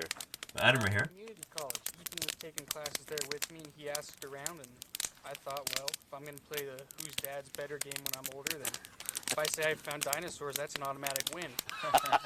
That's a phenomenal answer. Yeah. So yeah, Adam was great on our crew that year, and no background in paleontology whatsoever. He's not a paleontologist. He doesn't study paleontology, but you know, he knew Ethan, our crew leader, personally, and Ethan was looking for volunteers on the crew, and Adam said, hey, I like spending time in the outdoors. I like camping. I like physical labor. This sounds like it could be really cool, and someday when I have kids, I want my kids to say, hey, my dad dug up dinosaurs before.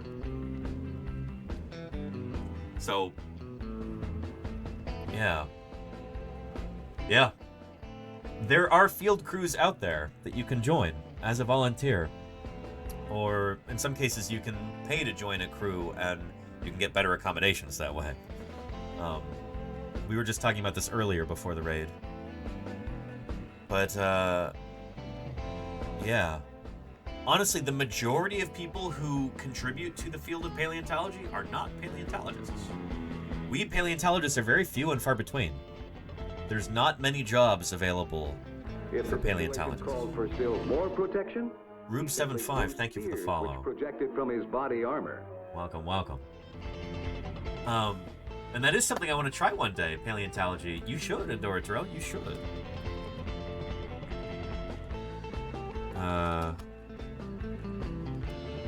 Here, there's a few resources there.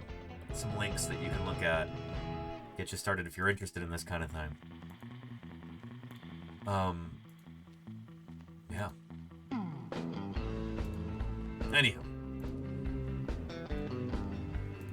Here, we were talking about fossilization. Let's go back to the PBS Eons video. Let's talk about the preservation of these different dinosaurs in China.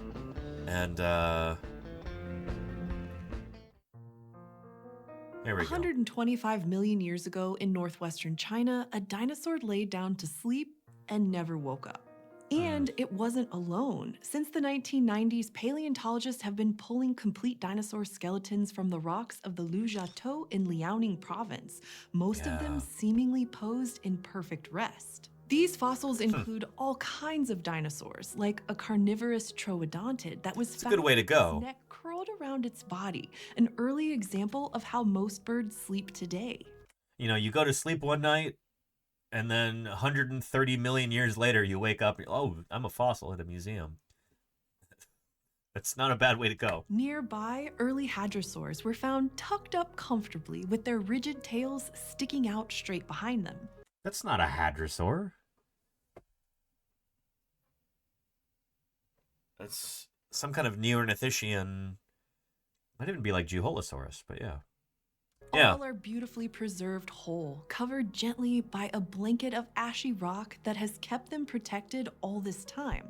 But not all the residents were dozing quite so peacefully. In 20... Yeah, imagine your alarm doesn't wake you up, and you're like, you know, finally it's 130 million years later, and you're like, oh shoot, I'm late for class, and it's now the Cenozoic era, and I'm in a museum, and I'm a fossil. You know? Don't you hate when that happens? In 2023, a new set of fossils was described that reveals an early ceratopsian with a porcupine-like tail, Psittacosaurus, and a weasel-shaped early mammal, Raphinomymus, entombed together. The animals are entwined. The fingers of Raphinomymus are locked tightly around the dinosaur's jaw, and its teeth are sunk deep into the ribs of Psittacosaurus. This fossilized scene seems to capture a fight between a voracious mammal and its unlucky prey. I do not think that this was a fight, but that's a story for another time. You know, mammals love to, like, kind of wallow around in smelly dead stuff. Many of you probably have dogs who will do this. Like, oh shoot, there's a dead possum in the yard, and the dog is just all over it. Like, let me roll all over this thing. It's kind of something that mammals do. I suspect that this is what was going on there. Covered and killed together in the middle of their engagement. Fossils like this tell us so much about extinct animals there you go, that we salamander, never yeah. would otherwise Yeah. know. Things like hunting technique or even normal body postures. And Le Château has often been compared to a famous archaeological site where behavior is also well preserved. The site of Pompeii, a town crystallized by a volcanic eruption almost 2,000 years ago. But while it seems like something similar must have happened to freeze these two places in time, when you look at the details, it turns out that their residents may have experienced very different final moments. Yep. Yeah. In both Pompeii and Le Château, And Crimson Carnotaurus asks if I ever watched Prehistoric Park. A long time ago, yeah, Crimson Carnotaurus. Probably not since I was like maybe 11 years old. But when I stream from North Dakota next week, ask that same question because Denver Fowler worked on Prehistoric Park. He was one of the paleontological consultants on the Prehistoric Park series. So make sure to ask him about that.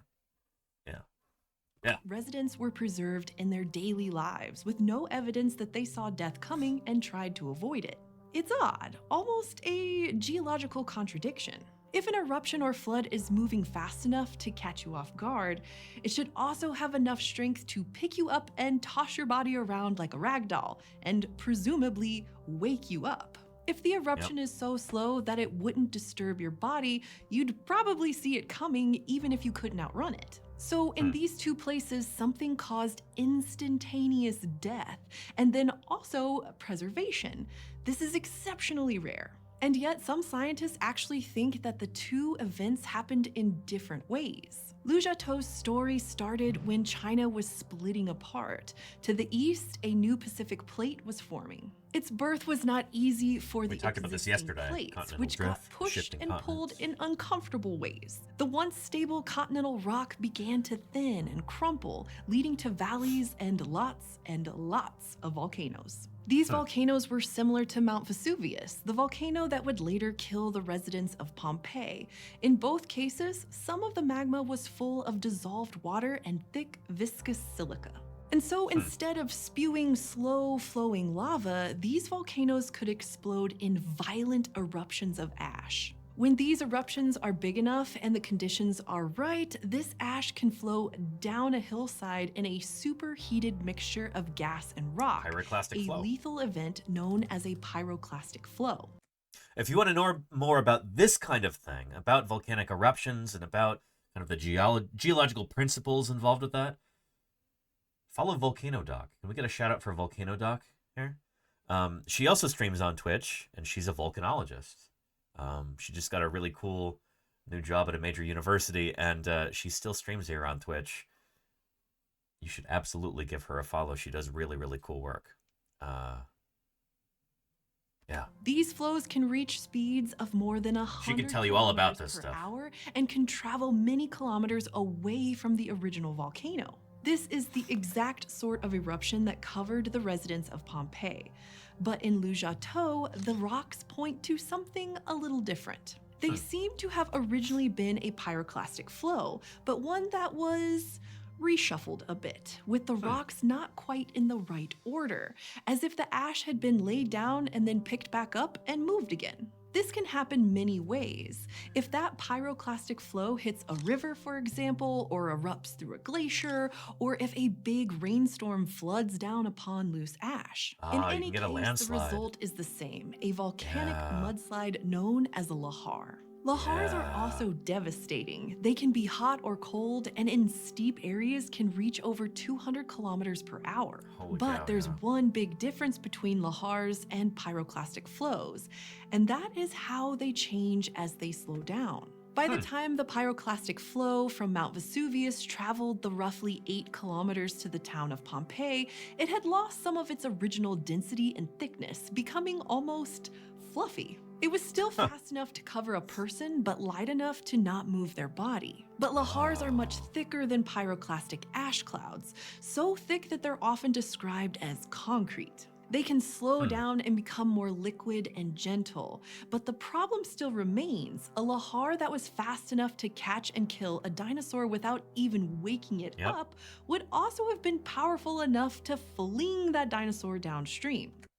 So we're probably going to come to the conclusion here of like a volcanic gas eruption that caused a lot of these animals to die before they got buried. Sorry for the spoiler, but many of you are probably thinking this already.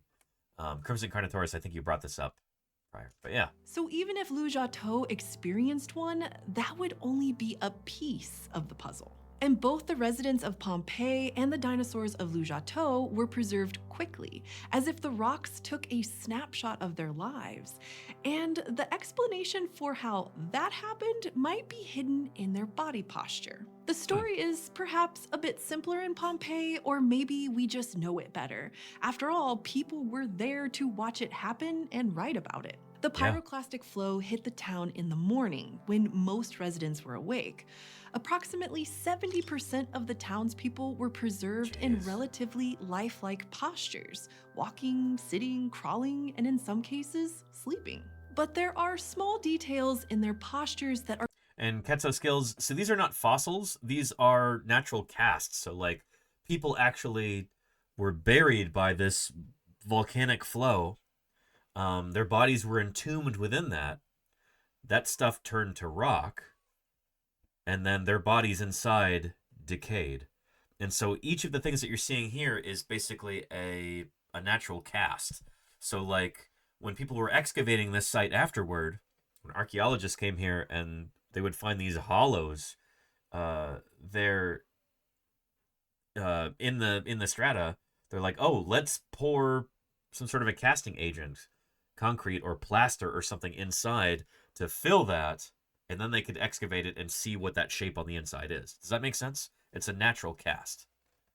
Are different from daily life. For example, 64% of the body show flexed arms and fingers. And although these were initially interpreted as people trying to defend themselves from the ash, we now know it happened due to a phenomenon called pugilistic attitude.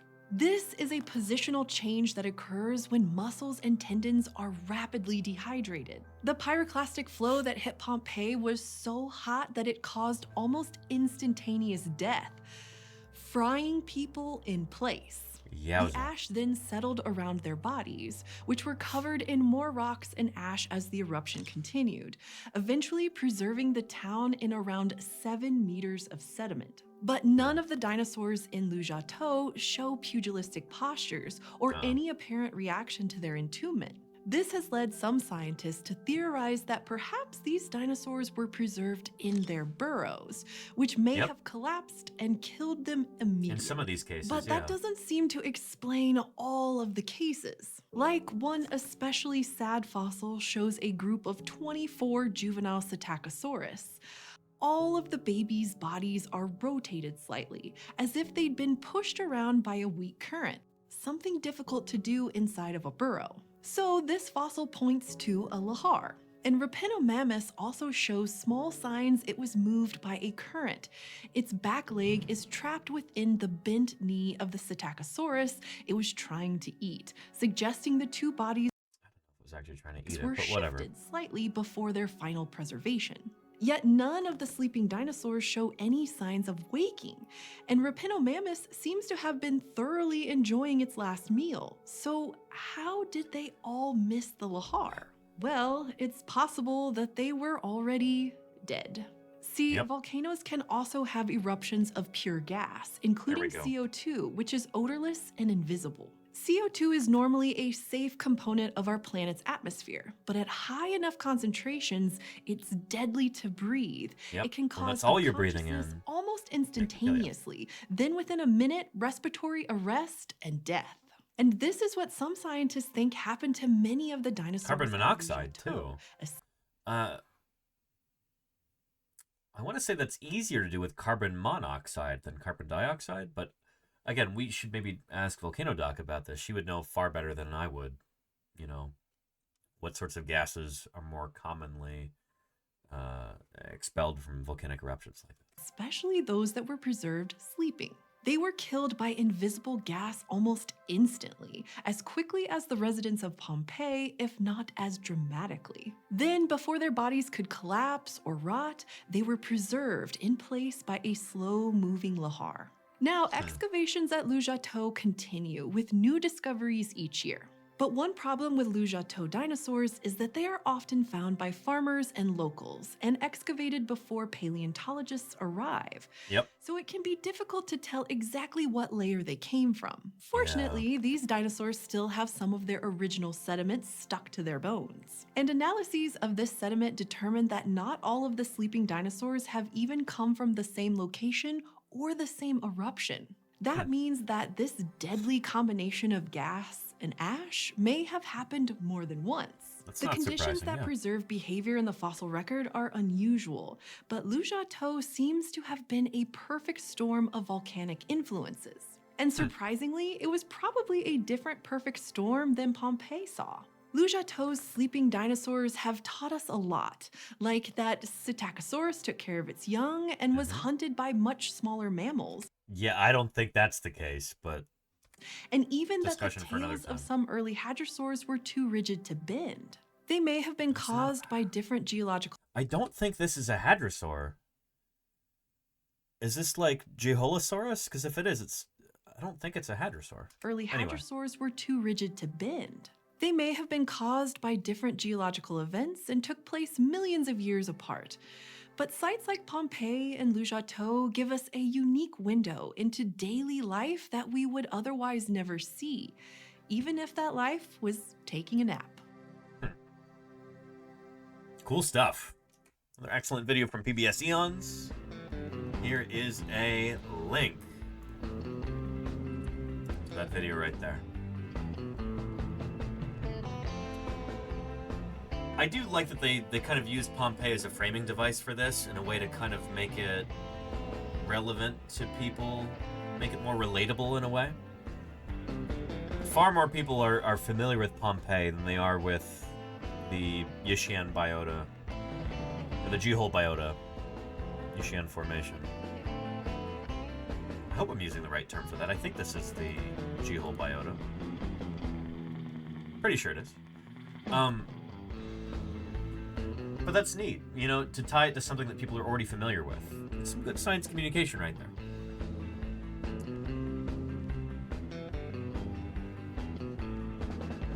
And it's neat to be able to look at different cases of, you know, different times that you've had volcanic eruptions. To be able to see how these things are different, how they're similar. It's a neat way to kind of frame this information, so I appreciate it. Anyhow,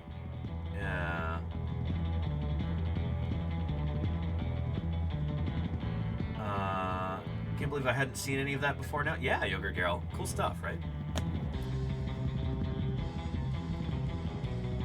And Cheng Maianea, let's take a look at that critter. Okay, not Geolosaurus. Cheng Maianea, okay. From the Chinese Chengmian. Chengmianea, meaning eternal sleep.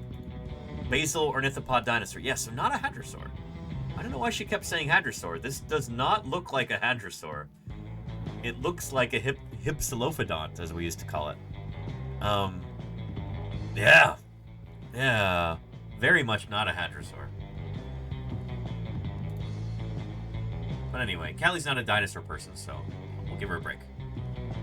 But, yeah. Interesting stuff. There's another critter, Geolosaurus here, who is probably not a super close relative. But there is a brand new paper that just came out, what was it, yesterday or the day before? About this animal?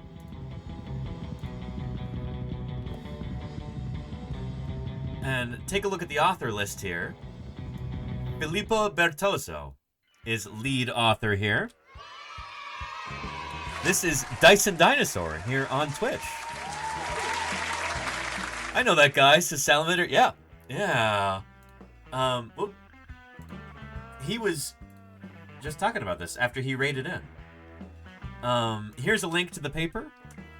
And it is open access. Yeah. There we go. Access granted. No paywall. The journal PLOS One is open science. So no paywall here. That means that the authors or their institution paid some money up front in order to make this publication freely available to the world. Anybody can access this for free.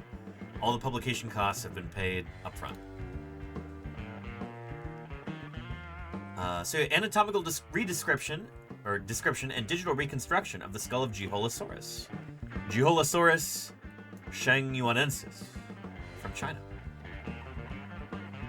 Geeholosaurus is a dinosaur that I've been hearing about since I was a little kid. It's been known for a long time. I think, right? I think you're the right critter. When was it named? 2000, yeah. And it's been kind of mysterious. Like, where does this dinosaur belong? What kind of ornithischian dinosaur is this? Is it related to Dryosaurus? Is it related to Agilosaurus from China? Is it related to Hypsilophodon? Is it a basal iguanodontian dinosaur? Is it an orodromine? What's going on with this animal? Yeah, that's why here it says Neornithischian dinosaur. That's really broad. It's a really broad category. This is everything from hadrosaurs to pachycephalosaurs to ceratopsids to hypsilophodons, thessalosaurs. You know, it's like saying, what kind of mammal is it? I guess it's Therian mammal. Okay, so it's not a monotreme or a... Yeah, what kind of mammal is it? You know? It's really broad category, Neornithischia. So I hope in this paper they've got not only I hope that not only do they have insights about the animal's paleobiology, but maybe its phylogeny too, where it fits in on the family tree. We'll take a look. The Chilesaurus of China, says Deathsaurus. Kind of, yeah. Not quite as weird as Chilesaurus. So let's take a look at the abstract. The abstract is a short summary of the paper.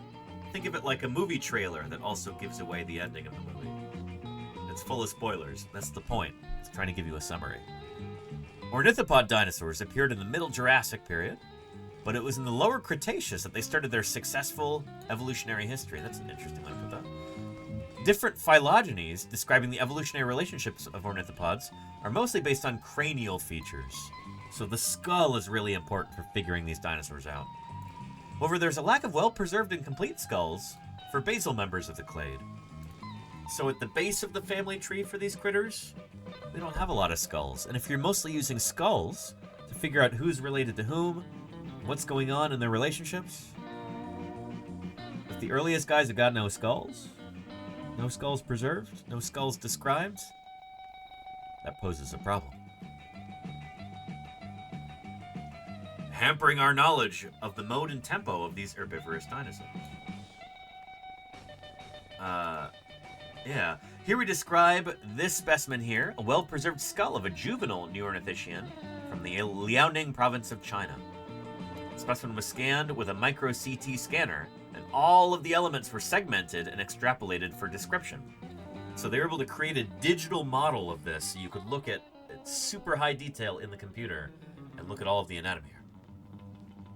The specimen shows eventual deformation due to the compression of the sediment, so it's kind of squashed from top to bottom a little bit. And a few rostral elements, so that's parts from the snout, were artificially added. Okay, so I guess maybe this used to be a commercial specimen. It was sold, and whoever wanted to sell it added some stuff to the snout to make it more complete.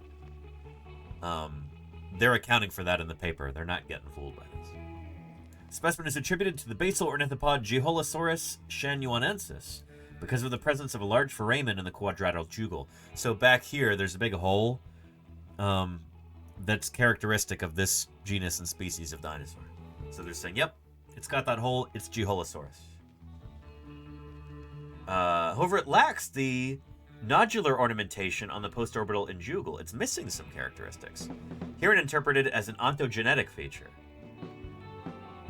Love this. So they're saying, hey, it's got one of those characteristic features that we expect to see in this dinosaur, but it's missing some other ones. Why? They could have, if they'd not been so circumspect, they could have said, oh, look, it's got this one feature, it lacks some other features. New species. Let's publish that paper. New dinosaur. But they didn't do that. Being careful scientists, they thought, hey, could these be features that only show up when the animals are mature? This one's a juvenile, after all. It doesn't look like it's full grown at all. Could the lack of those features just be because it's not full grown yet? And that was the conclusion that they came to here. It's good stuff. So this, together with the disarticulation degree of the cranial elements, the skull bones aren't fused together completely, which is often a characteristic of animals that aren't full grown, suggests that the specimen represents a juvenile Geeholosaurus. Good on them. The Endosseous labyrinth is tentatively reconstructed, although the disarticulation of the neurocranial bones hampers its complete reconstruction. So trying to get all of the skull bones to fit together exactly, like they weren't quite able to do that. And I guess this must have been a major problem if they were remarking on it in the abstract. Thanks to the analysis of previously undescribed inner neurocranial bones, such as the proautics, the occipital, epistotonic, basioccipital, and basisphenoid, we improved the previous phylogenetic scoring for Geeholosaurus and perform a phylogenetical analysis, adding the basal ornithopod,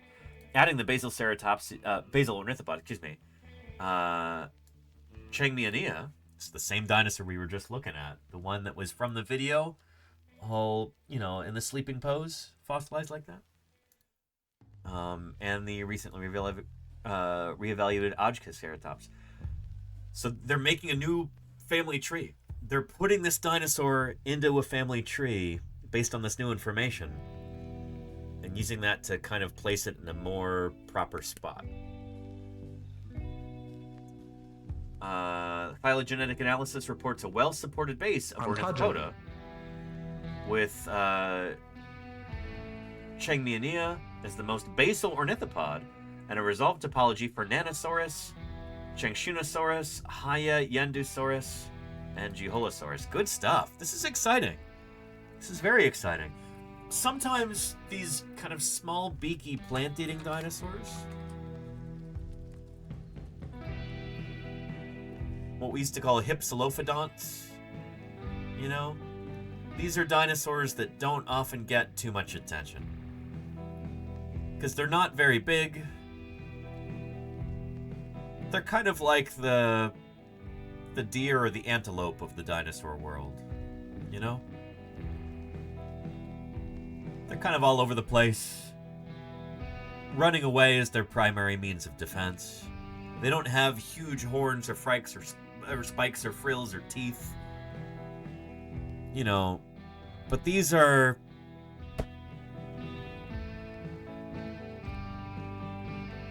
the underappreciated dinosaurs. These are the dinosaurs that would, clock in every day, work hard. These are your lunch pail dinosaurs, They show up and they do their dinosaur thing. And they're not here for fortune or glory. They're just here to be little beaky plant-eating dinosaurs, and they were very good at it. And I respect them. Salt of the earth dinosaurs. There you go, Sibley. Yeah. Yeah. They get no appreciation, said Deathsaurus. I would argue this. Yeah. Karen Poole, whom we were talking about earlier.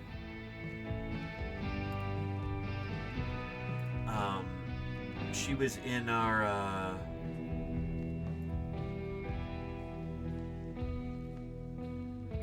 there we go. She was in that VOD earlier. Nice. Here, let's talk about hypsilophodontids. She works on them.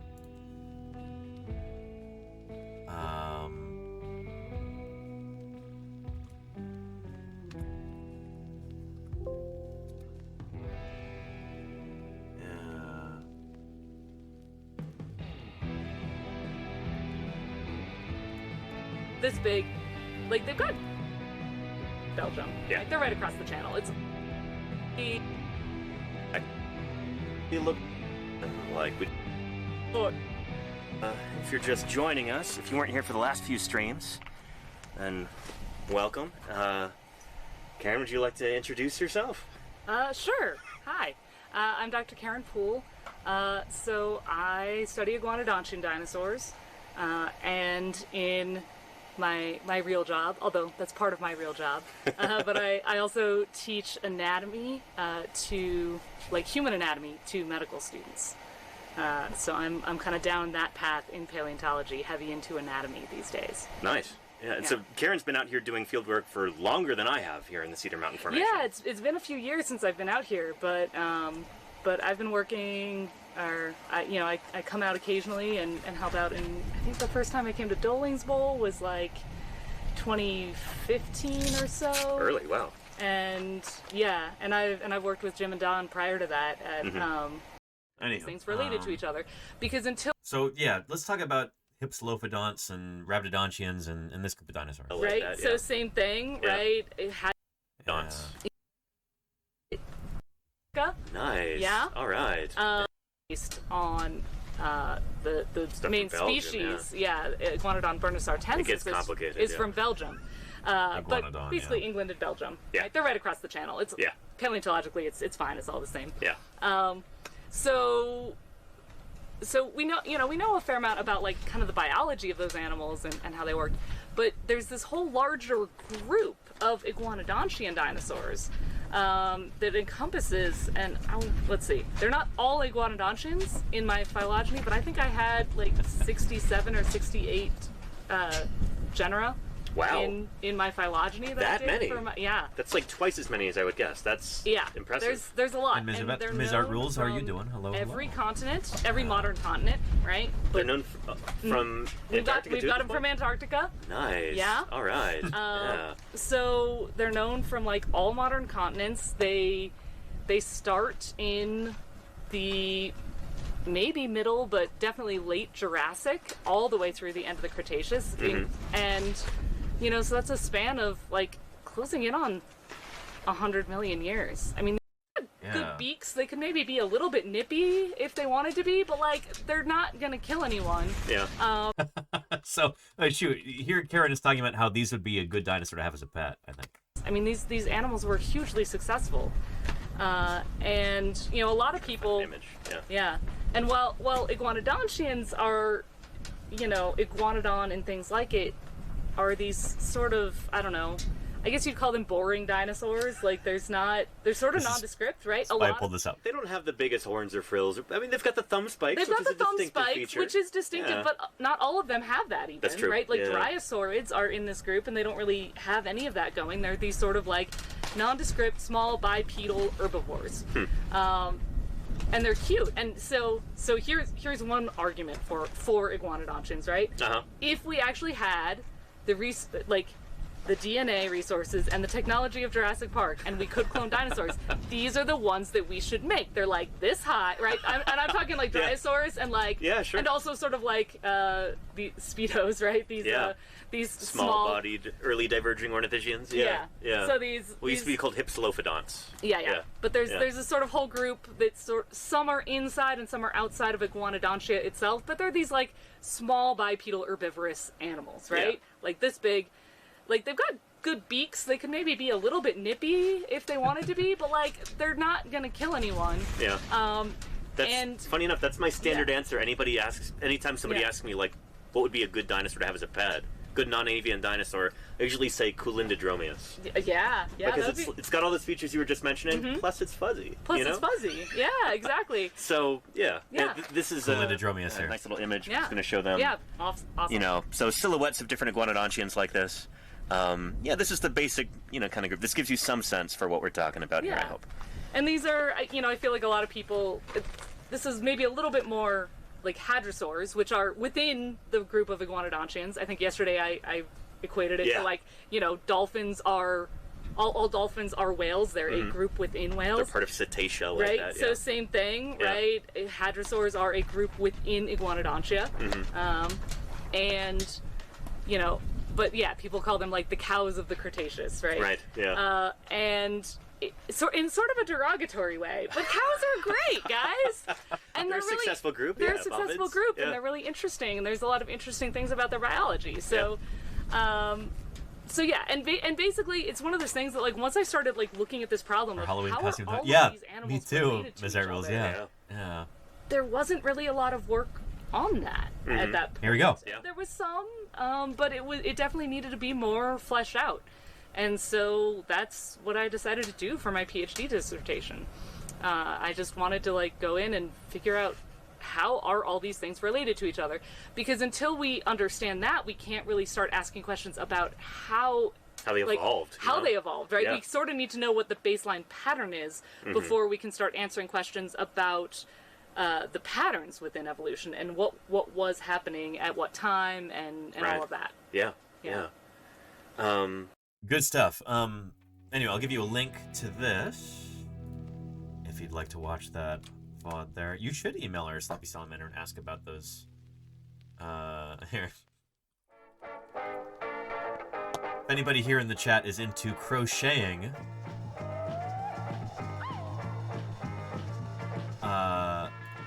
again, here's that. Here's Karen presenting at SVP, the Society of Vertebrate Paleontology meeting, about our iguanodont work. There's me right there in one of her slides. And then this is, they're not quite mittens, they're, because I think her thumb is, anyway, they're like mittens, gloves, whatever you want to call them, but they're crocheted, and there's that thumb spike. She did the thumb spike thing. Dinosaurs like Iguanodon had a big old thumb spike there.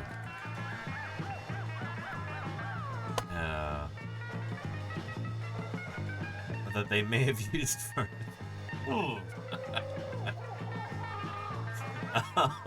for defending themselves against meat-eating dinosaurs. We were joking about this a lot this summer. Like, whoa. Johnny Iguani sends his regards, you know? Talk dumb, get the thumb. There you go. Yes, indeed, Murph. Yep. Yeah. Here's a dramatic, kind of grisly illustration of that from the Jurassic World Evolution game. Yowza. All these different theropods just getting wrecked by that thumb spike. Oof. The big ones like Carcharodontosaurus. Yeah, yowza. Oh boy. Yeah.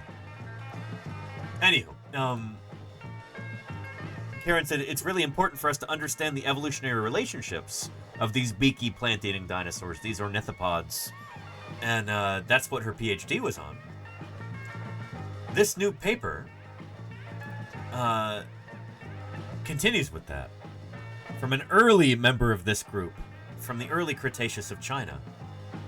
They've got a gorgeous skull right here. You can see it's kind of smushed from top to bottom, so we call that dorsal ventral compression. And here they've kind of ghosted out the front of the snout because I guess this part was added, so it's not actually real anatomy. Lovely color code scheme for differentiating the different skull bones here. Love that.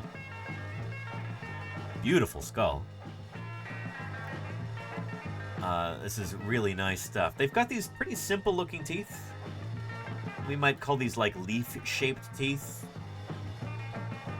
Kind of a cliche in ornithischian dinosaur paleontology, but we would call these leaf-shaped teeth.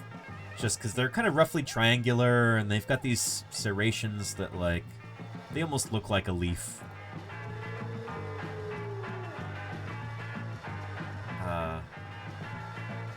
Yeah. So this paper is going into detail describing the elements of the skull there, and then using that to try and figure out where this critter fits in on the family tree. Who are its closest relatives? So, good stuff. This is some, like, really detailed, into-the-weeds anatomy here. The sort of stuff that... It's not the sort of dinosaur paleontology that I do. Phylogenetics and detailed descriptions of anatomy. Someday in the future, inshallah, I will do some projects like this, and I'll really get, you know, develop a really detailed, precise knowledge of different anatomical traits in a group of dinosaurs. But so far my research has been kind of on broader behavioral implications from kind of more gross morphology. But yeah. Here's what we call a phylogeny, or two phylogenies, two family trees, evolutionary family trees of these beaky plant-eating dinosaurs. So I guess they have two different hypotheses. Strict consensus tree of the parsimony analysis, equal weighting, that's tree number A right here. In this analysis, the critter comes out sister taxon to Nanosaurus and Chengshunsaurus. Interesting. And then extended implied weighting B. So there's different ways that you can code these phylogenies. There's different ways that you can analyze the data and you'll get different results. But it looks like in both of them, Geholsaurus comes out between Nanosaurus and Chengshunsaurus. Nanosaurus and Chengshunsaurus, that's encouraging. You try the analysis in two different ways and you get the same result. That's something, you know? That's something. Good stuff. Discussion, phylogenetic position. More pictures of the skull along with the skulls of some other related dinosaurs. No, these are different Geholsaurus skulls. These are all the same animal. So I guess you've got really small juveniles and critters closer to adulthood right here. Nice.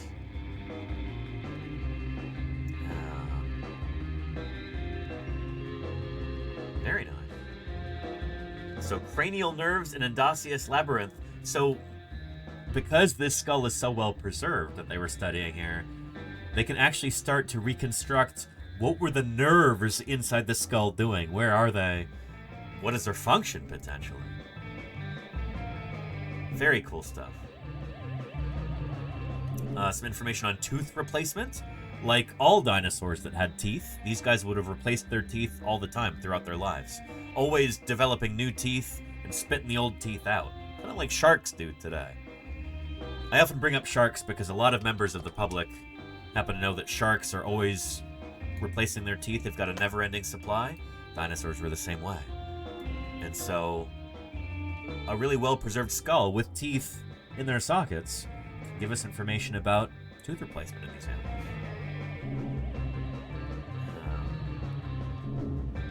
Very cool. As in Chengshunsaurus, the replacement teeth do not invade the pulp chamber of the functional teeth until they completely erupted, as observed in the final stage of tooth replacement.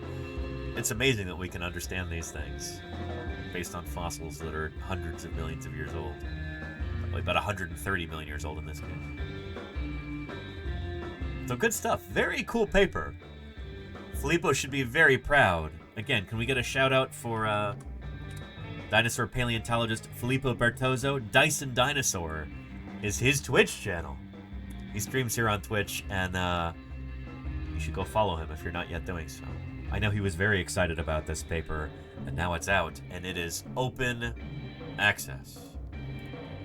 you want to download it and read it, there is the link. Good stuff. Excellent. Hello, Mini Pie. How are you doing? Do you want some more treats, Minnie? There. We'll get Mini Pie some more treats in a few minutes, but it is time to wrap up today's stream, if you will permit me, Mini Pie. There we go. Throw a Deinonychus under our credits there. I've got some emails to send. I've got some work to do. I've got some more preparations to make for this North Dakota trip. Can't wait to be streaming from there in 1 week's time. I hope you'll tune in. But right now, thank you everybody who's appearing in our credits. All of these new followers. Thank you so much, Kit Boga, for that incredible raid at the beginning of today's stream. Thank you to the subscribers and the resubscribers, the gifters and the cheerers, everybody who contributed financially to keep me here on the air. I appreciate that, and I would not be here were it not for your financial support, so thank you very much for that. Thank you to the moderators for all of your hard work, mods. I appreciate you tremendously. Thanks for keeping this community safe and welcoming for everybody. Thank you to the question askers. Thank you to those lurkers, too. You know who you are, lurkers. I appreciate you being here and helping get those viewership numbers up. It's essential to our mission of science outreach here. The more viewership we have, the more effectively we can do science outreach. Thank you, everybody. Let's see who else is live on Twitch right now.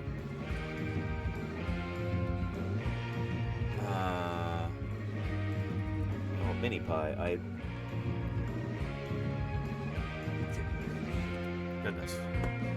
Dinosaurs Risa are the Degu. sort of creatures you might think of as inhabiting another planet. Appreciate that.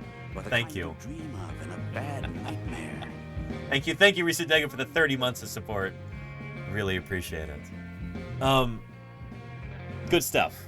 Good stuff. Here, let's go see what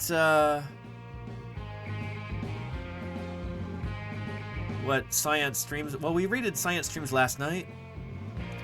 Let's go see what Astro Canuck is up to. Doing some Lego brick building. Astro Canuck does astronomy streams.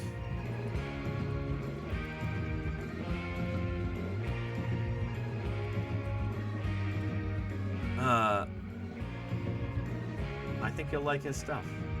He's doing some Lego building right now.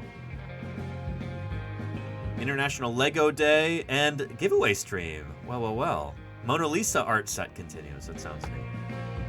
Well, if you've got astronomy questions, hang on to those for just a minute. We're going to go right into Astro Canuck. Thank you, everybody, for another wonderful stream. Looking forward to seeing you again tomorrow as we get closer to our North Dakota trip. But you all take care. Thanks again. I'll see you soon.